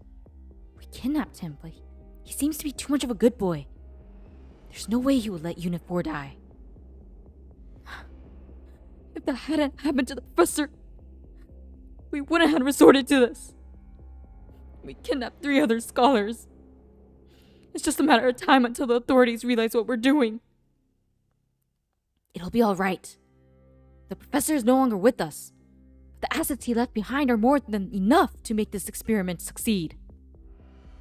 Not even the great library will be able to oppose us. Yes, and justice is on our side. Countless people who lost their freedom are waiting for us. It's time to turn off the lights of the great library that calls itself the lighthouse of the city. Sup, Professor? The cake from the Nile River Orchid was so delicious, I had to buy another one. Is there anything else besides food in that little head of yours? We can't have that hindering our investigation, Neith. But I'm not too late, aren't I? This kid is your assistant? Yes, her name is Neith. She doesn't look very reliable, but her nose is better than a dog's. How's that even possible? But that's good to know. Yes, scheming in the dark. I am reliable. I'm only late because the cake smelled so good. It's not my fault. That is true, it's not your fault. So this kid is your search dog? Don't call her that. She's a treasure I found in the market. Market? Don't tell me she's...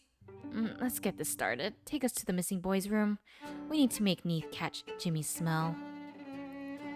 You changed the subject very quickly. How suspicious. Neith once found Arthur, who ran away from home. I can vouch for her searching abilities. Arthur? The curator's pet parrot. We had a hard time catching it. Everyone worked together to climb the tree. It wasn't my precious silk cloak got torn that day. Hmm. There is no time to reminisce about the past. Let's go. Right, if we can really count on Neat, then let's go. Jimmy's room is in the Caledonia. Bianca-sama? What happened? You seem to be in a hurry. Jimmy's gone. I'm trying to get a whiff of his smell to find him.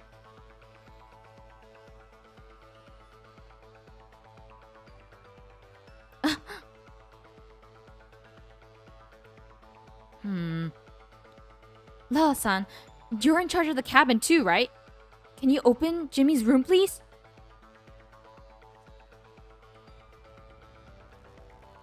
Are you receiving the video?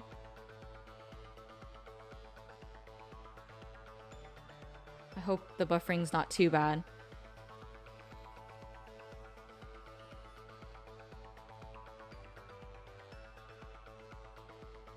Is everyone okay with everything, or is it starting to lag even harder? I hope it's not too bad. I'm gonna continue, but do let me know if it's starting to get worse. Yes, come with me.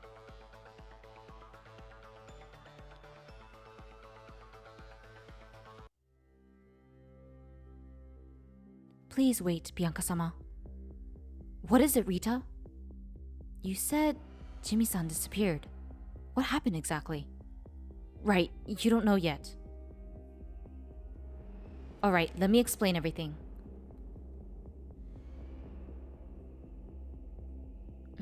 I see, so that's what happened. In that case, let Jimmy-san search to me. Bianca-sama, you should stay aboard the Caledonia. Why should I? I know you want to help Jimmy-san. However, we need to keep in mind our own mission. We, in particular, you, shouldn't get involved in this case. Did I hear that right? Are you saying that I shouldn't get involved in an incident that happened under my watch? Are you serious? I'm very serious, Bianca-sama. Getting involved in the internal affairs of a big city like this could bring unexpected risks to us. One of us should remain aboard the ship to avoid the worst case scenario. Then it should be fine if I go out and you stay on the ship. I was Jimmy's partner. This is my responsibility. There are 5 dangerous faults which may affect a general. Recklessness, which leads to destruction. Cowardice, which leads to capture. A hasty temper, which can be provoked by insults. A delicacy of honor which is sensitive to shame. Over-solicitude for his men, which exposes him to worry and trouble. These are the 5 besetting sins of a general, ruinous to the conduct of war.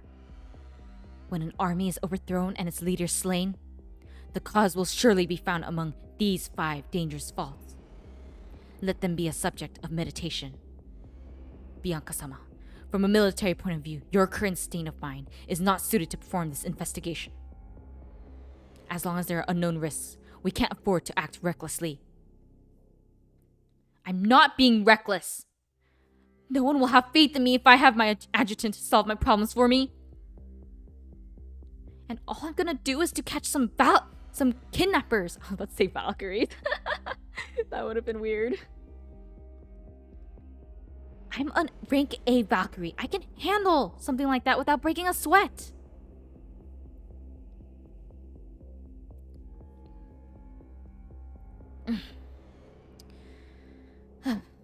If you insist so much, then please at least wait until the rest of the Caledonia's crew is back.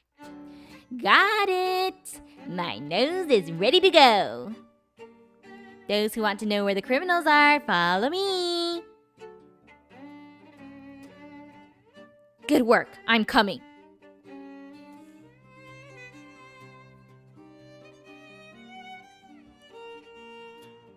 Bianca-sama.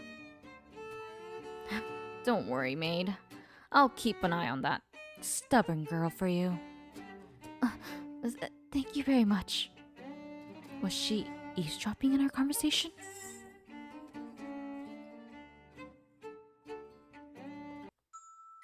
Ooh, new chapter.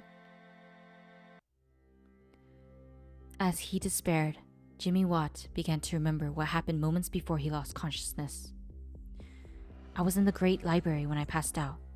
Next thing I knew, I was already inside this prison cell. The door is locked, and no one is answering to my screams.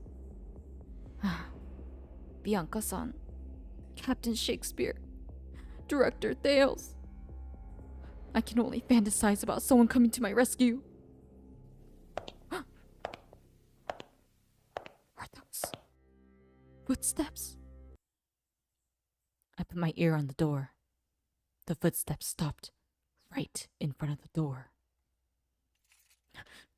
Someone inserted a key. The door is opening.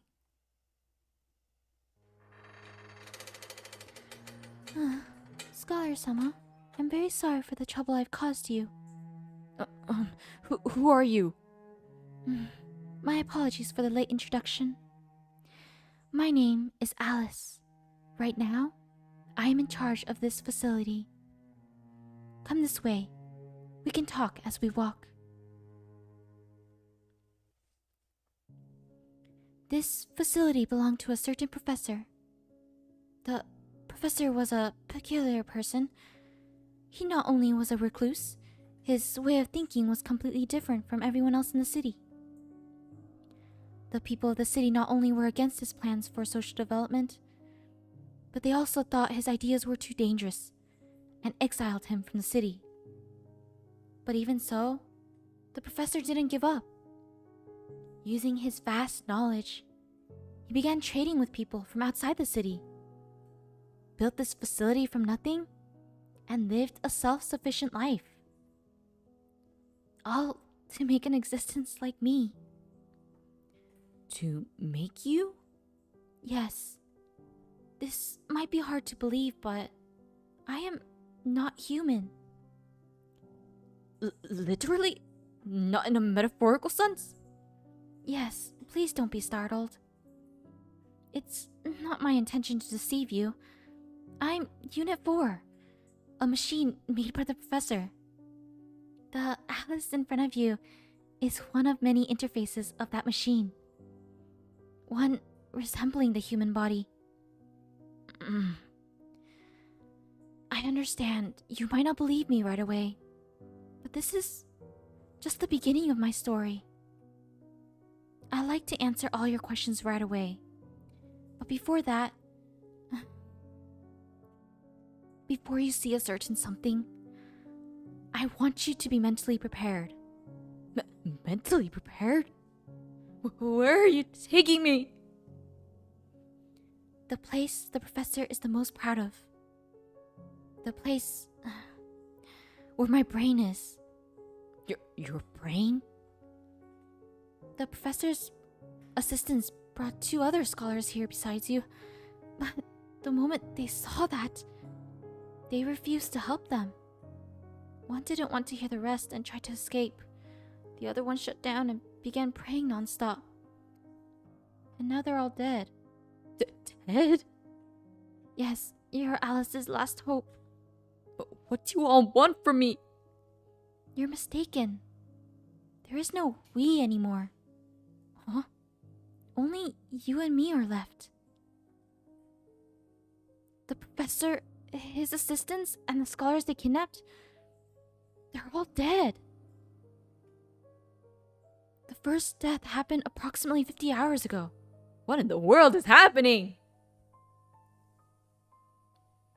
The professor worked for 20 hours straight and suddenly collapsed. His assistants tried to perform first aid on him, but alas, it was all for nothing. By the time I got to him, he had passed away. Having lost the professor, the assistants kidnapped you and 2 other scholars to keep working on me. Like I mentioned earlier, there was a disagreement between the scholars and the assistants. And now, I'm the only one left. Fortunately for you, you were still sleeping in your cell when it happened. You could call me Jimmy. I feel so sorry for Jimmy right now. Jimmy-sama, you're Alice's only hope for salvation. What do you want me to do? Take the stairs to the right. We'll be there shortly. Oh, I'm scared. What does the brain look like that they're so scared? After I climbed the stairs, I saw a door with no special features. Alice put her hand on the door. It seemed to tremble a little. Once this door is open, I hope you can remain calm and collected. No matter how unethical this experiment was, the life that was born from it wants to live. She's cute, but I'm terrified too. I want to live. This is my central thinking processor. I lack the necessary permissions to view documents related to my own maintenance. Without the professor, I had no choice but to search for someone who can learn them to have them. To be precise, I don't need to know how. I just need to receive regular maintenance. Because if I don't, I will stop functioning in 200 hours. Give me a moment to organize my thoughts. Basically, you are a machine capable of thought, and this is your brain. Yes, that would be the simpler version of it. And your brain needs maintenance at regular intervals, just like how the human brain needs rest? Yes. The professor who made you wanted full control of your actions, so he didn't give you the necessary permissions to view maintenance-related documents, which resulted in you not being able to perform maintenance on yourself. Yes. That's strange. Why would he do that? Yes, I'm drinking tea once in a while. Thank you for reminding me. I should probably drink it right now. Thank you. Oh, you're right. It is a lot of loud reading, but it's very fun. I hope you guys are enjoying it still. I don't know. I think that maybe the professor wanted the means to control me in case of emergency. Emergency? Why would there be one? Because I'm not a pure machine. Huh? Those cabinets near the wall. You're thinking there are complex electronic circuits inside them, don't you? You said you were a machine, so it'd be natural to think that.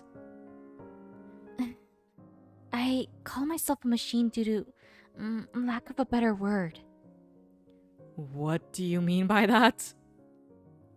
If I were to make up a word that could properly convey what I am, that would be brain engine.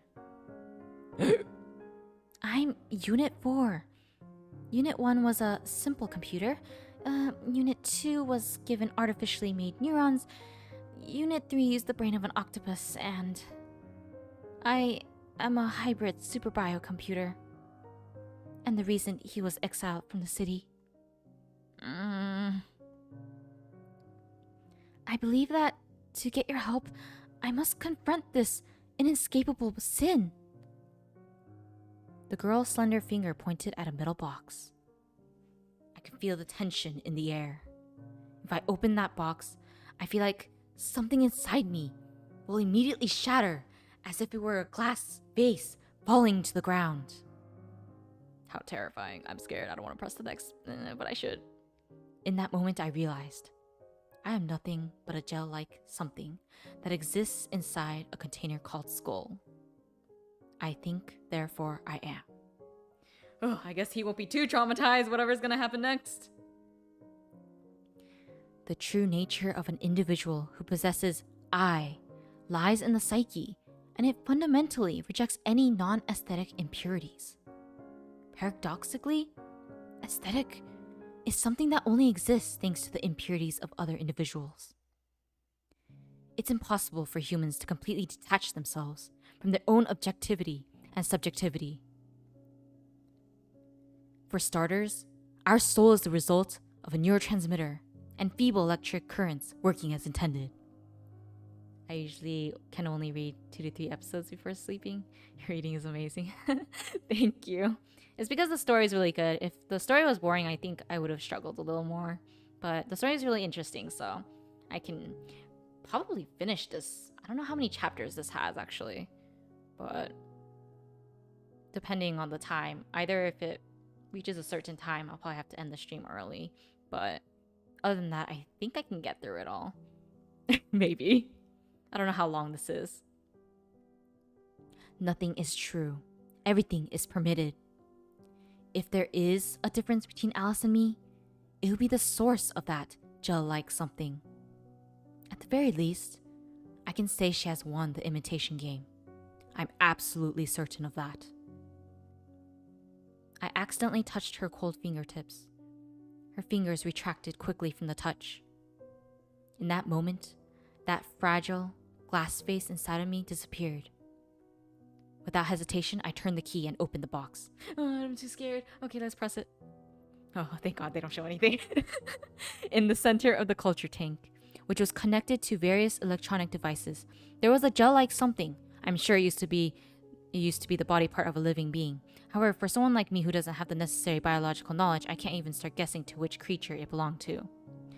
The inside of the culture tank was dim, and an orange light was flashing from the vacuum tubes.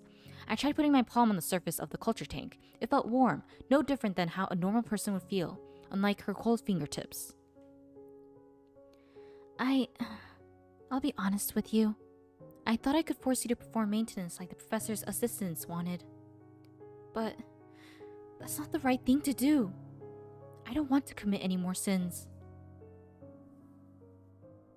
Alice, I'm sorry, I got distracted by thinking about unimportant things. Give me a second, I need to bring down my cat.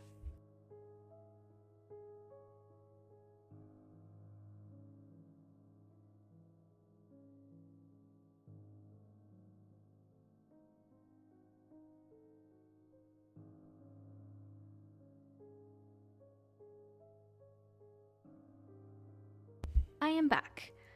Okay, I'm sorry, I got distracted by thinking about unimportant things. She took a bunch of keys from a pocket in her skirt and gave them to me. These keys will open all doors in the facility. How to proceed is up to you, Jimmy-sama. I'll make sure to return you to the surface, to the world where you belong. I promise you.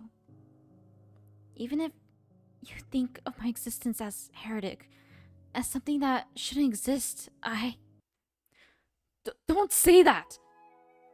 The professor and his assistants might have done bad things, but you haven't done anything wrong, Alice. But you don't know anything about me.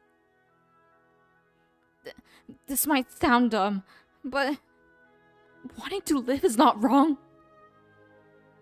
You're not a normal person like me, which is why I can't forgive those who tried to use you and abandon you. Though I have a place to return, I was forced to come here, and I don't know anything about you. As an engineer, no, as a person. I can't let you die. Jimmy-sama. Alice, your life won't end in 200 hours. I swear it. Oh, what a sweet boy he is. It's 5 hours already. Wow, I didn't realize. My eyes are okay. I'm usually on the computer most of the time, so this is no big deal. At the same time, right at the next intersection. Oh, I'm in chapter... Oh, there's 31 chapters. I guess maybe I'll get through halfway, maybe? Probably have to finish the rest in the next stream once I reach halfway point. Let me know when I do reach the halfway point. Because I don't really know where it says the chapter is. Straight and then left. Run past the slums. We're not there yet. Keep going. This way. Forward. Keep going. Aren't we in the outskirts of the city? You can trust Neith's nose. Also, this bit of sunken sand is characteristic of a 3-wheeled robot. When their tires go over the sand, they leave marks like this one. I see. These traces tell us we're on the right track. Neith, I'm correct to think these tire tracks will guide us to where Jimmy was taken? Yeah, it's okay if we follow them. Great. Kidnappers, say your prayers. Whoa, this smell! What is this? It's a sulfur lake. They're made by volcanic activity. This is bad news. Professor, the smell is too strong. I can't keep going. Yes, I know the smell of rotten eggs. A large amount of hydrogen sulfide. I pronounced that wrong, aren't I? Is coming out of the sulfur lake. I think it's sulfide. Okay. Hydrogen sulfide is a toxic gas, and when the concentration is too high, you stop smelling it. Oops. Let me go back to that. We can't advance recklessly. Then how did the kidnappers get in here? I suppose they used gas masks or something similar. Look at this point. This part has sunk deeper compared to the tire tracks behind it. It must mean a robot was parked here for a while. Which means they prepared their equipment in this spot. Neith, go see the curator and ask her for gas masks and oxygen tanks. Tell her to bring as many people as she can. We need to perform a thorough search. And this time, don't get distracted. Got it. What should we do in the meantime? Wait here? We'll rest, not wait. Knowing when to rest and wait for the right time to act is one of the keys to victory. By the way, Valkyrie, have you ever taken part in a war? War? The kind where people kill each other? Valkyries fight to protect humanity. They're not mercenaries who fight for someone's self-interest. Well said. I envy your era. Most people must know how foolish war is. War is glory to the uncivilized and shame to the civilized. You can't understand its cruelty without experiencing it yourself. You can get angry, but in time you'll be happy again. You can get anxious, but in time you'll be calm again. But countries destroyed and people killed will not come back. Your ally today may be your enemy tomorrow. Your enemy today may be your ally tomorrow.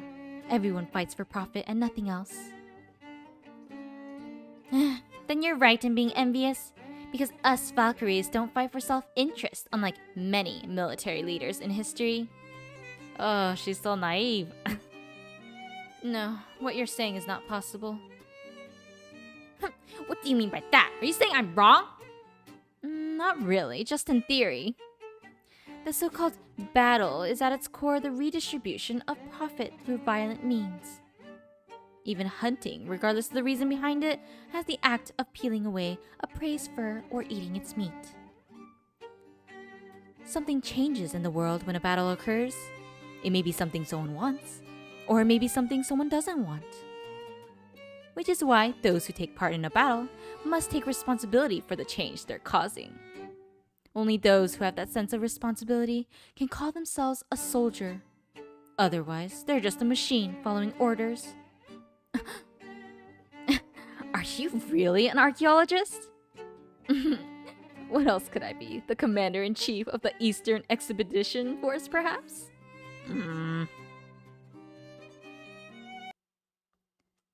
Then I have to do this. I get it now. Alice, we can start whenever you want. Really? It's amazing how you were able to understand it so quickly. The maintenance itself is not a difficult job. It's just a procedure that is slightly complicated. That said, I don't have the authority to change your reading rights. It's about roundabout, but I'll have to learn it myself first to teach you later. Sorry. No, it's not a problem at all. I don't mind studying together with you. Huh? Then let's get started with box 1 and stop adding Sama to my name. It doesn't sound right.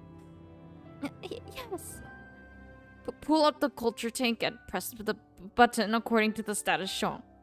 I see. Simple enough. No wonder the professor never let me see him working. Huh?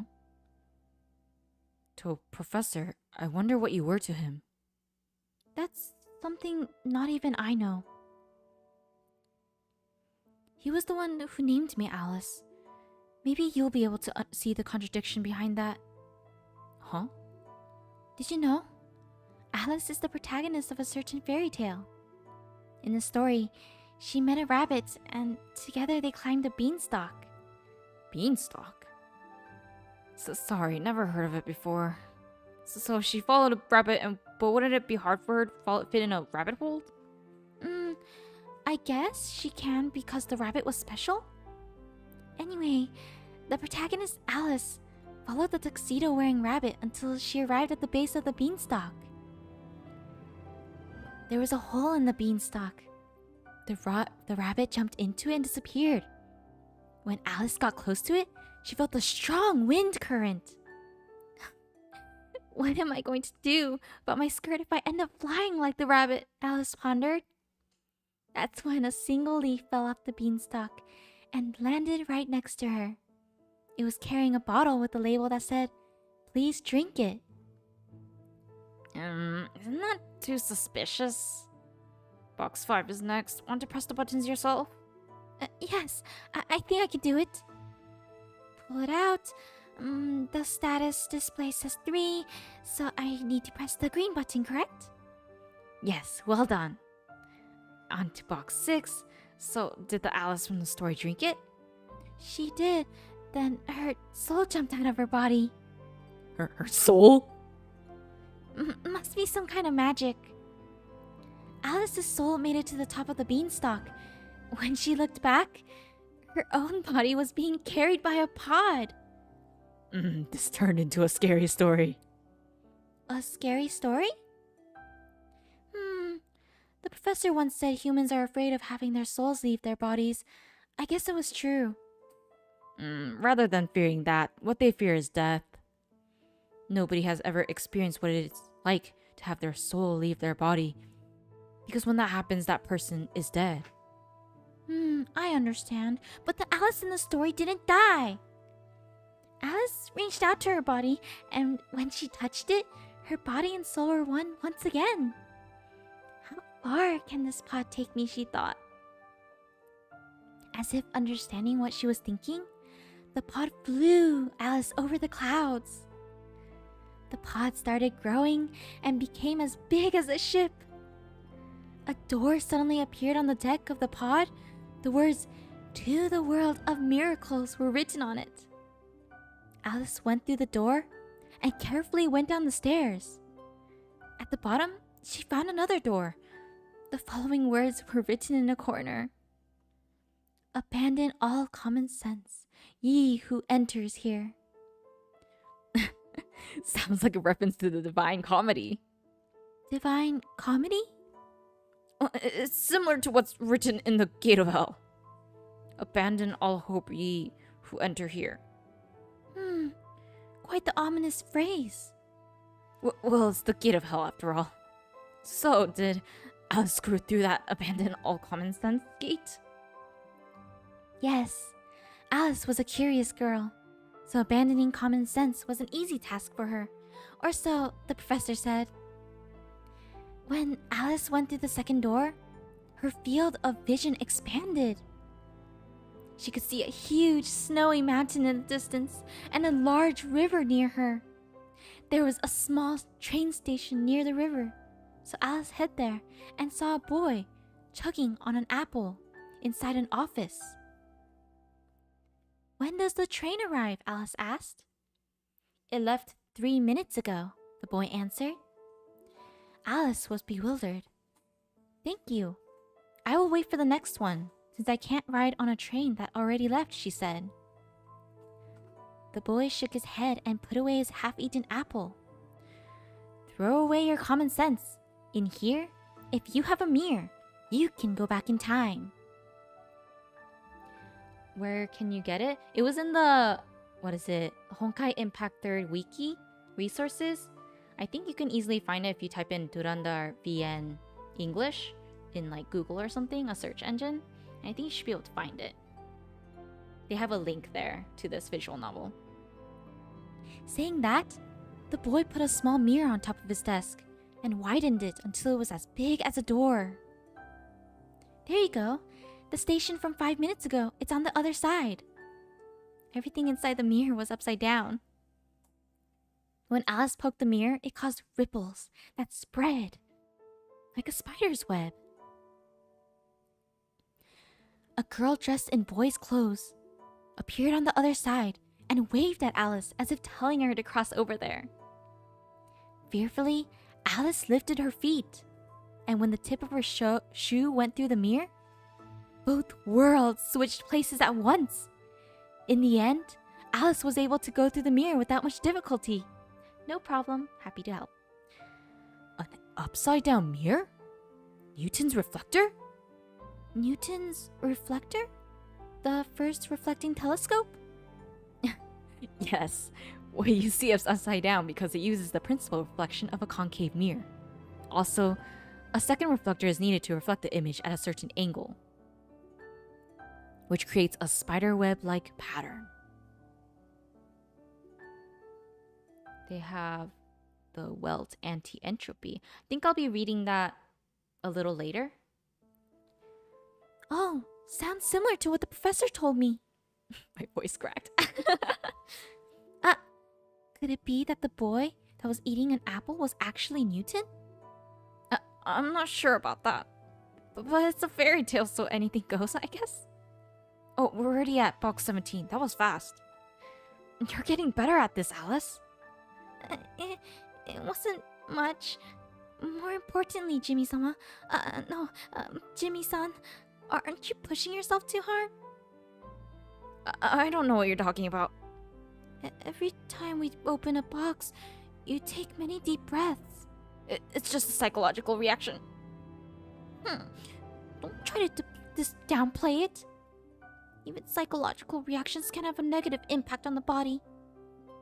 I know doing this would make any ordinary person feel uncomfortable. So please don't pretend everything is okay.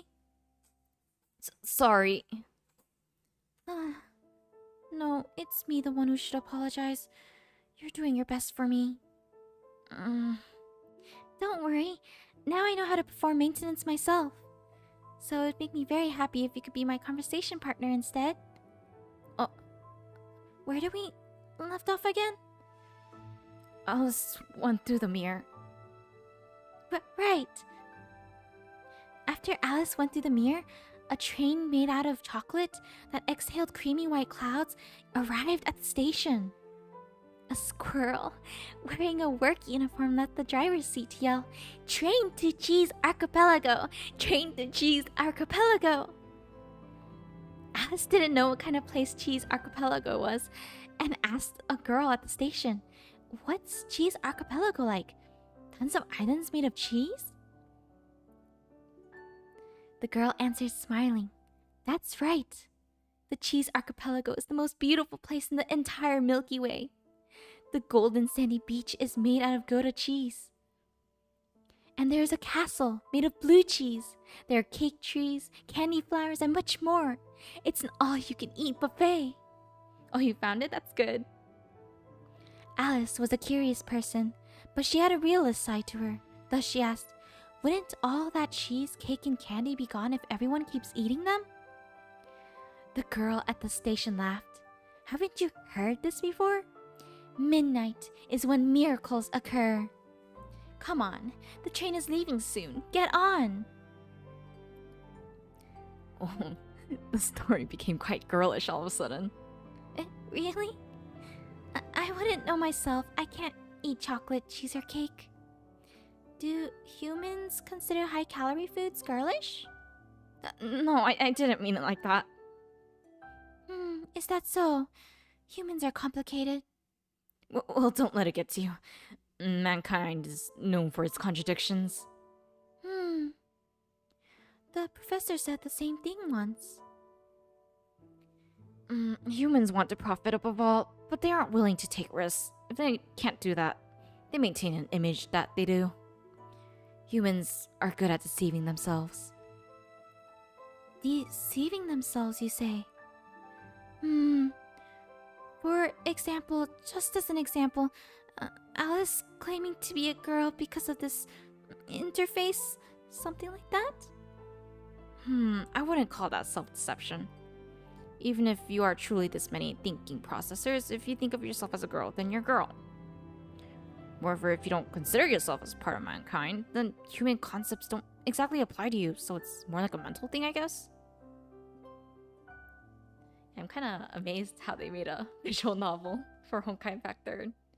They really love that game, huh? I see. It never occurred to me to think about it that way. It's settled. I will keep referring to myself as a girl. Status 4. Press the yellow button. Box 32 done. We have 26 left. Seems maintenance will end before the story. Will you leave once the maintenance is done? Right, I should get going. But this time I'll stay. I want to hear Alice's story to the very end.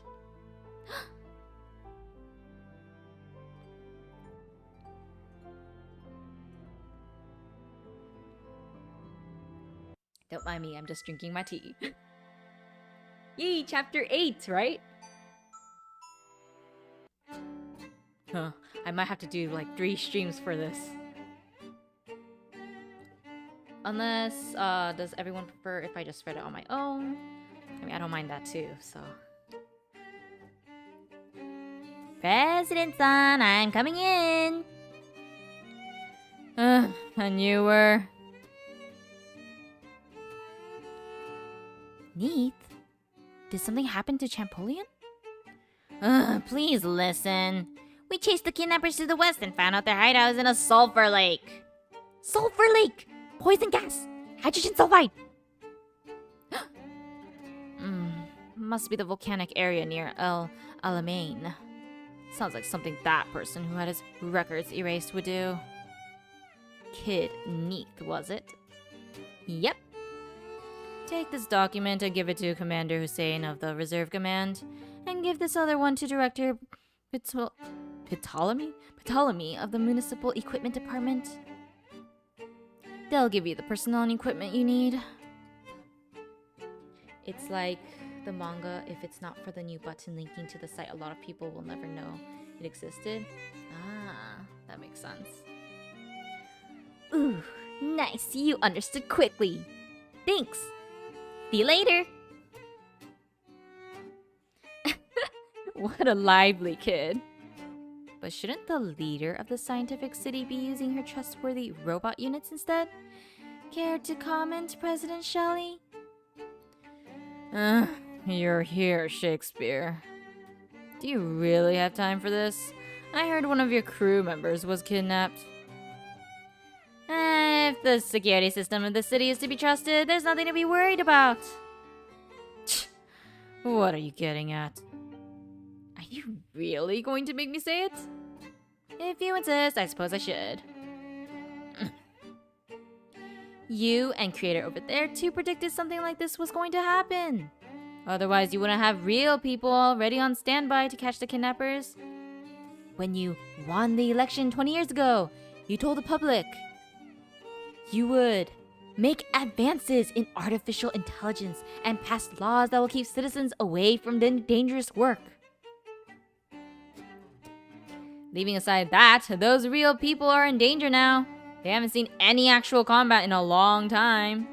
And despite knowing that, you decided they were fit to handle this case. I don't mind for other streams. Will you reading the VNs? Okay, that's good. Yeah, I'll keep reading this until we complete it together.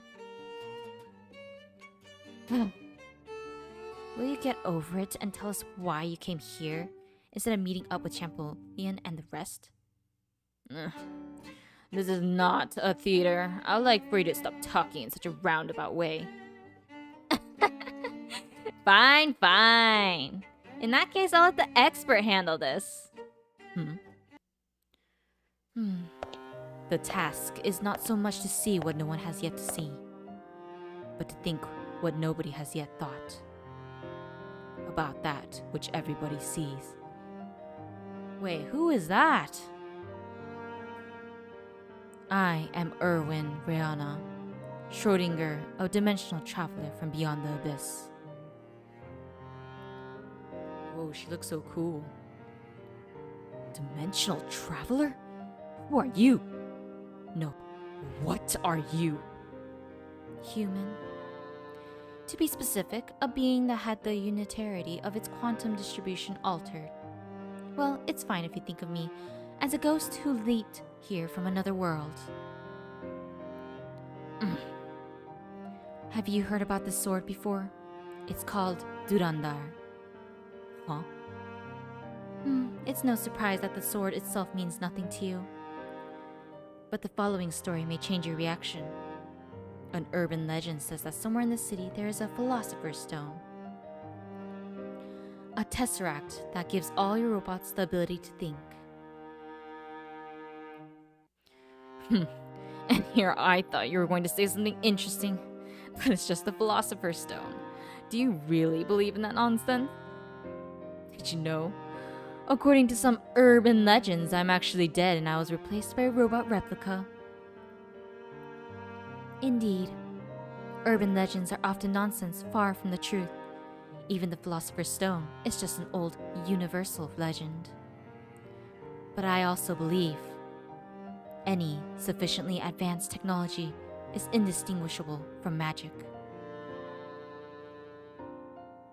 They have a funny way of talking in game. I guess I'm gonna have to wait until I actually see her in the game to know how to actually manifest her properly. It is weird in this world, the way they blend. It wouldn't be so strange if a chemist who traveled back in time to the Stone Age were revered as a godly shaman after performing a couple of experiments. Are you just throwing ideas around fishing for information? No, that's not my intention. To get my point across, I need to build a foundation first. She ends every sentence with nanodes. That saying is one you hear a lot in the manga. What Mary Shelley from Frankenstein. Interesting. I'll try to add nanodes at the end. Let me tell you a story about a certain magic sword nanodes. The name of that sword is Durandal. This sword, capable of creating the heavens and earth, was made by a certain god to be used by one of its apostles. None of this. The 7 rainbow-colored gems on its hilt are proof of its power. I think in one of the animated shorts, didn't Kiana have this one sword that had like a bunch of glowing gems? Is it like similar to that? Or is that the actual Durandal sword? Curious. For instance, the red gem of courage is able to track a specific kind of wavelength, which can serve as a guide during a search. The blue gem of reason has powerful information processing capabilities, which allows for instant data analysis of any kind. Even separated, each one of them has an immeasurable value. She likes to talk a lot and in very convoluted ways. Maybe I'll speed up the talking. Among them, the most useful one is the Gem of Reason, due to its ability to imitate human cognition. Gem of Reason! Isn't that the gem for the Hersher reason for Bronya's battlesuit? Huh. I realized this after carefully observing your city. There is nothing special about its combustion engines and vacuum tubes, and yet the robots can perform police, guide, and household work. Household work? I would like to hire that robot. She's talking about Hersher cores? Oh, okay, so gems are Hersher cores. I'm so confused, but okay, I think I understand. Even their artificial intelligence is good enough to simplify the process of legislation and law enforcement. These machines aren't simple automations. They think like people do and solve problems like people do. It's not Durandal sword. What is? I can tell, but maybe that will be a sport. So they're not related? Okay. You don't have to tell me more. They possess a genuine artificial intelligence of a level that can pass the Turing test. This is without doubt a remarkable accomplishment, but at the same time, a suspicious one. As you should know already, brain cells are a complex and delicate structure. Trying to imitate them using common electronic devices would consume a huge amount of power. The reason why humans can function with only 3 meals a day is because the human body is well optimized. Each cell is similar to a nanorobot, They record information on their own chemical structure, rather than relying on electromagnetic fields that consume vast amounts of energy. I can see what you mean by her talking a lot and in very convoluted ways. And these cells possess blueprints called DNA and can replicate themselves by performing a 3D printing process called cell division. My point is, replicating the most complex and esoteric system in the world, the human brain, is theoretically impossible using common hardware such as vacuum tubes and combustion engines. It's kind of parallel to the Hershey cores, but they're not actually referring to the same things. Okay, I understand. Thank you. There are trillions of neuronal connections in a single human brain. If one were to use vacuum tubes, it would be like lightning, or it would be like lighting up 1 trillion light bulbs. That's a lot of light bulbs. Even if we ignore the physical space needed and excess heat from them, you would need hundreds, if not thousands, of fully operational Hoover dams to supply enough power to light up 1 trillion light bulbs. I'm gonna wait for it. Okay. Only then someone would be able to recreate a single human brain. I'm just gonna wait for her to like finish showing the text before reading it. When you see it like this, the fact that the city has a genuine artificial intelligence sounds like a scenario taken from a fantasy novel. And yet it exists. Everywhere in the city, there are machines performing difficult tasks only a human should be able to do. After I inspected discarded robots, I noticed they are nothing but terminals following orders, which made this strange situation even more suspicious. Who is the main brain behind them that imitates tens of thousands of human brains every single day? Is that Alice that they're talking about? That's the main brain? And what kind of cheat did you use to pull it off? Maybe the professor wasn't actually exiled and instead was doing work for the government. But they thought that, you know, society wouldn't be accepting of that, so... Oh no, I'm too excited. If such technological leaps were possible thanks to a mere invention, any shaman from the past would have been able to build a spaceship using a revelation from God. You are free to mock us, but let me tell you, I don't believe the development of my city has been unethical or immoral. Yes, I understand how you feel. I used to feel the same way when I worked at a certain institution.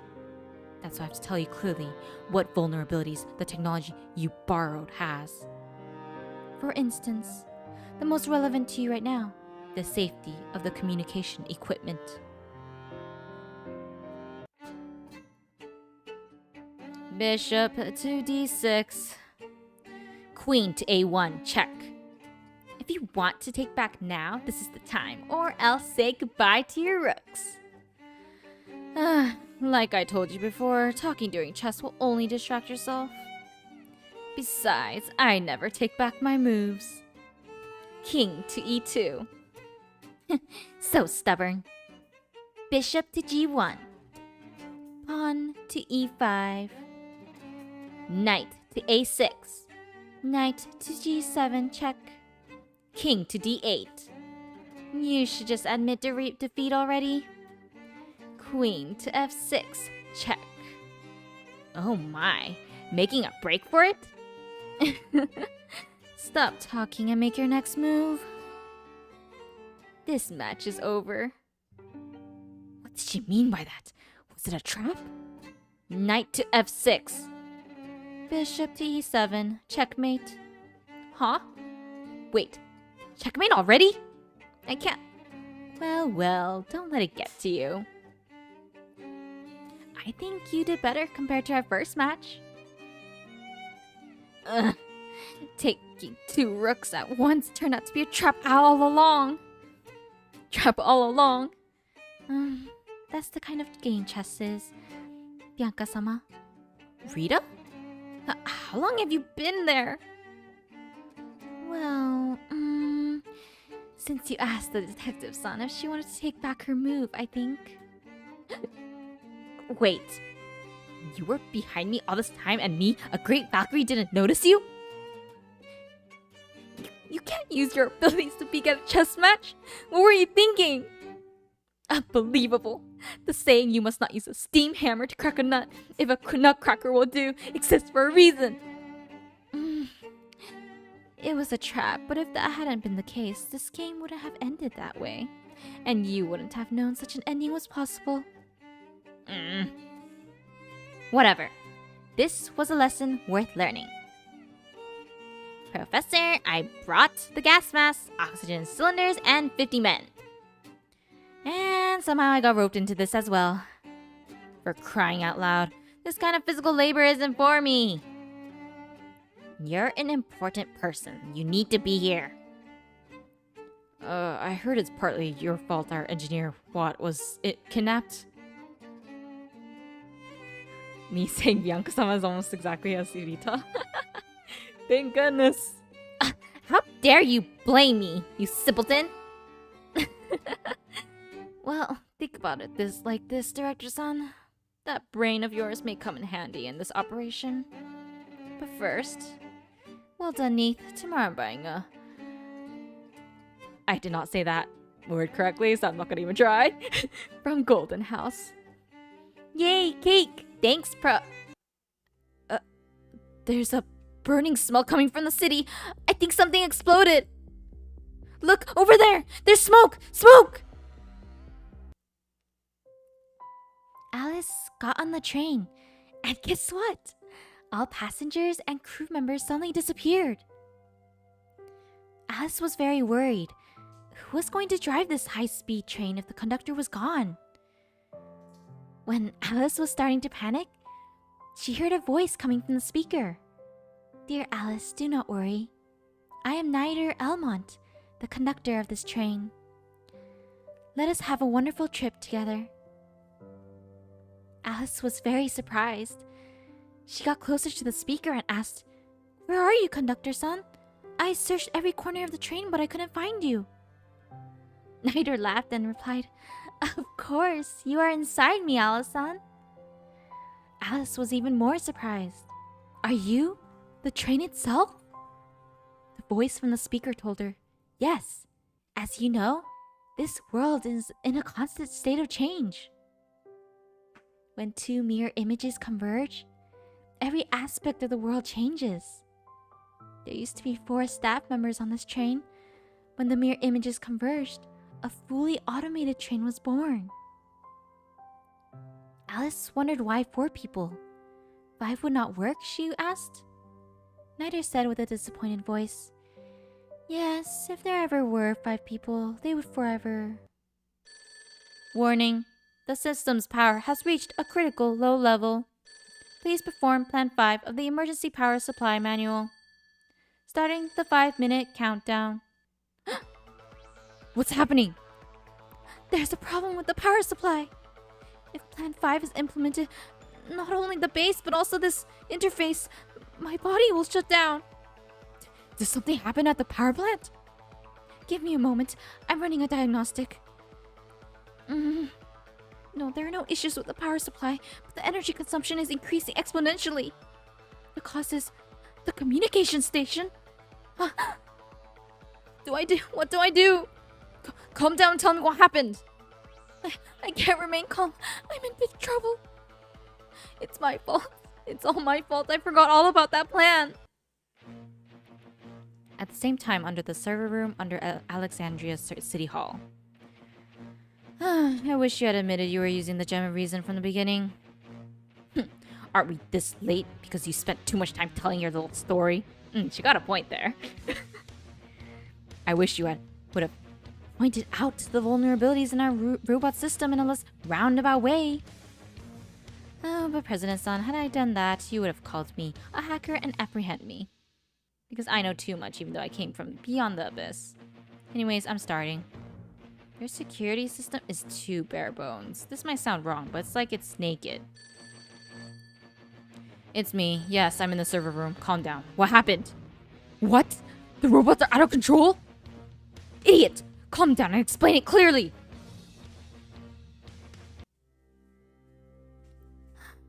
Jimmy-san, I'm so sorry. I can only talk to you through this screen now. The location of the connector is unknown, so there is no way to destroy the communication station from the outside. But thank you very much for returning my unresponsive body to its sleeping pod. The situation in the outside world might be chaotic right now, but that's precisely why I must Thank you now for taking care of me.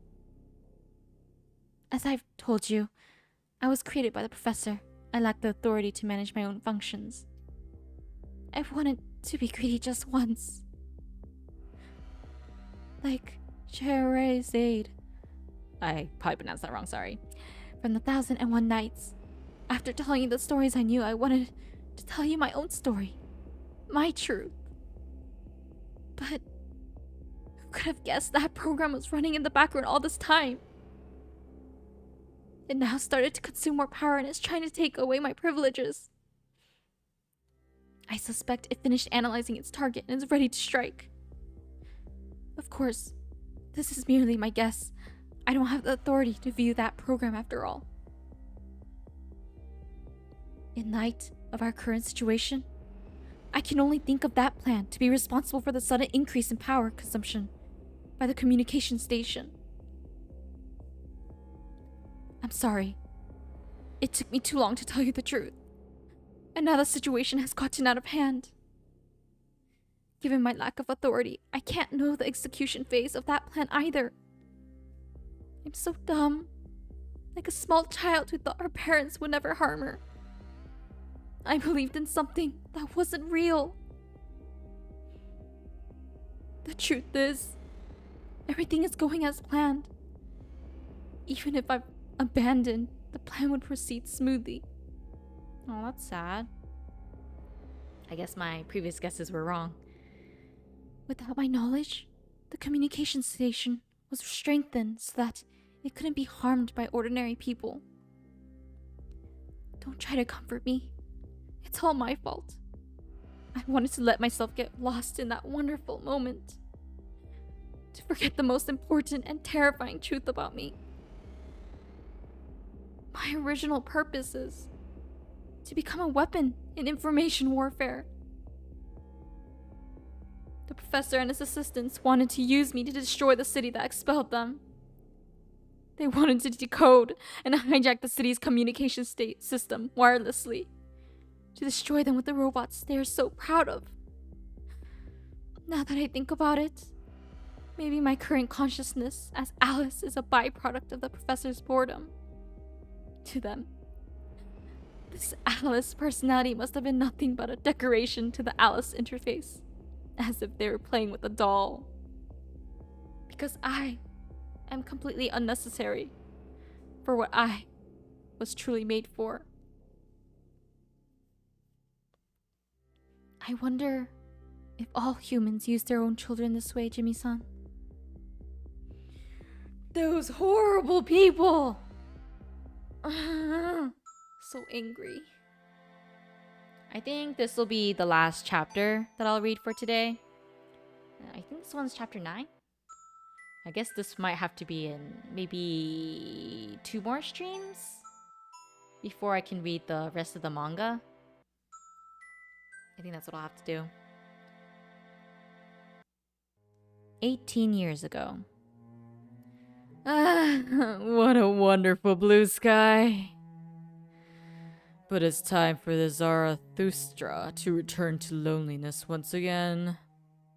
Shelley, will you be the last person to remember this wonder? Who knows? In any case, if you don't comply with the will of the people, you will have to face the consequences. Exile and wiping of all records. You'll be treated as a wanted criminal by the city. There's still time. You can still sign the agreement to abolish the experiment. No, I refuse. Don't rush it. I won't rush it then. I'll probably finish reading the visual novel with everyone in the next 2 streams, I believe. Gonna have to adjust my schedule. It's not me what the people of the city are choosing to forget, but the potential of human evolution. That is something I will never agree with. Have you ever seriously thought about what the public would think of your experiment? I have. The current ethics of the world will absolutely reject the task of incorporating living humans' brains into machines. And just so you know, No one was coerced into participating. Shelley, let me ask you in return. Have you ever seriously thought about what ethics are? Human nature, dignity, the values that let us overcome hardships together. You're making a mistake by disregarding them. I disagree. Was the world born with human nature? Is dignity something you're born with, or the values supported by the majority the truth? Isn't it something that changes as if reborn with the pass of time? I didn't come here to hear that nonsense. I understand that you may be angry because of what happened, but you won't solve anything by being so stubborn. That stubbornness, is it really more important than your aspirations and dreams? No, that's not the case. But I would like you to understand there isn't only one aspiration or dream. You and me made such a good team because we both wanted to advance technology. We were able to coexist and prosper together. But the public, who considered me guilty, didn't see it that way. You, who is obsessed with unraveling the truth of this world, needed a higher perspective. So it became necessary to develop a combustion engine, a rocket, a spaceship, an artificial intelligence. And a step towards that was to build the entirety of the machinery of the city. And when the opportunity presented itself, you decided to make a leap using the power of that jewel. It's all great, except for the use of that strange jewel you got from the black market. Of course, when it comes to your ambition, whatever hidden danger the jewel could bring is a trivial matter. After all, you see that jewel as just a computing tool. But in that aspect, I'm different from you. Is this world a dream, an illusion, or perhaps a place between heaven and hell? Why would any of that matter to me? I think, therefore I exist, and as long as I exist, the world is real. It's only a philosophical answer, but that's enough for me. The external reality is not something that can be absolutely proven compared to the concept of I that everyone can understand. The visual novels are as long as the later chapters? Woo! I guess it's gonna take me a very long time to reach the current chapter. My I and someone else's I cannot confirm each other's existence.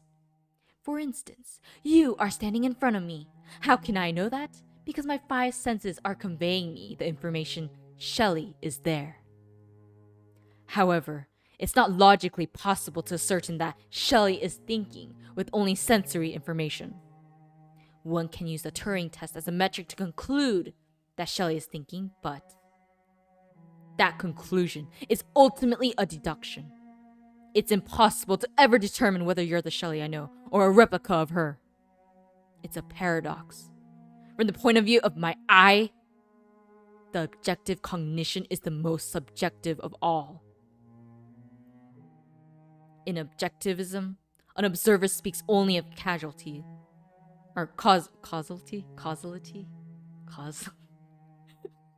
I'm getting so confused with the words now. So many complex words. Causality. I'm just gonna pronounce it for now. And conclusion, while disregarding the asymmetric existence property of self and other selves. That should we in turn support subjectivism?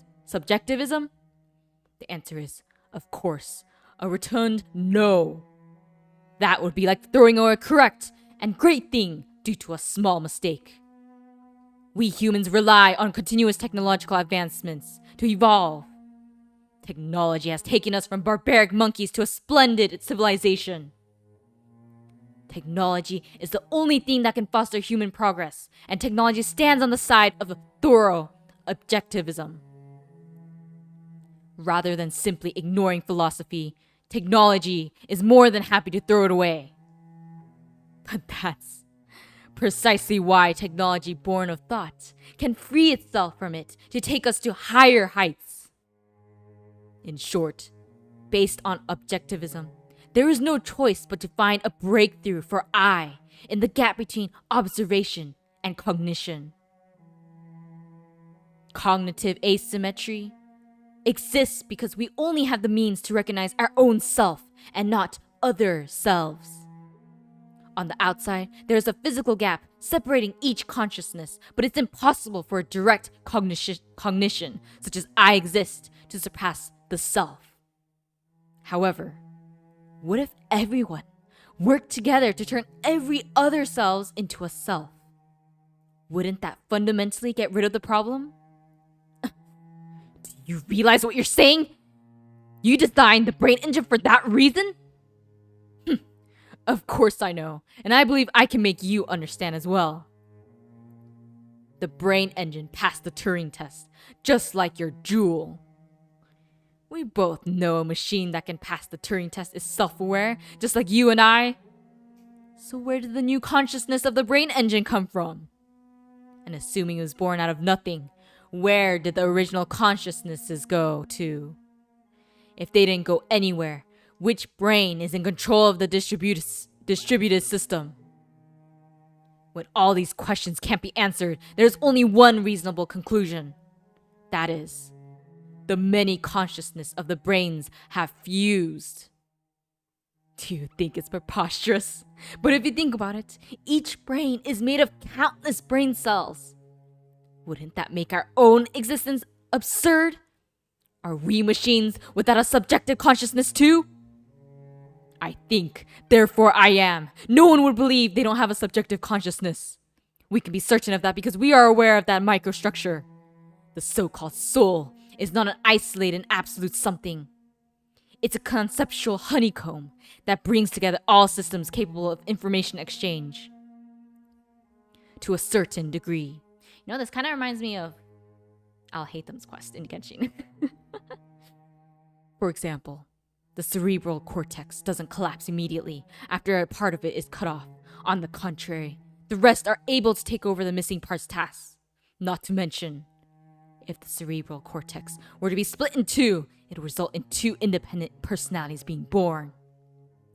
Then what happens if the halves are reattached? Would you say the two new independent personalities were killed and that the old personality was revived? These philosophical problems become easy to solve when we assume the subjective consciousness has the ability to split and merge. Chapters 1 to 12 are around 1 hour long. Chapters 13 to 20 are around 2 to 3 hours. 21 to 25, 4 hours. But 26 and up are like 6 hours each. For the gameplay? Oh. Yeah, I guess it's gonna take me a while. I don't know if I'll be able to. Actually, I guess this should be okay. Let's keep going. And if that hypothesis is correct, the path humanity needs to take to achieve transcendence becomes clear. Which is to unite every human under a single will. This would put an end to all disputes and give eternal life to all of humanity. Can't be. Transcendence should be the ultimate answer to the individual self. All you're doing is replacing a concept with another. No. You think that because your understanding doesn't match mine, Shelley. External forces aside, there's only one fear that comes from within the self, and that is death. Self-aware, intelligent light fears death because it's the disappearance of the primitive notion known as I. People's subjective thoughts have a similar nature to the primitive notion set found in mathematics. That is the I. Chapter 30 and 31 are exceptionally long. The following ones, 32 to 35, will feel short in comparison. Wow. Ooh, that's gonna be tough. As I mentioned before, we cannot jump into someone else's brain to observe it and conclude something like, I think, therefore I am. One can be certain of their own individual I, but there is no conclusive proof the I of someone else exists. Man, this guy talks so much! It's the same for each person. We all follow the same principle of the Turing test and deduce everyone else is self-aware. Ugh, I need to drink tea.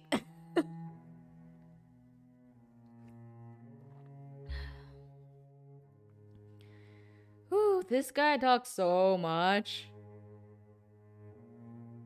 Ooh, okay, let's keep going.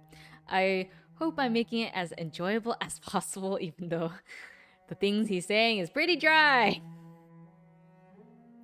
That degree of acceptance is enough for objective communication, or rather, that hypothesis is an axiom used to recognize the objective world. Although from the perspective of skepticism, axioms can't prove their own validity. An optimist would think that every self is a projection of some kind of high-dimensional phenomenon, and that everyone is someone else's next life. Oh, you love the voice I give him. Thank you. Oh, they usually fragment those chapters into 2 to 3 parts? Okay, that's good to know. Oh, that makes me feel a little better. A pessimist would claim the world is fictional and even doubt the existence of their own self. Sadly, regardless of what they believe, their thoughts become nothing at the moment of death. Philosophers have debated this topic to death, but no conclusive answer has been ever found. They only managed to give an air of end-of-life care. But now, thanks to the brain engine, we humans can challenge death. I believe the day when all consciousness merge into one single intelligent machine that share the same self will come. We will not only effectively become immortal, but also achieve great unity in the process. You're crazy. If it really were immortality or great unity, there's no way the citizens would have voted to exile you from the city. Yes, that could be the case. But Shelley, how many people in the world do you think are able to truly understand the teachings of a prophet? Just how many people think reality is the visible world they see and forget that the human eye is just a sensory organ that can only perceive specific electromagnetic wavelengths? The truth is always in the hands of a few. Everyone else, when they see the light of the truth, either readily accepts it or rebels against it until they're forced to come to terms with it. True innovation is to completely destroy the old world and recreate it with a social system that suits your purposes. By exiling me through a vote, you have only given me the title of martyr. It hurts to lose valuable resources, but my philosophy is my way of life. Like you said, I'm probably crazy, but I wish you remember this. There is a philosophy behind every kind of madness. The crazy might fall for a variety of reasons, but their philosophy never will. Farewell, President Shelley. Even if we meet again one day, I won't be called Faust anymore. What a creepy guy. Oh, finally he's done talking. President Shelley? Shelley? I'm sorry, I was lost in thought. So, did you regain control of the robots? Somehow I was able to put them in sleep mode. Deploy immediately reserve personnel to maintain law and order. Otherwise, there won't be anything to stop crimes from happening.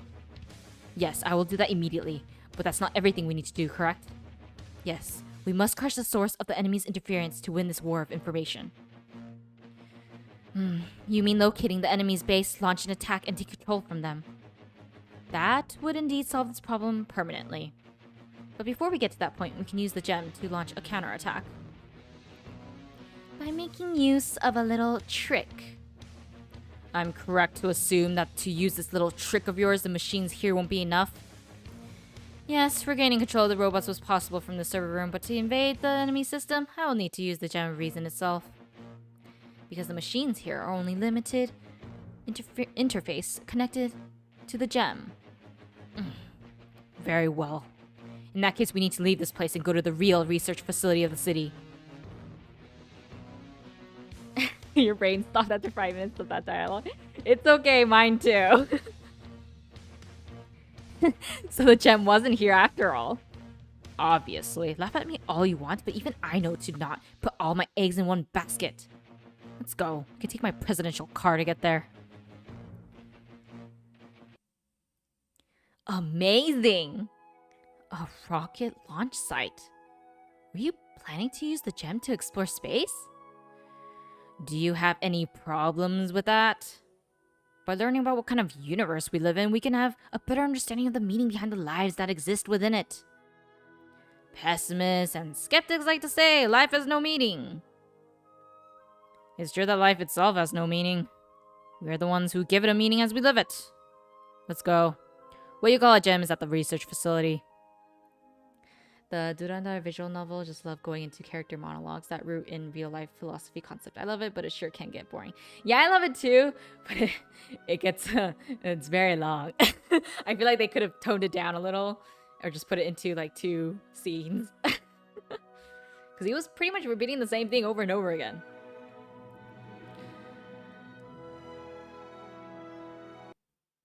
At the same time. Will everything be okay? That's a fire, isn't it? Can a simple fire produce that much black smoke? Could have been a explosion. Hear me, reserve soldiers. Gathered here. I need to drink water. That was such a long speech that... Clearly 1 sip wasn't enough. Okay. You have been selected for this mission because you are highly esteemed people who have the president's complete trust.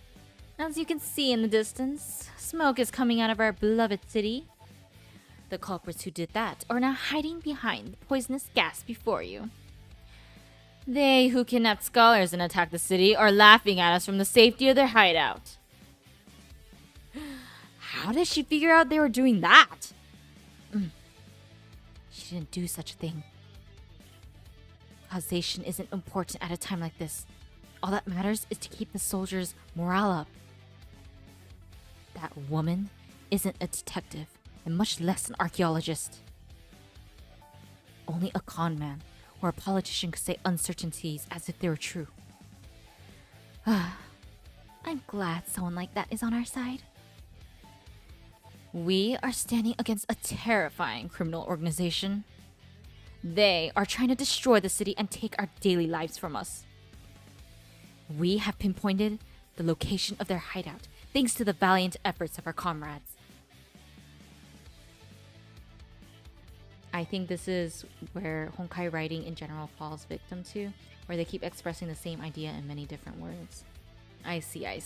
I mean, I'm okay with it because sometimes when they explain things, it's not enough, and so they would need to explain it in different ways so that various types of people can, I guess, understand. It happens in game when they need to explain some complex terms. I can see why they do that, though. I might actually appreciate it more when it's actually in game rather than philosophical ideas that are real life. This is the last time they will be able to rejoice, because we are going to make them pay for what they did to us. My brave soldiers, get ready to depart. Long live Alexandria! Yeah! Long live Alexandria! 30 minutes later, inside the mysterious facility. No enemies in sight. The concentration of hydrogen sulfide is approaching critical levels. It won't be long until it reaches its explosive limit. Please don't take off your masks. Let's go. Follow me. Wait. Northwest. Body spotted.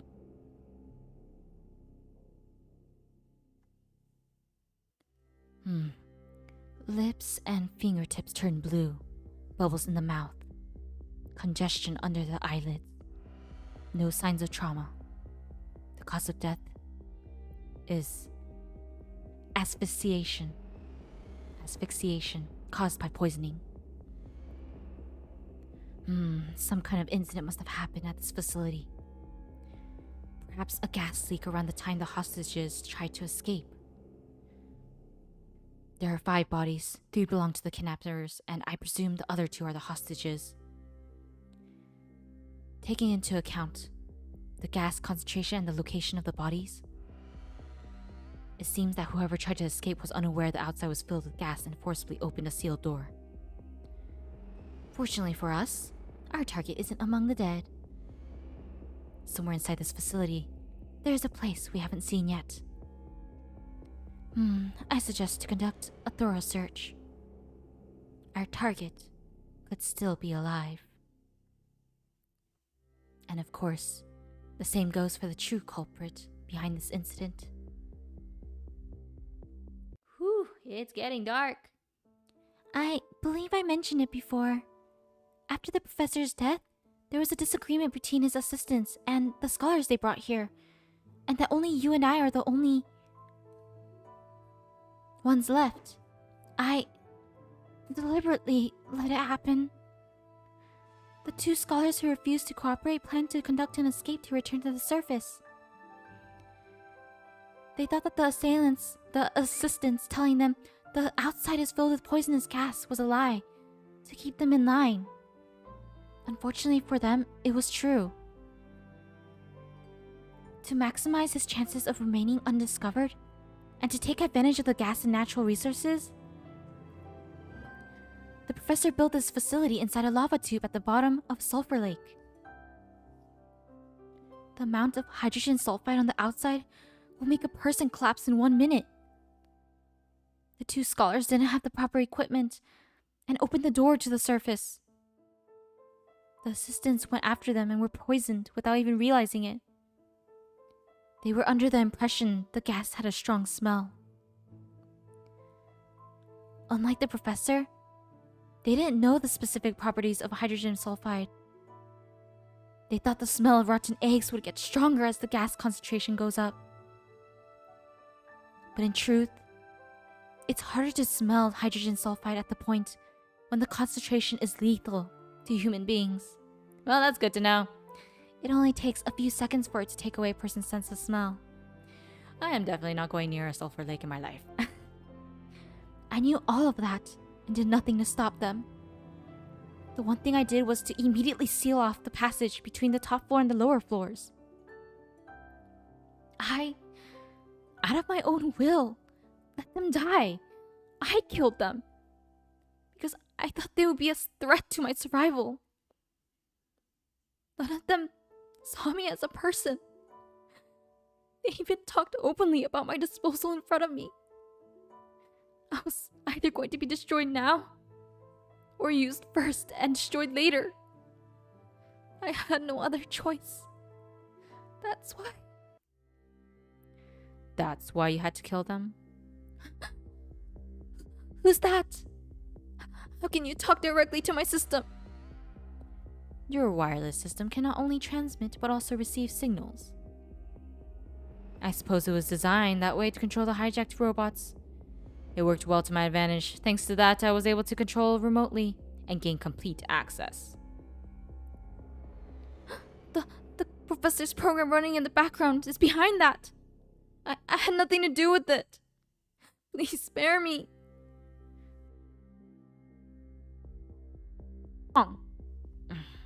Please be quiet, Jimmy-san. I heard the audio logs. I can more or less guess what your relationship with Alice is.